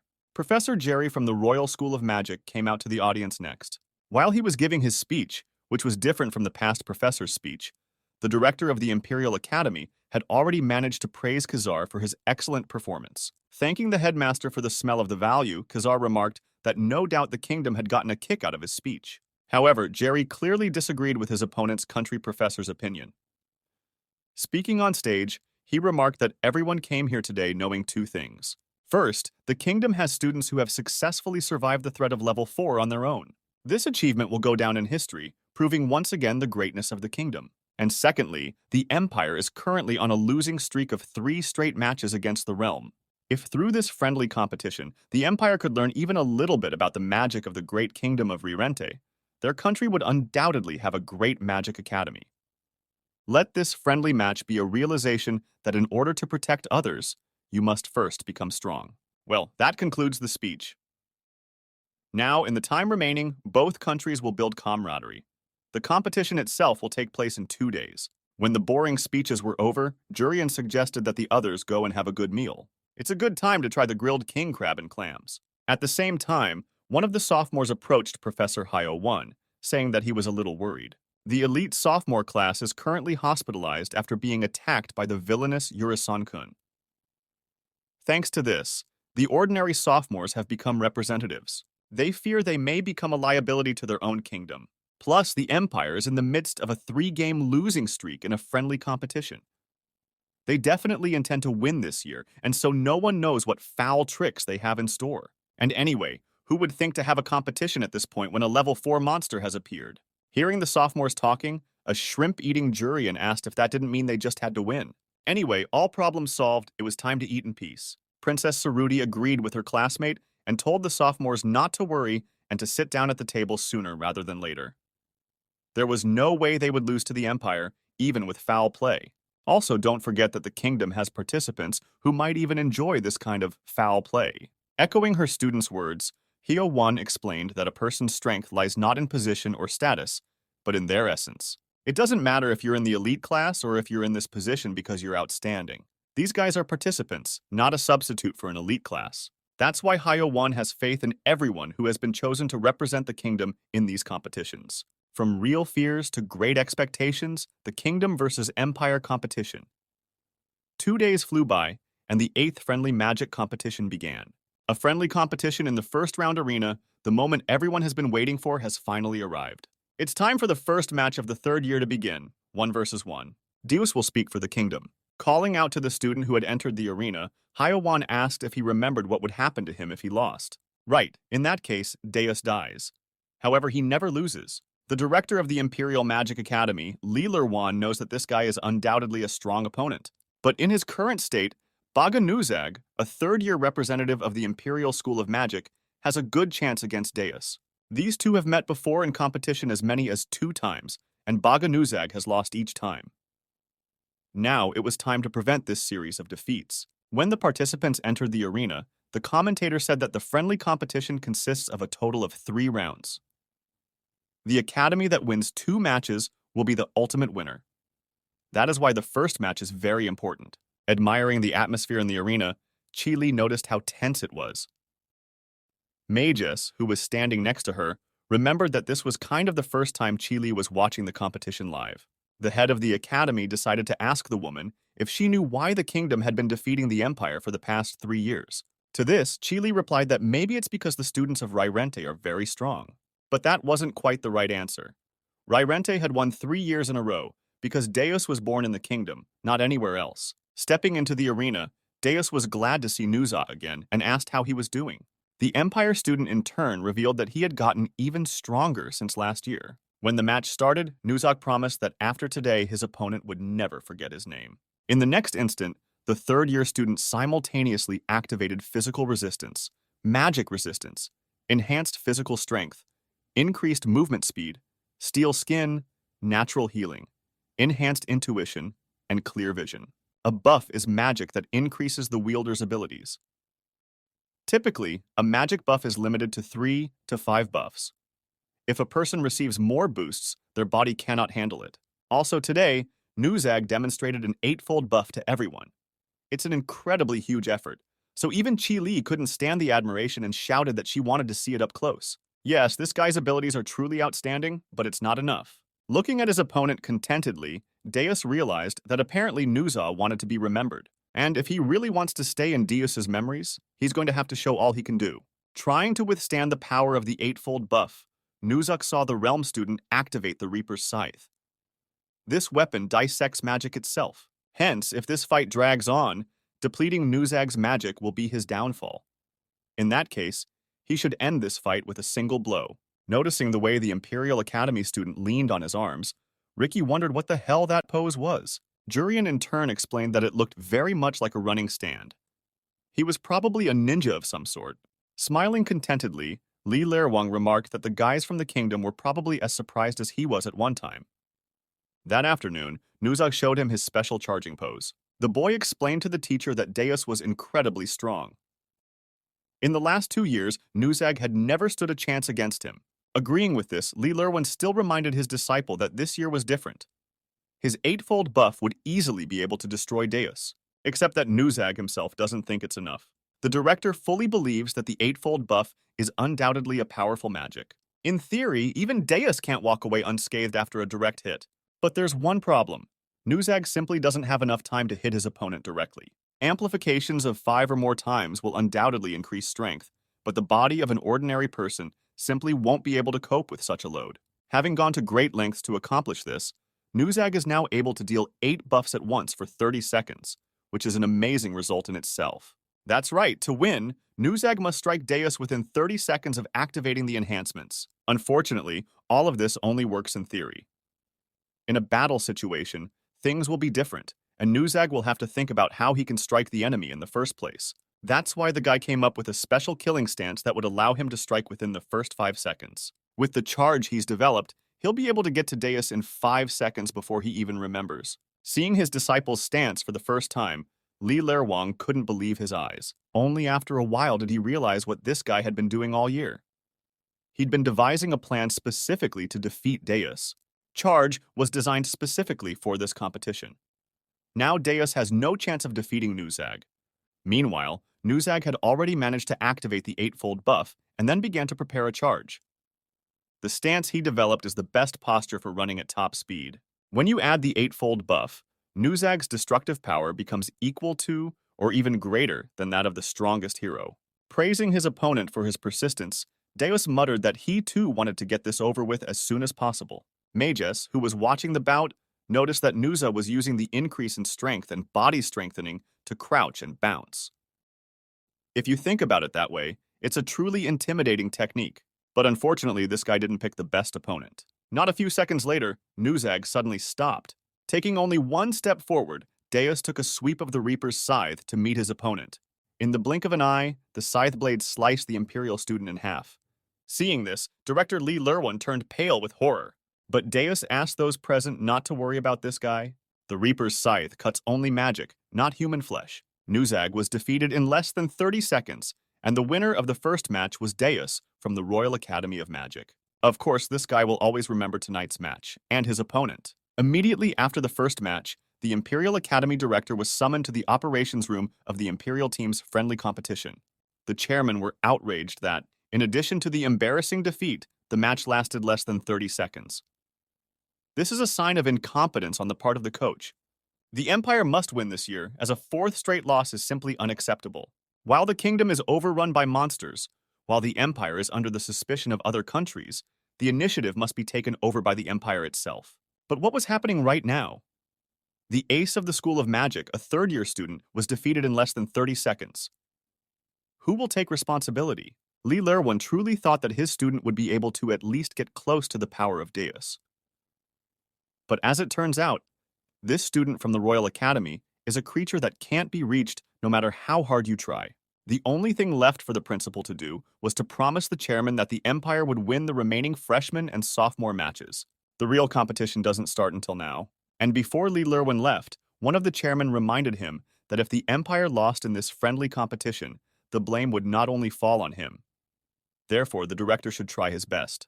At the same time, while looking at the list of upcoming matches, Hyo 1 noticed that there were still 2 more competitions left between the first and second courses.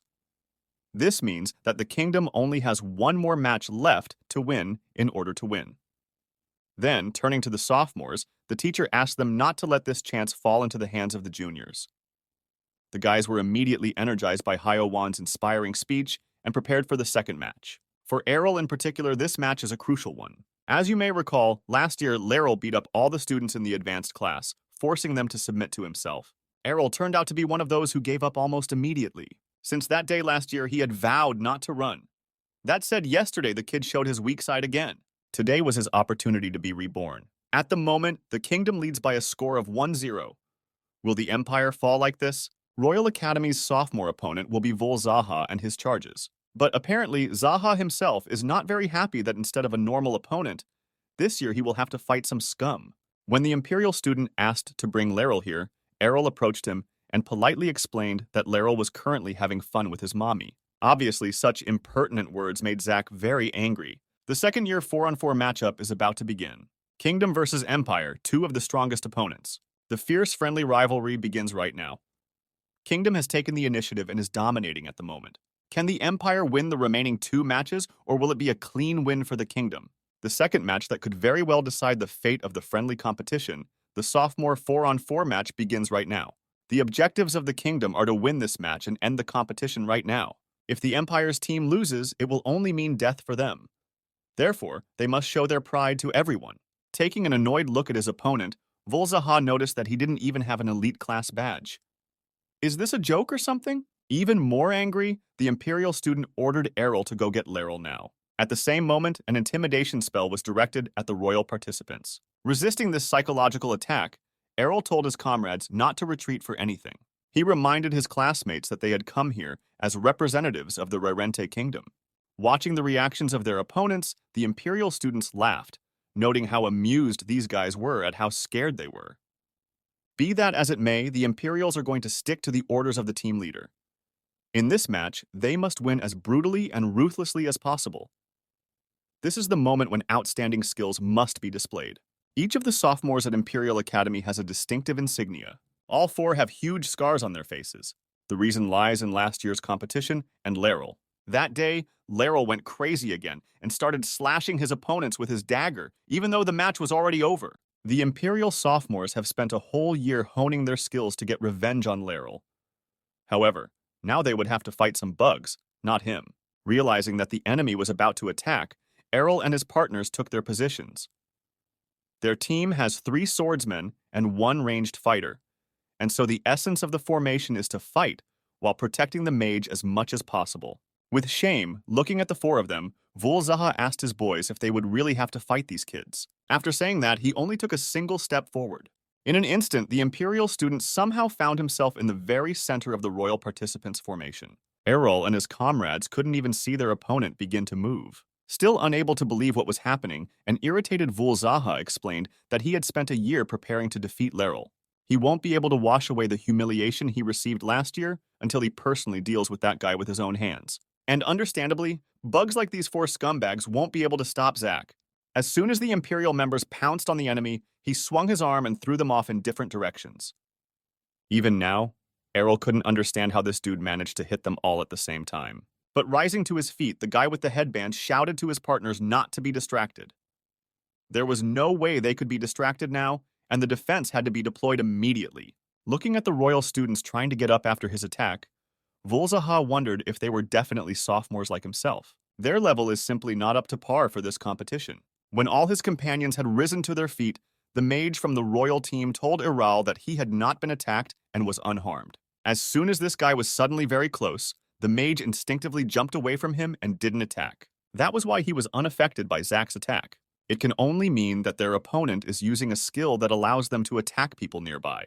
Noticing the way the royal participants were talking amongst themselves, the Imperial students realized that these guys seemed to be up to something.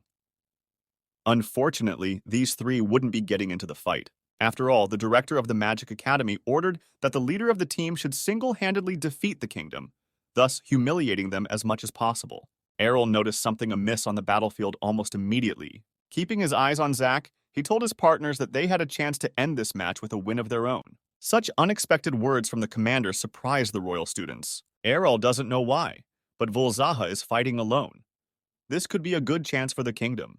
Telling everyone to listen to him carefully, the guy in the armband announced that they only had one opponent with the peculiarity of attacking at close range. It was time to prepare Formation 3 and took advantage of the enemy's weakness to long-range attacks. "Are you saying I'm weak against ranged attacks?" Zaha clarified, having heard the enemy talking. Standing confidently in place, the Imperial student vowed not to counterattack for 30 seconds and let his opponents try to defeat him in that time. The royal students immediately suspected that it might be a trap. But, reminding his comrades that this might be their only chance, the mage shouted to them not to stand still and to attack this guy faster. When the count got to 28 seconds, the royal challengers pounced on Zack from all sides. Suddenly, however, the Imperial student ended the countdown. Saying the number 0, he activated a melee spell. With another sweep of his arm, he threw all of his attackers away from him, knocking the weapons out of their hands. Seeing this, the mage from the royal team wanted to already run to help his comrades. However, in the blink of an eye, Zaha advised this guy to worry better about himself than these bugs. The mage didn't even take the time to realize where this guy had come from to appear so suddenly beside him. Striking again, Zaha knocked out the last opponent. Watching the battle, Chili noticed that there was a big difference in skills between the participants. Confirming this, Magus added that, after all, the difference between a regular class and an advanced class is quite large. Beginning to worry about the students, Chili asked if it was okay to continue the match like this. If things continued like this, the Kingdom students would only suffer even more. Magus in turn reminded them that their coach is Hyo 1. All they have to do is trust her judgment. Meanwhile, Hyo 1 herself only continued to watch as her students were brutally beaten by the Imperial members. Walking over to the still unconscious Errol, Zaha delivered another fist strike to his face. Then, with a few swings of his hand, he unleashed a series of attacks on the poor guy. By then, Errol was bleeding all over. As the boy fell face first into the ground, Zaha, approaching him, remarked that now these scum must have realized for sure. No matter how hard people like them try, they can't beat an elite course. All they have to do is crawl on the ground like bugs and beg for mercy. I see. I know very well that I'm practically no different from an ordinary bug. Errol, who had miraculously remained conscious, suddenly spoke up. No matter how hard he tries, this guy knows better than anyone that he's not going to make it into the advanced class. Everyone is watching this match and will probably mock this kid, wondering why he's getting into a fight he can't win. Everyone has known for a while now that Errol doesn't stand a chance. Nevertheless, he's not going to give up. That Errol who once fled in fear no longer exists. Today he evolves, and even if he escapes, he will have to live as a weak individual again. Looking at his opponent in despair, the guy with the bandage on his head shouted that he wouldn't run away anymore. The next second, Zack's bloody fist flew into his face. Throwing this stubborn guy a few meters away from him, the Imperial student said that in that case he would just kill him. From the power of that blow, Errol bounced off the ground several times and flew almost all the way to the end of the arena. A huge cloud of dust rose above the battlefield, and when the fog cleared, everyone saw that despite his many wounds, Errol continued to stand on his feet. Trying hard not to fall to the ground, the guy with the bandage on his head shouted that he would never give up. "Is that so?" Zaha muttered sternly, glaring irritably at his enemy. "In that case, he has no other choice. First, he'll break that scum's leg so that he can never get up again." However, as soon as Zaha raised his fist to strike, his magic simply disappeared for some reason. Looking up, the Imperial student saw an unfamiliar boy in a Royal Academy uniform in front of him. Perplexed by this sudden appearance, Zaha asked the kid who he even was. Did he want to lose his legs too? In response, the first-year representative of the Royal Academy of Magic, Jurian, only looked at the Imperial with a smirk. Trying his best not to pass out, a shocked Errol wondered what a special student from his first year had forgotten here. Meanwhile, to avoid serious consequences, the director of the Imperial Academy ordered Zaha to stop now. All of the opponents had already been eliminated, and so the match could be considered over. One of the judges raised his fist up and confirmed the principal's words, declaring the end of the battle. In the second match, the Empire won. Grinning, Zaha threw a disdainful glance at the commoner who blocked his path and said that he was very lucky. The rest of the second-year Imperial Academy students laughed as well and remarked that this was exactly what they expected from their captain. They were greatly surprised at how Zaha was able to stop before hitting this commoner. With such incredible magical control, the captain could defeat even Laryl alone. However, it turned out to be quite different. While his companions admired him, Zaha stood still and stared at his hand in puzzlement. In fact, the moment Jurian suddenly jumped out in front of him, he had lost control of his magic for some reason. The whole situation made Jade, who was watching the fight from the spectator stands, realize that he hadn't made a mistake last time. Zack's magic dissipated in an instant, which can only mean that Jurian is capable of performing instant magic nullification. Complete nullification in an instant. These skills of his are beyond common sense. While Jade didn't stop marveling at her classmates' abilities, Jurian turned to Errol and praised him for not running away until the very end. How courageously his elder had held his own in this battle really impressed the boy. Such words greatly encouraged the wounded Errol. Of course, he didn't manage to do anything outstanding in this battle.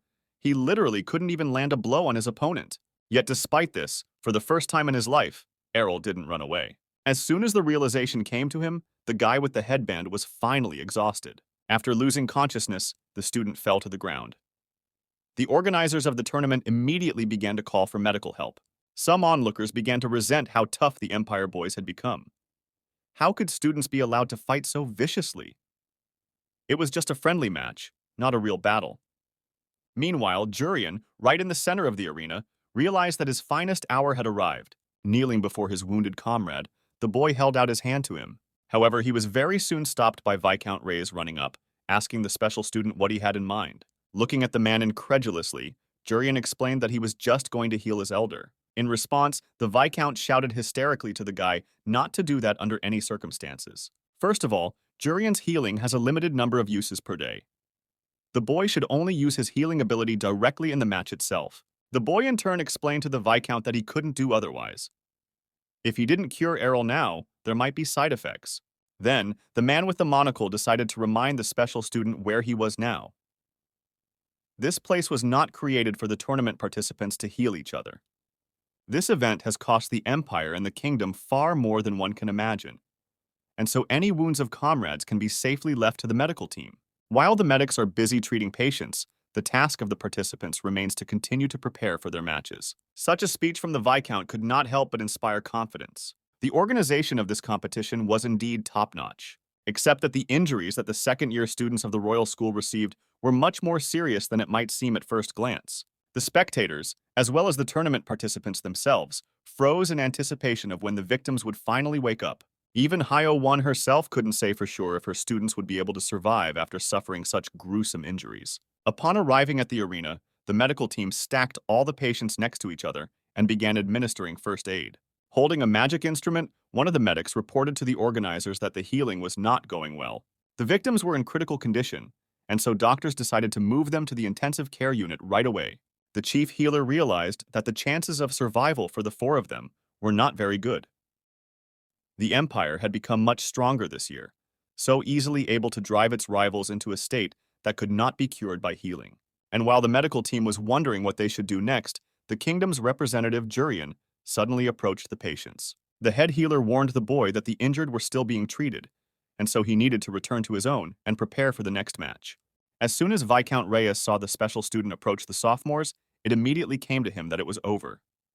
Activating his ability, Jurian whispered that he promised to use the power to help those he wanted to save.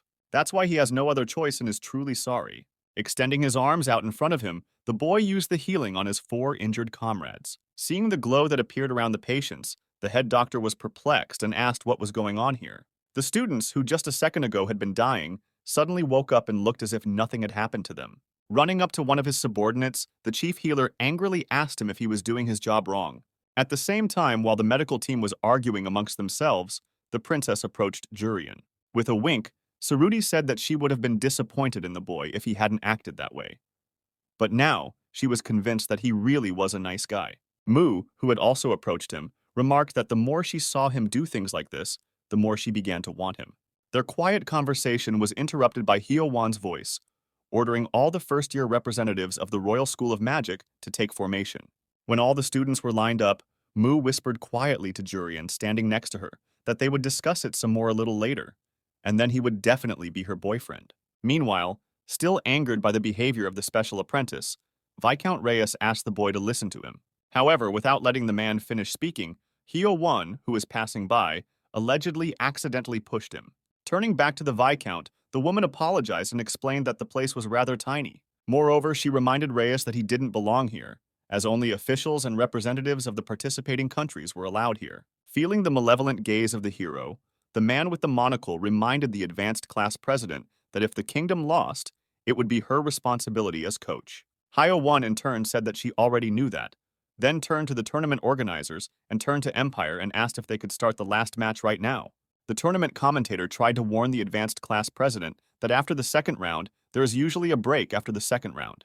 Unfortunately, everyone around them became agitated very quickly after making such statements. Hyo-won's words were perceived by the Imperials as a provocation by the kingdom. The director of the Imperial Academy began to try to calm the outraged public. But it was too late. Stepping forward, Ryusei shouted in rage that the Empire would not run away from direct challenges. The representatives of the Imperial Academy of Magic's first-year team were already prepared for the upcoming battle. Obaru, who is the 3rd strongest in the freshman class, upon entering the arena, was only worried about whether they would be scolded by the coach for such willfulness. The 4th in rank, Hum, for his part, couldn't stop marveling at the perfect healing that Jurian had shown them.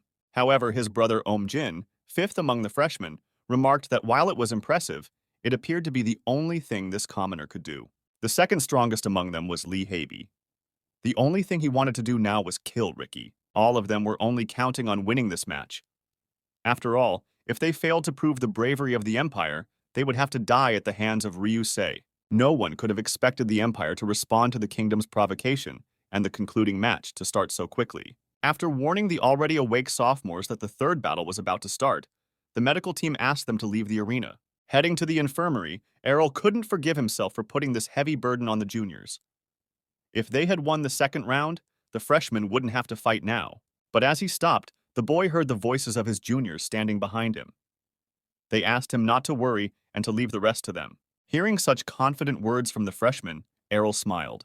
Without turning around to look at them, the guy with the headband urged them to fight as hard as they could. Watching everything that was happening, the nervously laughing Professor Chi Li couldn't believe that Hyo-won had just made the Imperials start the 3rd round so quickly like that. This match will finally decide the winner of the entire tournament. Looking at it from the perspective of strength, there is no doubt about the kingdom's victory. But Chi Li is still a bit worried about the intentions of the Empire, insisting on a friendly competition. Undoubtedly, the Empire wouldn't have promoted this tournament so vehemently without a definite plan. Even so, Director Magis still felt that the kingdom's fears were unnecessary. Standing in front of her students, Hyo-won reminded them that the Empire was currently experiencing 3 years of defeats at the hands of the kingdom. To wash away this humiliation, they insisted on a friendly competition, even in such risky names. In this match, they will try to win by any means necessary. In this case, the students of the Royal School of Magic just need to win as they usually do. The final round of the 8th friendly competition begins. The tournament commentator announced the start of the final match that would decide the winner. 5 top freshmen of the Royal School of Magic will go up against 5 elite students of the Imperial Academy. The fight between the two rivals will conclude today. The final match of the 8th friendly competition of the Freshman 5v5 competition is declared open. As soon as the commentator finished his speech, Ryusei coldly glanced at one of the opponents and muttered that he wouldn't be able to escape this time. Staring awkwardly at the girl, Jurian decided to clarify if she was really saying that to him. The participants were ready to clash in a fierce battle, but suddenly someone interrupted them. Taking the microphone from the commentator, a man who introduced himself as the general secretary of the friendly competition, Lee A-less, welcomed the distinguished VIP guests. The man noted that the competition this year is just as fierce as last year. This is all thanks to the excellent participants from each school. That's why, with his hand up in the air, Lee Alice announced that for players who compete in such fierce and exciting games, the Secretariat would add a special rule to the final match. This was a statement that no one could have expected. Why would the Empire suddenly change the rules of the game so suddenly at the last minute? Did they really come up with this because they know they're losing? As the General Secretary went on to say, in his opinion, the first-year match would, in fact, be an ordinary continuation of the second-year battle. There is no pleasure in looking at the same thing twice. After explaining this, Lee Alice used the Space Bloom spell. A huge tower consisting of several sections appeared in the arena in the same second. The General Secretary announced that the purpose of the newly prepared 5-on-5 match would be to expose the sword at the top of the tower. The tower is divided into a total of 5 rooms. Each room will house 1 player from the Empire and Kingdom. The winning student will be allowed to climb to the very top. To summarize, the more teammates climb up, the more advantage the team will have in trying to get the sword. After hearing the new rules, one of the coaches of the Royal School of Magic objected to the Secretary General. Sormani, that's the guy's name, exclaimed that this rule wasn't announced beforehand. The group from the Kingdom consisted of participants who specialized in team battles. But because of the suddenly added rule, this has turned into an individual match. Such a change is simply unfair. Then, the director of the Imperial Academy explained that its participants were chosen in a similar manner. Only unlike the Kingdom, the Empire was willing to follow the instructions of the Secretariat, which had prepared something interesting. One of the judges supported the director, stating that he would not accept any objection. The decision of the Secretariat was not subject to discussion. It immediately came to Hyo Wan's attention that these imperial bastards had planned and prepared the competition in advance. Be that as it may, she still has no doubts about her little ones and their victory even under such unfavorable circumstances. The Kingdom is willing to take the fight even on the terms dictated by their opponents. With both sides agreeing, the commentators again announced the start of the final round. One of the tournament organizers immediately asked all players to go to the tower. Gathering their thoughts, the students of the Royal School and Imperial Academy headed towards the venue of the final battle. Soon, all participants entered the tower and were assigned to floors in a seemingly random fashion. Meanwhile, news of the players entering the tower reached the Imperial team's operations room. Laughing contentedly, the chief chairman remarked that in this way, the victory of the Empire was already halfway achieved. These guys from the Kingdom have formed a team strictly focused on team competition. A commoner who can only use healing and sisters who only get stronger when they join forces. The chairman is sure that compared to them, their great Empire's team, consisting only of players with good individual compatibility, is practically invincible. These bastards of the realm, even with the hardest wrestling, there's no way they're going to win the individual competition. While the chairman from the operations room were cheering, Jurian, who had entered the tower, was already standing in a room unfamiliar to him. Looking around, the boy saw his current opponent in front of him. Special student Jurian will square off against the third-ranked Imperial Academy student, Obahru. Saruti found herself on the bottom floor of the tower, and her opponent, as expected, was the strongest of all. But the strength of her enemy didn't bother the princess much. She was only thinking about how she could defeat the girl and get upstairs as quickly as possible. "You're going to beat me? How cocky!" Ryusei muttered, glaring at the princess eerily. Beginning to prepare an attack spell, Saruti promised the girl to show who was really overconfident. Being separated from everyone else, Sia sighed heavily and muttered that she was terribly sad to be away from her older sister. At the same moment, Hum, who was standing across from him, laughed joyfully, happy that his toy had come to him. Without stopping laughing, the guy promised to rip the girl's hair all out and make her like himself. Begging her sister to wait a little while, Sia promised herself to come to her right after scolding this pathetic man. At the same time, Omjin had already managed to meet Mu. He immediately explained to his rival that the probability of his twin brother losing to her twin was 0%. In response to that, Mu only yawned indifferently. The group competition had suddenly turned into an individual competition, but to her, it made absolutely no difference. Ricky, in turn, found himself in some sort of luxurious room. He hadn't expected such a place to be in a tower. While the guy was looking around, Lee Haeby called out to him. The red-haired guy made a rather obscene gesture at him and wished the idiot Ricky dead. His opponent began to repeat the word die over and over, and so Ricky only looked at him with shame. Then, with an indifferent look away, the guy began to look for the door leading upstairs. After all, in order to win this competition, they would just have to pull out the sword. The fact that the opponent simply chose to ignore him made Lee Haeby even angrier. The red-haired guy immediately realized that this jerk thought he was the most important just because he had received the protection of a great spirit.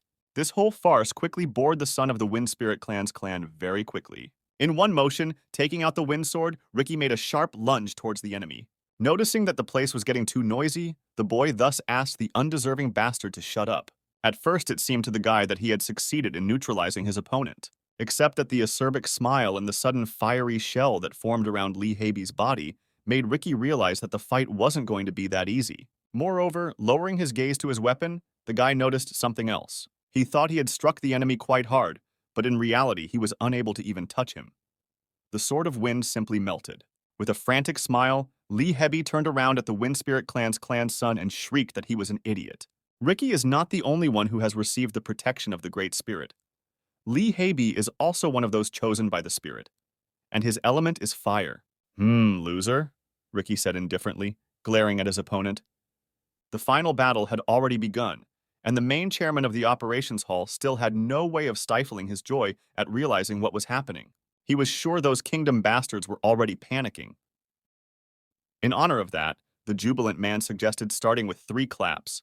Obeying the will of the main chairman, the other members of the operations room clapped their hands and tried to figure out how much longer this dude was going to brag about the same thing. Today's entire day was thought out in advance.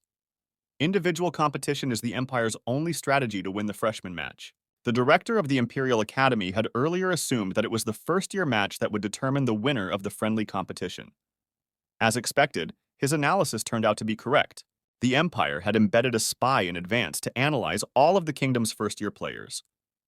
Each player's strengths and weaknesses were analyzed to create a winning strategy based on the data.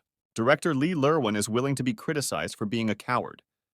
However, that doesn't change the fact that their empire will still win. Lee Lerwan's musings were interrupted by the commentator announcing that one of the players was on his way up. The principal immediately began to guess which of his students had won.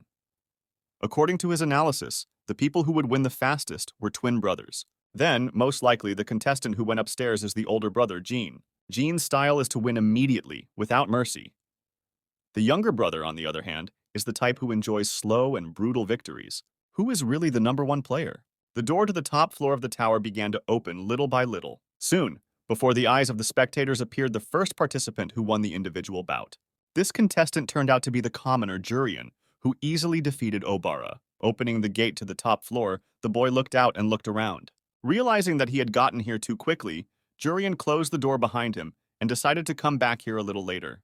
The gate closed and the upper floor became quiet again. From the performance he saw, the Imperial Academy director's jaw literally dropped. Before the start of the 3rd round of the competition, Principal Lee Lerwan told Obahru about his opponent today. The man told the boy that special student Jurian could use area healing 3 times a day. He had already used up 1 charge after the 2nd-year match, and so he only had 2 left. His ability itself is obviously great, but the matchup will be individual, and therefore his healing will be useless. Bahru's mission is only to completely subdue the commoner. Undoubtedly, instant full healing can be a problematic skill, but above all, Bahru's opponent is a commoner, and so his mission will be easy. Obviously, the director of the Imperial Academy underestimates Jurian because of his background. However, Bahru never lets his guard down. Since this kid is a representative of the kingdom, the Imperial student decided to recognize him and face him with all his strength, exposing his dual stone sword. Jurian was not satisfied with the fact that his enemy had decided to fight at full strength. The boy wanted to drag this fight out a little longer and fight gradually, so as not to stand out too much. When the guy asked his opponent to take his time, Bahru apologized to him and refused. The fact is that he wants to take at least the third place. If he doesn't finish this fight quickly, he will come to the top of the tower last. That's when Jurian remembered that the main objective of this contest is to climb to the top and then expose the sword there. Right. Third place suits him just fine. It's not too flashy, but it won't take too long. But with a puzzled look at his enemy, the boy wondered if it was too early to go up right now. As he prepared to strike, Bahru said that he was sure that some of his comrades had already risen to the top, easily defeating the royal students. So, if he finished right now, he wouldn't be ranked higher than third. After explaining all this, the guy in the weird headdress shouted that the royal freaks were too arrogant since they thought they could draw or win. Because really the difference between an empire and a kingdom is strategy. According to Bahru, Jurian's friends have already fallen victim to this strategy and have undoubtedly been seriously hurt. The kingdom proved too arrogant and thus let its guard down. Accepting defeat, the empire has learned from the past. By doing so, they would improve even more and, okay, forget it. Thank Jurian for interrupting this boring monologue. After knocking out his opponent, the boy headed for the door, looking forward to his long-awaited third place. The first place in the final round of the tournament goes to the representative of the Royal School of Magic, Jurian. However, to everyone's surprise, just after opening the gate to the top floor, Jurian came back out for some reason. The principal was greatly startled when he saw this boy, but apparently after he accidentally opened the door, Bahru immediately dragged him back in. Be that as it may, the empire has no right to let down its guard against the kingdom. If the students act according to the plan, they will definitely succeed. At this point, the twins are the empire's main hope. Turning to Mu, Jin told her that she and her sister had been fully analyzed long ago, the twin monsters of the kingdom. It is said that when the two of them were born, they killed their mother and sealed their magical powers. To use their true magical powers, the two of them must stick together. Such details about their essence are not known by many people, and so Mu couldn't help but be surprised that this guy had such information. Moreover, according to Jean, he and his brother are much better than the Kingdom twins. The Empire's twin players, Omhum and Omjin, also share a common power. But unlike Mu and Sia, their abilities are on full display even if they are far apart. When Jin activated his ability, Ham, who was on the other floor, felt it at the same second. His brother's power was transferred to him in an instant. Obviously, the two sisters from the kingdom don't possess anything like that. All the advantages listed earlier gave the Empire confidence. They were convinced that the moment the game began, the kingdom was defeated beforehand. Meanwhile, the battle between Lee Hebe and Ricky was already in full swing. Ricky tried to attack his opponent time after time without even getting out of defense. No doubt the boy's punches were as fast as expected. But the problem was that none of the Wind Spirit clan's sons' attacks worked. After every lunge Ricky tried to make, the same thing happened. His sword simply melted at the slightest contact with Lee Hebe's fiery attire. Noticing the puzzled expression on the Wind Spirit clan's son's face, Hebe noticed that he had seemed quite confident before. He had never thought that he would lose one day. With a sweep of his leg, releasing a huge fireball towards his opponent, the Imperial student asked him what defeat tasted like. Without giving in to the enemy's provocation, Ricky activated the wind shield. In the very next second, the two elements came into contact. Ricky expected his spell to be strong enough to stop such an attack, but as soon as the fireball reached his windshield, the boy's magic dissipated. While the powerful flame stream was burning the royal student, the Lee Hebe who was watching did not stop grinning gloatingly and shouting that the wind would never be able to stop the fire. First of all, the flames are intensified by the wind, and so there's no way an idiot like Ricky could win a fight like that. Parallel to the students fighting amongst themselves, sitting in ignorance on the spectator stands, Professor Chi Li and Principal Magus were already getting worried. They have no idea what's going on inside the tower. On top of that, there's no way they can come up with an explanation as to why Jurian came back. Is something wrong? Magus realizes that due to the sudden change in rules, the students of the Royal School of Magic are probably fighting at a disadvantage. This is why the director feels he must stop the match immediately and prepare a claim. But when he sees the confident expression on the face of their coach, Hyo-won, all such thoughts disappear. Now you can slowly start winning, little ones. Hyo-won spoke with a satisfied smile as she looked up at the tall tower. Caught in a direct attack, Ricky seemingly should have been out of commission by now. However, Lee Hebe wanted to prolong his pleasure a little longer and enjoy watching the scum try to fight back. While in the midst of a flaming storm, Ricky created a wind sword. With a single sweep of the attack spell, the son of the Wind Spirit clan, was very quickly behind his enemy's back. But waving his arms to the sides, a distraught Heibi shouted that Ricky really didn't have any brains. In the next second, the Imperial student activated the fire to its maximum power of 200%. This time, he intended to melt everything. First the sword, and then the body and bones of his opponent. "V, please give me strength," whispered Ricky, preparing for a counterattack. He was sure that no matter how windy the fire was, it would never go out. He was sure that no matter what the wind was like, this fire would never go out. Ricky only had a moment to unleash a series of powerful dissecting punches and land not far from his foe. Heibi's fire immediately went out, and the guy himself fell to the ground unconscious almost immediately. Before passing out, he tried to figure out why it had happened. Most recently, Heibi bragged to his father about becoming a representative player. He promised to prove that his fire family was the best. However, for some reason, his father replied to him that it was not necessary. Clutching his head, the man shouted that if his son even tried something like this, he would still never be able to defeat the wind. Among the four great spirits are those who empower people. They are fire and wind. What is undeniable is that the greatest of them all is the wind. Though their family used to serve the great spirit of fire, the father of the family soon failed. Their blood became unloved by the spirit. Father Heibi was a great man, serving the spirit and honing his strength. But then, 3 years ago, he experienced despair and started drinking every day. Today, his son has also learned despair. Placing Heibi in front of him on his knees, Ricky asked what he was doing. "I thought he promised to melt his bones. So what happened to him all of a sudden?" At the same time, the battle between Mu and Jin continued on the other floor. It was obvious that Mu had no advantage in his current position. All she could do in this situation was dodge her opponent's attacks. Bouncing back from another blow from the Imperial student, Mu stood in a steady stance, preparing for the next lunge. Smirking, the girl remarked that her enemy's striking power was really not bad. However, this lack of admiration for his abilities made Jin very angry. He grimaced and said that the girl still hadn't fully grasped the situation. His abilities aren't just good, they're great. In addition, Mu herself can't use her power, so there's no way she can resist such a huge power. "Well, you won't last long. Everything is going according to plan," Jin said, looking at his enemy with disdain. Such words made Mu laugh a lot. With a smirk, the girl asked her opponent if he was the kind of person who always acted according to a plan. "He's so boring, so he's probably also unpopular." The individual fight was getting more and more annoying to Mu with each passing second, so she began to ponder if she should use this. Meanwhile, enraged by the girl's words, Jin, heading towards her, asked if she thought she was popular herself. Throwing an annoyed glance at her opponent, Mu noted that it appeared that he not only didn't have any hair, but also no eyes to see. The air in the space grew increasingly tense as suddenly, the doors leading into the room swung open abruptly. "Hey, I'm lost," the guy who came inside said frustratedly. Standing on the threshold, Jurian asked the two men if they knew where his room was. Seeing the boy standing at the door, an overjoyed Mu blushed and asked what he was doing here. Jin recognized the boy who entered their floor as soon as he saw him. "That's special student Jurian. Did Bahru really manage to lose to a guy who can only use healing?"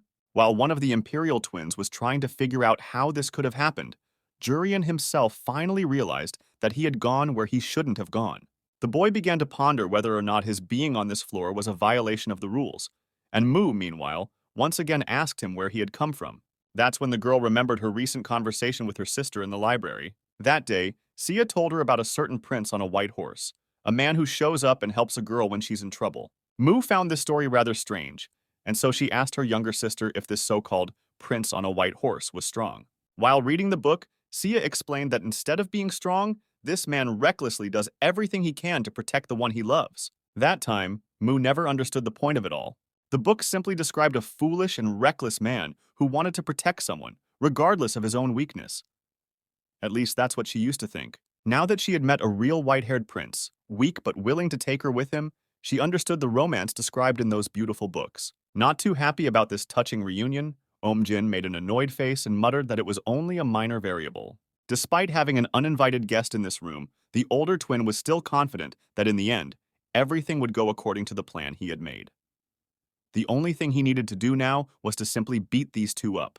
In a matter of seconds, Jin flew into a rage, which his brother on the other floor sensed very well. Sitting on top of the already battered Sia, a grimly smiling Hum guessed that his brother had finally decided to end it all. In truth, Ham wanted to play longer with the younger girl, but his brother's eagerness to finish the battle as soon as possible was something he couldn't ignore. In any case, Sia was finished, and so there was no point in him holding back his strength any longer. The time has come for the two Imperial twin brothers to fully merge. Maximizing the mana flow raging between the two of them, the two brothers activated a technique called One Heart and One Body, giving a 100% increase in magical power. The time that Jin and Ham can maintain this state is 2 minutes and 22 seconds. While they are under the effect of this technique, the twins become invincible. During this time, as planned, the brothers expect to finish off the two royal students who stand in their way. The two brothers thought that they had gained an undeniable advantage in the battle. However, their undoubtedly incredible technique could be said to have untied Jurian's hands. The fact that they fused with each other meant that the boy also had the right to participate in the battle. In fact, the duel had turned into a 2-against-2 fight, and it was not a violation of the rules for Jurian to participate. After explaining all of this to his opponents, the white-haired guy slowly raised his hand up and clenched it into a fist. In the next instant, all that sinister aura enveloping the Imperial student suddenly disappeared somewhere. Still standing in his pathos pose, Jin felt something strange. When it finally reached the guy that all of his magic power had evaporated, his expression once again became as sad as before. The sounds of fierce battles could be heard on all floors of the tower. Realizing that her comrades were now furiously fighting without sparing any effort, Ryusei suggested that her enemy get down to business as well. In response, Princess Saruti closed her eyes and said with a nod that she was thinking about it too. Then, opening her eyes, the pink-haired girl evaluated Ryusei from the Imperial Academy in a flash. She is undeniably a once-in-a-hundred-years talent. It was Ryusei who decided to start this battle. "It's a greeting," the girl muttered, waving her hand in a lightning-fast motion. The guesses of the Princess of the Kingdom turned out to be correct. Ryusei is able to attack with a burst of Jirugi's magic power. As soon as the Imperial student waved her hand, a projectile flew towards the pink-haired girl at a tremendous speed. The explosion was so powerful that it filled more than half of the entire floor with smoke. However, when the smoke cleared, Ryusei was faced with a princess who was not injured in the slightest, displaying a strangely glowing index finger in front of her. Undoubtedly, the magic of the best student of the Imperial Academy is impressive. Even so, it would be no problem for Saruchi to block her. Already starting to prepare another spell, Ryusei told her opponent that she was curious about what she was going to do after graduation. Still holding the glowing finger in front of her, Saruti asked the girl what she meant. The Imperial student in turn asked the princess what kind of life she planned to live after her studies as a member of the royal family. Is she really going to spend her days tending the flowers in the castle? Clenching her fist, the irritated Ryusei muttered that Princess Ai should graduate with honors since she was a member of the royal family and her life was bound to be easy. Looking coldly at her enemy, Saruchi replied that she was indeed right. She's not the eldest daughter, and she has a brother who will inherit the throne. She really doesn't need to graduate with honors at all to live a good life. But, extending her index finger in front of her, the princess added that most likely she would have done so before. If she had been her past self, she would have remained like a houseplant, whose fate would have been to just aimlessly live her life, sitting in the palace just for the sake of beauty. A huge magical stream hit the shocked Ryusei, throwing her several meters away. Flying to the opposite side of the room, the girl slammed into the wall at high speed. After struggling to raise her head, Ryusei could not immediately believe her eyes and what they saw. The magic the princess had just used on her could not be confused with anything. While her rival was trying to fully comprehend what had happened, Saruti extinguished her magic power. Then, instantly infusing her middle finger of her left hand with mana, the princess said she would use that power to save the world. Instead of being a useless houseplant that doesn't spend a single bit of effort to survive, Saruti chose to become a mighty tree that survives in harsh conditions and brings undeniable benefits to all living things. After letting the royal family member finish speaking, Ryusei regurgitated to the ground as if nothing had happened. The girl raised her fist, and after stuffing it with Jirugi's magical power, she decided to give her enemy not much advice. If she wants to save the world so badly, she'd better try to live to see it first. Now Saruti is left with no choice. Either she dies right now, or she survives this attack. "Magic blast!" Ryusei shouted, attacking the princess who had already prepared to defend herself. In just a moment, the deafening sound of two powerful mana streams colliding spread throughout the arena. From the power of the lunge that the best Imperial student produced, the entire tower shook. While continuing to try to support the tower with his magic, Lee Alice began to pray that Ryusei would be a little softer in the future. He was lucky that the girl had decided not to attack with all her might. Otherwise, the tower would have collapsed long ago. Meanwhile, the still stubbornly fighting Jin kept telling himself that everything was going according to plan, and it was all just a very minor variable. Okay, I lied. Mu had beaten this guy into unconsciousness long ago. While holding the knocked-out opponent, the older sister asked Urian where he was going to go next. The boy asked her to let go of the poor guy and follow him, and explained that they had to go up to the top. Dropping Jin on the floor, Mu ran up to Jurian and huddled against him, wondering how they were going to get upstairs. In response, the boy hesitantly said that maybe they could find a way out if they just kept walking forward. After they crossed the threshold of the door, Jurian and Mu lost their way again. From that day on, they were never seen again. When the doors to the top floor opened, a pale Principal Lee Lerwin shouted that the kingdom had cheated. There was no way their students would come out first. This was definitely some kind of foul play. Second and third place were taken by students Ricky and Sia, respectively. Looking at the Imperial Academy director with disdain, Ricky remarked that only a sudden change in the rules could be called foul play. And this time, he wasn't just talking about that rule change before the third round started. Once the two students from the Royal School of Magic were on the top floor, the Empire put their men in front of the sword, designed to prevent them from taking out that sword. One of these men explained to the boy that this was not a sudden change in the rules. He said that originally the sword could only be drawn if the leader of the group arrived. Also, as this person said, pulling out a sword without the leader's input is grounds for disqualification. With an annoyed look at the Imperial, Ricky ordered him to shut up, telling him he couldn't listen to any more of this nonsense. Not paying any attention to them, Sia was only worried about her sister. The girl had only managed to defeat Hum with the help of this. Surely her sister would do the same and climb to the top floor very soon too. Actually, Ricky was worried about something else too. He couldn't understand why Jurian hadn't shown up here yet. It wouldn't take that guy long to deal with the enemy. More importantly, Ricky was getting tired of playing along with the Imperials in their games. And apparently, he wasn't the only one who was tired of it. When he looked at the coaching area, he noticed that Hyo-won had also changed her demeanor. While the spectators were booing the tournament judges in anger, shouting that the kingdom had won, the advanced class president was looking somewhere with a very frightened expression on her face. With just one look at her, Ricky immediately guessed that she didn't care at all that the rules had changed again. But in that case, what did the teacher see? Looking up too, the guy tried to figure out what was going on. What could have caused the brave hero of the kingdom to have such an expression on his face? The answer, however, was trivially simple. A level 4 monster was approaching the venue. Meanwhile, the doors on one of the floors of the tower slowly opened. Entering yet another room, Jurian and Mu saw Jin lying unconscious on the ground in front of them. For the third time, these two are back where they started. With a glance at the boy, Mu wondered how long they had been wandering around this tower. Her legs were already starting to ache. Is the way up really that difficult? Anyway, leaning against Jurian again, Mu said that she didn't mind if they continued to be together. Though, in that case, their friends upstairs would be at a disadvantage. Agreeing with the girl, Jurian added that they were probably the only ones left downstairs. Finally, peeling away from the boy, Mu turned around and said that if more Empire players went up, her little sister would have a hard time. In that case, the best option for them right now is to split up here. Thanks to that, at least one of them will definitely make it to the top. At the same time, the fight between Ryusei and Saruchi continued. Ryusei had just thrown another punch. Raising her head, the girl looked at the princess coldly and noticed that she was good at running away. In turn, Saruchi explained to the girl that she was too obvious in her attacks, making it no problem to bounce back from them. Even so, this kind of power without the use of any equipment is nothing short of astounding. The only way to avoid damage from such attacks is to dodge them, as it is simply impossible to block them without a barrier. After starting to charge another spell, Ryusei asked her opponent why she should stop dodging and start fighting.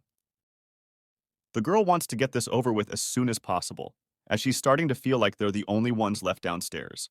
Saruti listened to the sounds around her and agreed with the Imperial student. It had become really quiet here, and so, channeling mana into her index finger, the princess suggested to get it over with as soon as possible. Pulling her fist back, Ryusei prepared to repel the attack, suspecting that the enemy was going to throw that spell at her again. However, contrary to her expectations, Saruti wasn't about to give up anything. This time, she used telekinesis to restrain her opponent's hands and immobilize her. With the next step, The princess stretched out both her arms in front of her and held her index finger forward, preparing to crush the imperial student. I see. Is this what a divine blessing looks like? Ryusei thoughtfully muttered, being in a seemingly hopeless situation. After saying these words, the girl put her left leg back out and endowed it with a powerful magical power. With a sharp sweep of her leg, she dispelled the magic restraining her, thus freeing herself from the confinement of the chains. Such a move stunned Saruchi even more. The princess didn't expect her enemy to be able to perform such a difficult kick, and from such an awkward position. Moreover, after dispelling the enemy magic, Ryusei's spell flew further, straight into the princess. There was no time for Saruti to dodge, and so the imperial student was sure that victory was already within her grasp. But to her surprise, the princess somehow remained unharmed again. Looking at her opponent in surprise, Ryusei wondered how she managed to stop her attack. Obviously, with this level of barrier, she wouldn't be able to block such a powerful magical force.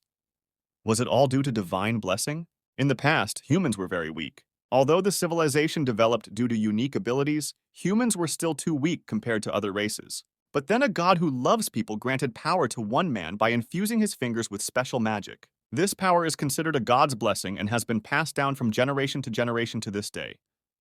It takes terrible luck to get the middle finger of a god. The realization of who she would have to face in battle made Ryusei's legs give out in a moment. She couldn't believe that she had met a person with the same power. That was why the girl decided that she couldn't let the princess use this blessing again. With lightning speed, she ran behind her opponent's back and was ready to slam Saruti into the floor at full power. But at that very moment, she fell into a trap set by the princess. Very quickly, Saruti transferred all of her magic power from her middle finger to her thumb. With a wave of her hand, she activated a divine blessing control spell that was meant to weaken the opponent's body. Of course, Ryusei's momentum of movement was very quickly extinguished, and the girl almost immediately froze in place. However, even after using a control spell, the princess was almost hit by the enemy. She managed to dodge a fist flying towards her just at the last moment. Pale with fear, Saruti poured mana into her index finger and activated the divine blessing of telekinesis. The pink-haired girl swung her arm, thereby throwing her opponent off of herself. There was no way Ryusei could resist the princess's divine blessing, and she was once again just left to helplessly fly into the wall. While Saruchi was trying to catch her breath after that string of lunges, memories from the past came flooding back at her. In fact, there really wasn't much point in Saruchi going to magic school. Or rather, that's what her brother told her. He thought it was unnecessary for a princess, but the girl has long ago decided for herself that she will use this power to save people. You know what the difference between us is? Ryusei suddenly said. The top imperial student began by saying that she and Saruchi were quite similar. They were both endowed by fate with incomparable power. But the difference is that the princess got out of the hothouse by getting that power on her own. Unlike her, Ryusei was thrown out of the warm world into the cold one by force. Jumping to the floor, the white-haired girl added that this was why she cursed her power. I wish I was as weak as you. Then maybe I wouldn't be so feared. Ryusei concluded, once again preparing an attack spell. Saruti responded by saying that she wasn't going to fall for such a cheap provocation. With a creepy look, channeling all her mana into her pinky finger, the princess offered her rival to settle the whole thing. Ryusei was already ready to pounce on the royal family members when suddenly someone's footsteps were heard nearby. Then there was the creak of the door leading into the room. Looking at the door perplexed, Ryusei took stock of the fact that it looked like some idiot had gotten lost. In the very next second, the confidence on both girls' faces was replaced by overwhelming fear. Opening the door, an unknown creature dressed in a black jacket with gouged-out eyes and a huge hole in its head entered the room. Smiling eerily, the level 4 monster introduced itself as Hemorrhagia and promised to kill the two as soon as they made a sound or moved. It all started a few moments ago. Hyo 1 noticed the 4th level approaching before anyone else, but she couldn't even move to warn the others. Shortly thereafter, information about the enemy's invasion reached the others. The sky darkened with an unknown magical power. The magic power was so terrifying that it prevented everyone from thinking normally. It is said that the stadium was the quietest in history when this intimidating magical force enveloped the sky. In the end, in the place where the magic was most concentrated, several level 4 monsters appeared at once. During the 8th friendly, 3 enemies showed up in the sky. Even when the monsters were quite far away, the people instinctively became nervous. And so it had been about 2 minutes since Hyo 1 had heard about the appearance of the 4th levels. During this time, the monsters had managed to reach the top of the tower. From the fear that enveloped the bodies of the people around them, there was a sepulchral silence in a matter of seconds. And while everyone held their breath, the first one to come into motion was the fourth-level monster, Hemorrhagia. The first time the creature appeared was right behind Ricky's back. However, for some reason, the monster did not kill the boy and headed for the doors leading inside the tower. Staring after the terrifying creature, Ricky still couldn't even move. Meanwhile, Hemorrhagia had already opened the gate and stepped inside the structure. Soon the doors slammed shut, and Sia along with Ricky were left standing alone in the middle of the top floor again. Looking shocked at the gate, the boy wondered why this creature had ignored them and left them alive. At the same moment, Hyo-won landed right in front of the two of them.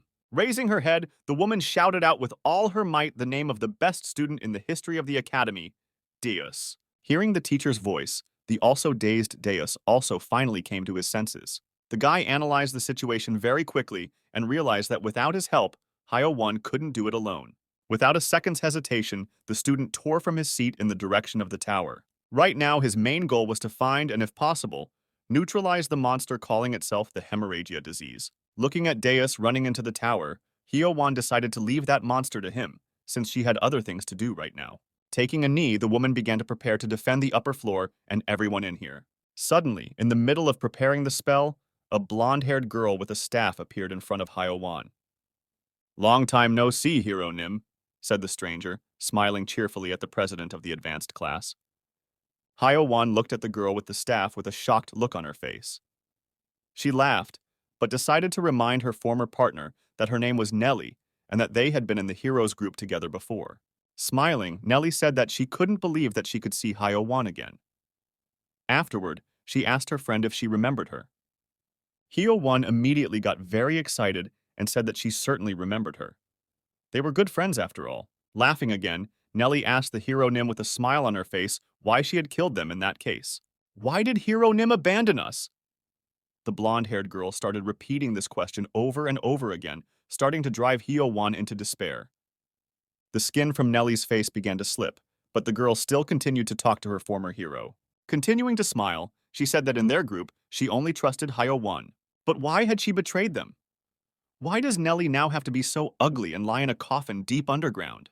When the skin finally slid off the blonde girl's face, the creature in her form began to remind Hyo-won that she was the one who had ruined the hero group, and she was the one to blame for everything that had happened. Despite that, she's still alive and acting like nothing happened. That's why she has to die too. "Are you still playing those disgusting games, Depression?" Hyo-won whispered quietly, lowering her head. As soon as the woman said that, the illusion space shattered. But it wasn't because Hyo-won figured out the Depression's plot. In fact, the advanced class president managed to pull out her sword and split the space along with several of the monster's limbs in a matter of moments. Landing on the only leg she had left, Depression laughed grimly and said she didn't expect anything else from her former hero. Hyo-won is a great mental attacker, and she's still able to strike so quickly. Looking at the woman, the monster noted that she did not appear to be happy to meet her former comrade. Those words literally served as a trigger for Hyo-won. Realizing it had said something unnecessary, the creature laughed awkwardly and asked the former hero to sit still. First of all, the monsters didn't come here to fight. That's why the Depression advised Hyo-won to shut up and stay still for 5 minutes. In fact, this monster right now really wants to kill everyone here for destroying another Depression, but it's still holding back because the task is quite different. The information that the creature had just casually spat out seemed quite interesting to Hyo-won. As you already know, the higher the level of monsters, the stronger they are. At the same time, with each successive level, the population of monsters decreases. At the moment, there are only 8 monsters of the 4th level. There could be a maximum of 2 identical monsters in total. In other words, there were originally 2 level 4 Depressions. Currently, however, there is only 1. All of this means that someone destroyed one of the Depressions. It might have been the Great Wind Spirit V, but it's not that important right now. Hyo-won was confused by the fact that out of the 8 existing so-called Marys, 3 of them had gathered in the same place, yet Depression says they didn't come to fight. Looking perplexed at the monster, the woman asked if they had really come for a picnic. Then, having fully grown limbs, Depression corrected Hyo-won, saying that they weren't called Marie, but Mahi. The monster then advised the woman not to make unnecessary movements and to refrain from unnecessary provocations. The monsters didn't come here to fight. Humans are required to make no movement for 5 minutes. If they don't listen, this dude with a plague mask and a bunch of interlocked hands will take over. To show the seriousness of his intentions, the masked monster unhooked one of his hands from the entire bundle. He then grabbed the neighbor's arm with his fingers and began pulling back the skin. The next second, he had a deadly virus in his hand. Anything further said, the depression allowed to be taken as a threat. If the conditions are not met, the monsters will kill everyone here. From Hyo-won's students to her co-workers to the spectators sitting around her. It immediately came to Hyo-won's attention that these creatures were trying to restrict her movements by holding the surrounding people hostage. Despite the fact that they are only monsters, their movements are quite deliberately planned.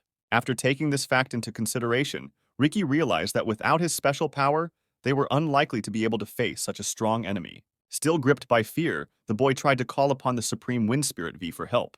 Unfortunately for him, as in his first battle with the 4th level, V won't be able to help him. Last time, while Riki was laid up, his Wind Spirit made a deal with the monster. Now, as a consequence of this contract, V has no right to interfere. Upon entering one of the floors of the tower, Hemorrhagia asked the girls in front of him which one of them was the princess. All pests are similar to each other, and so the monsters see no difference between them. "I'm a princess." Ryusei quietly spoke out, frozen with fear. After saying this, the girl wondered what would become of her if she answered like that. Looking suspiciously at Ryusei, Hemorrhagia remarked that pests are fundamentally evil. They lie as much as they breathe. People do like to lie, however, whether this girl was telling the truth or lying, he wouldn't be able to find out now. While the two were chatting amongst themselves, Saruti began to analyze the suddenly appeared opponent. From the instinctive feeling of fear that instantly arose, the girl realized that they were dealing with a level 4 monster. Also, judging from their conversation, it appeared here because of the princess. Saruchi guessed very quickly that this creature wanted to capture her alive. If it wasn't, it would have killed them from the start. Trying to sound confident, Ryusei suggested that the monster go and find out from his friends what the princess looked like and come back later, since he didn't trust them. The girl herself, for her part, promised that the two of them would wait very quietly for him here. Without thinking long, Hemorrhagia said he had a good idea. The truth is, he really can't tell which of these two girls is the real princess. In that case, he could simply cut the two of them in half and take half of each with him. Such a gruesome decision made the two students groan in horror. After pondering for a bit, Ryusei called out to the princess. Without taking her eyes off the monster standing at the door, the girl told her tournament opponent that she would give her a choice. The first scenario was the two of them joining forces, throwing the monster off and running away. In the second option, Ryusei uses himself as bait and lets Saruchi escape. As one might have guessed, this is the option that has a higher chance of success. In response, Saruchi offered a third option where she tells the monster that she's a princess and Ryusei runs away alone. Obviously, the Imperial student immediately rejected such a suggestion. Standing beside her, Saruti said that she only suggested this development to show how delusional the second option sounded. Now they have no choice but to try to get out of this mess by joining common efforts. In that case, starting now, the girls have declared a temporary truce. Meanwhile, Jurian continued to open the doors one by one. Opening another passageway, the lad stepped into the next room. Looking inside, the boy was frustrated to see that his hunch had been correct. Just as he thought, at some point the place turned into a maze. It felt as if this place was designed to prevent Jurian from entering certain rooms. The realization that there were rooms he was purposely not allowed into only made the boy want to get in more. Smiling wryly, the boy decided it was time to go and find his detractors. At the same time, the monster that lowered the veil was watching everything happening in the arena. Lee Alice, who had created the tower earlier, looking at the creature in the sky, had no way of knowing what the hell was going on. Why did the monsters invade the tournament venue exactly on the day he was appointed the Secretary General? These 4th levels used to be so quiet, so why did they come out now? Realizing that the situation was a stalemate, the pale Lee Alice made the decision to immediately get rid of the tower and take action with the knights. However, even though he was the one who had erected the structure, the power over the tower had long since been taken away by the monsters. In particular, it was that creature in the plague mask that was responsible for controlling everything that happened around it. Extending his arm forward, Hemorrhagia motioned for the two girls to begin slicing the parasites. The moment he snapped his fingers, magic power began to spread across the floor of the room at a tremendous speed. The two girls began trying to dodge the enemy's attack, but the speed of the spell's spread was too fast. Staring into the face of imminent death, Saruti tried to figure out what kind of magic power this monster had just used. In just a moment, a devastating spell flew across the room, demolishing everything in its path. Fortunately, both female students still managed to dodge this attack. Concentrating the full power of the Jaruga in her leg, Ryusei pushed herself off the floor and grabbed the princess in her arms, and jumped away from the spell released by Hemorrhagia. Now that they had dodged the enemy's attack, it was time to counterattack. Ryusei immediately signaled to the princess, and Saruchi in turn didn't hesitate and concentrated the full power of the divine blessing in her middle finger. The first step of their plan was to weaken all of the monster's physical and magical characteristics with this blessing. But Hemorrhagia realized very quickly what the girls were about to do. Holding out his hand forward, it asked them if they were going to stop him with such weak magic. Continuing to keep the imposed effect on the enemy, Saruti explained to the monster that her spell was not only aimed at reducing strength, also the divine blessing of weakening perfectly puts one's guard down. Such a feature allowed Ryusei to enter the opponent's blind spot and hit him with a spell of 7 magic attacks. The counterattack was perfectly planned, and so Hemorrhagia was unable to dodge it. 7 powerful explosions sounded. There seemed to be no creature capable of surviving the barrage of such attacks. However, the level 4 monster only needed a flick of its finger to completely dispel the magic power. After all those devastating attacks, it stood there and continued to smile as if nothing had happened. Ryusei put all her available strength into this spell, but still couldn't even hurt her opponent a little. On top of that, the girl failed to notice how she herself had taken damage in return. When Ryusei looked at her right hand, she realized that she couldn't feel it anymore. It felt as if it was numb. While the girl was trying to figure out what had happened, Saruti tried to restrain the monster with the divine blessing of telekinesis. Of course, Hemorrhagia had no problem repelling the spell again with a single sweep of her arm. When the princess ran up to her partner and asked if she was all right, Ryusei asked her not to make a fuss, explaining that sacrificing at least one arm against a level 4 was only natural. In addition, the girls had achieved their goal. With these 7 attacks, Ryusei had made a passage in the wall just as she had planned. After making a truce with the princess a few minutes ago, Ryusei began to explain the plan she had come up with. It was quite obvious that there was no way the two of them could defeat a level 4 monster. Moreover, there was no guarantee that they could even survive. That was why the plan had to be done right the first time. Ryusei originally intended to make a hole in the wall and escape through it. There was no way to just open the door and get out, because as could be seen, there had been a change in the tower after the appearance of the level 4 monster. The dark magic power surrounded the door, so it would be impossible to open it using normal methods. That's why the girls had no choice but to manually make a new passage for themselves. It was actually much more difficult than Ryusei thought, as the wall also appeared to be enveloped by that powerful dark force. Anyway, now they would be able to go through that hole and get out. As soon as Ryusei said that, blood suddenly flowed from her nose and mouth. The same thing happened to the princess. In addition to the sudden bleeding, the girls started having trouble breathing. Looking at their opponent, both students saw that the monster's finger was pointing at its lung. Hemorrhagia, or more simply, bleeding. The ability of this monster is that it can cause bleeding in the organ to which it points its finger. Looking at the two girls gasping for breath, Hemorrhagia reminded them that monsters were born to kill people. Their nature was to kill people. "So don't you dare look for a way to survive in front of me," the creature uttered eerily. Meanwhile, one of the monsters that attacked the arena continued to maintain the containment dome. The terrified spectators sitting in the stands still hadn't uttered a word or even moved from their seats. Also realizing that he wouldn't be able to move, Principal Magus guessed very quickly that a mental magic barrier had been erected over the arena. Most likely the purpose of this barrier is to hold people hostage. This is how the monsters expect to restrict teacher Hyowan's movements. After figuring out the intentions of her opponents, Sia could not believe that the monsters were actually acting tactical. However, what is the purpose of these creatures? Why did one of them enter inside the tower? Is the target of the monsters really someone who is downstairs? Ricky guessed very quickly that these creatures had probably come here for the princess. It was in order to get to her safely that they stopped teacher Hyowan and are holding other people hostage. Falling to his knees, Ricky whispered to his teacher that right now, there might be something more important than all these lives. It's time to make a wise decision and do what the kingdom needs. With his head down in despair, the boy said he was willing to die for the kingdom. "Ricky, do you really think I'm such an incompetent teacher?" Hyo-won asked, looking at him with a smile. Looking up, Ricky perplexedly asked the woman what she was going to do in this situation. Hyo-won, in turn, only took her right hand slightly back and advised her student to watch her and not get distracted. This whole situation only made depression laugh. The monster was expecting something like this from the former hero, after all. She's the kind of person who used to throw about her comrades. That's why her selfish actions will cost the lives of the people around her again this time.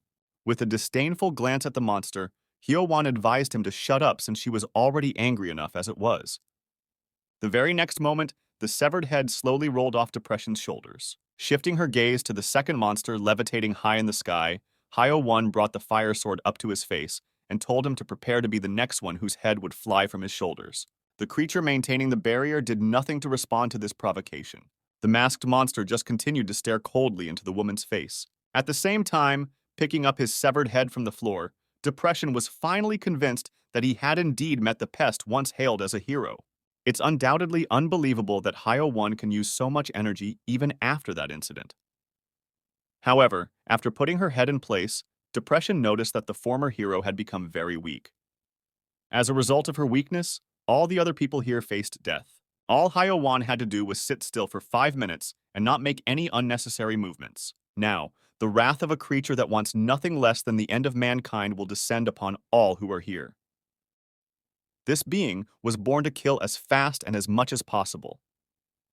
This level 4 monster has been dubbed the Plague. Pet the cat.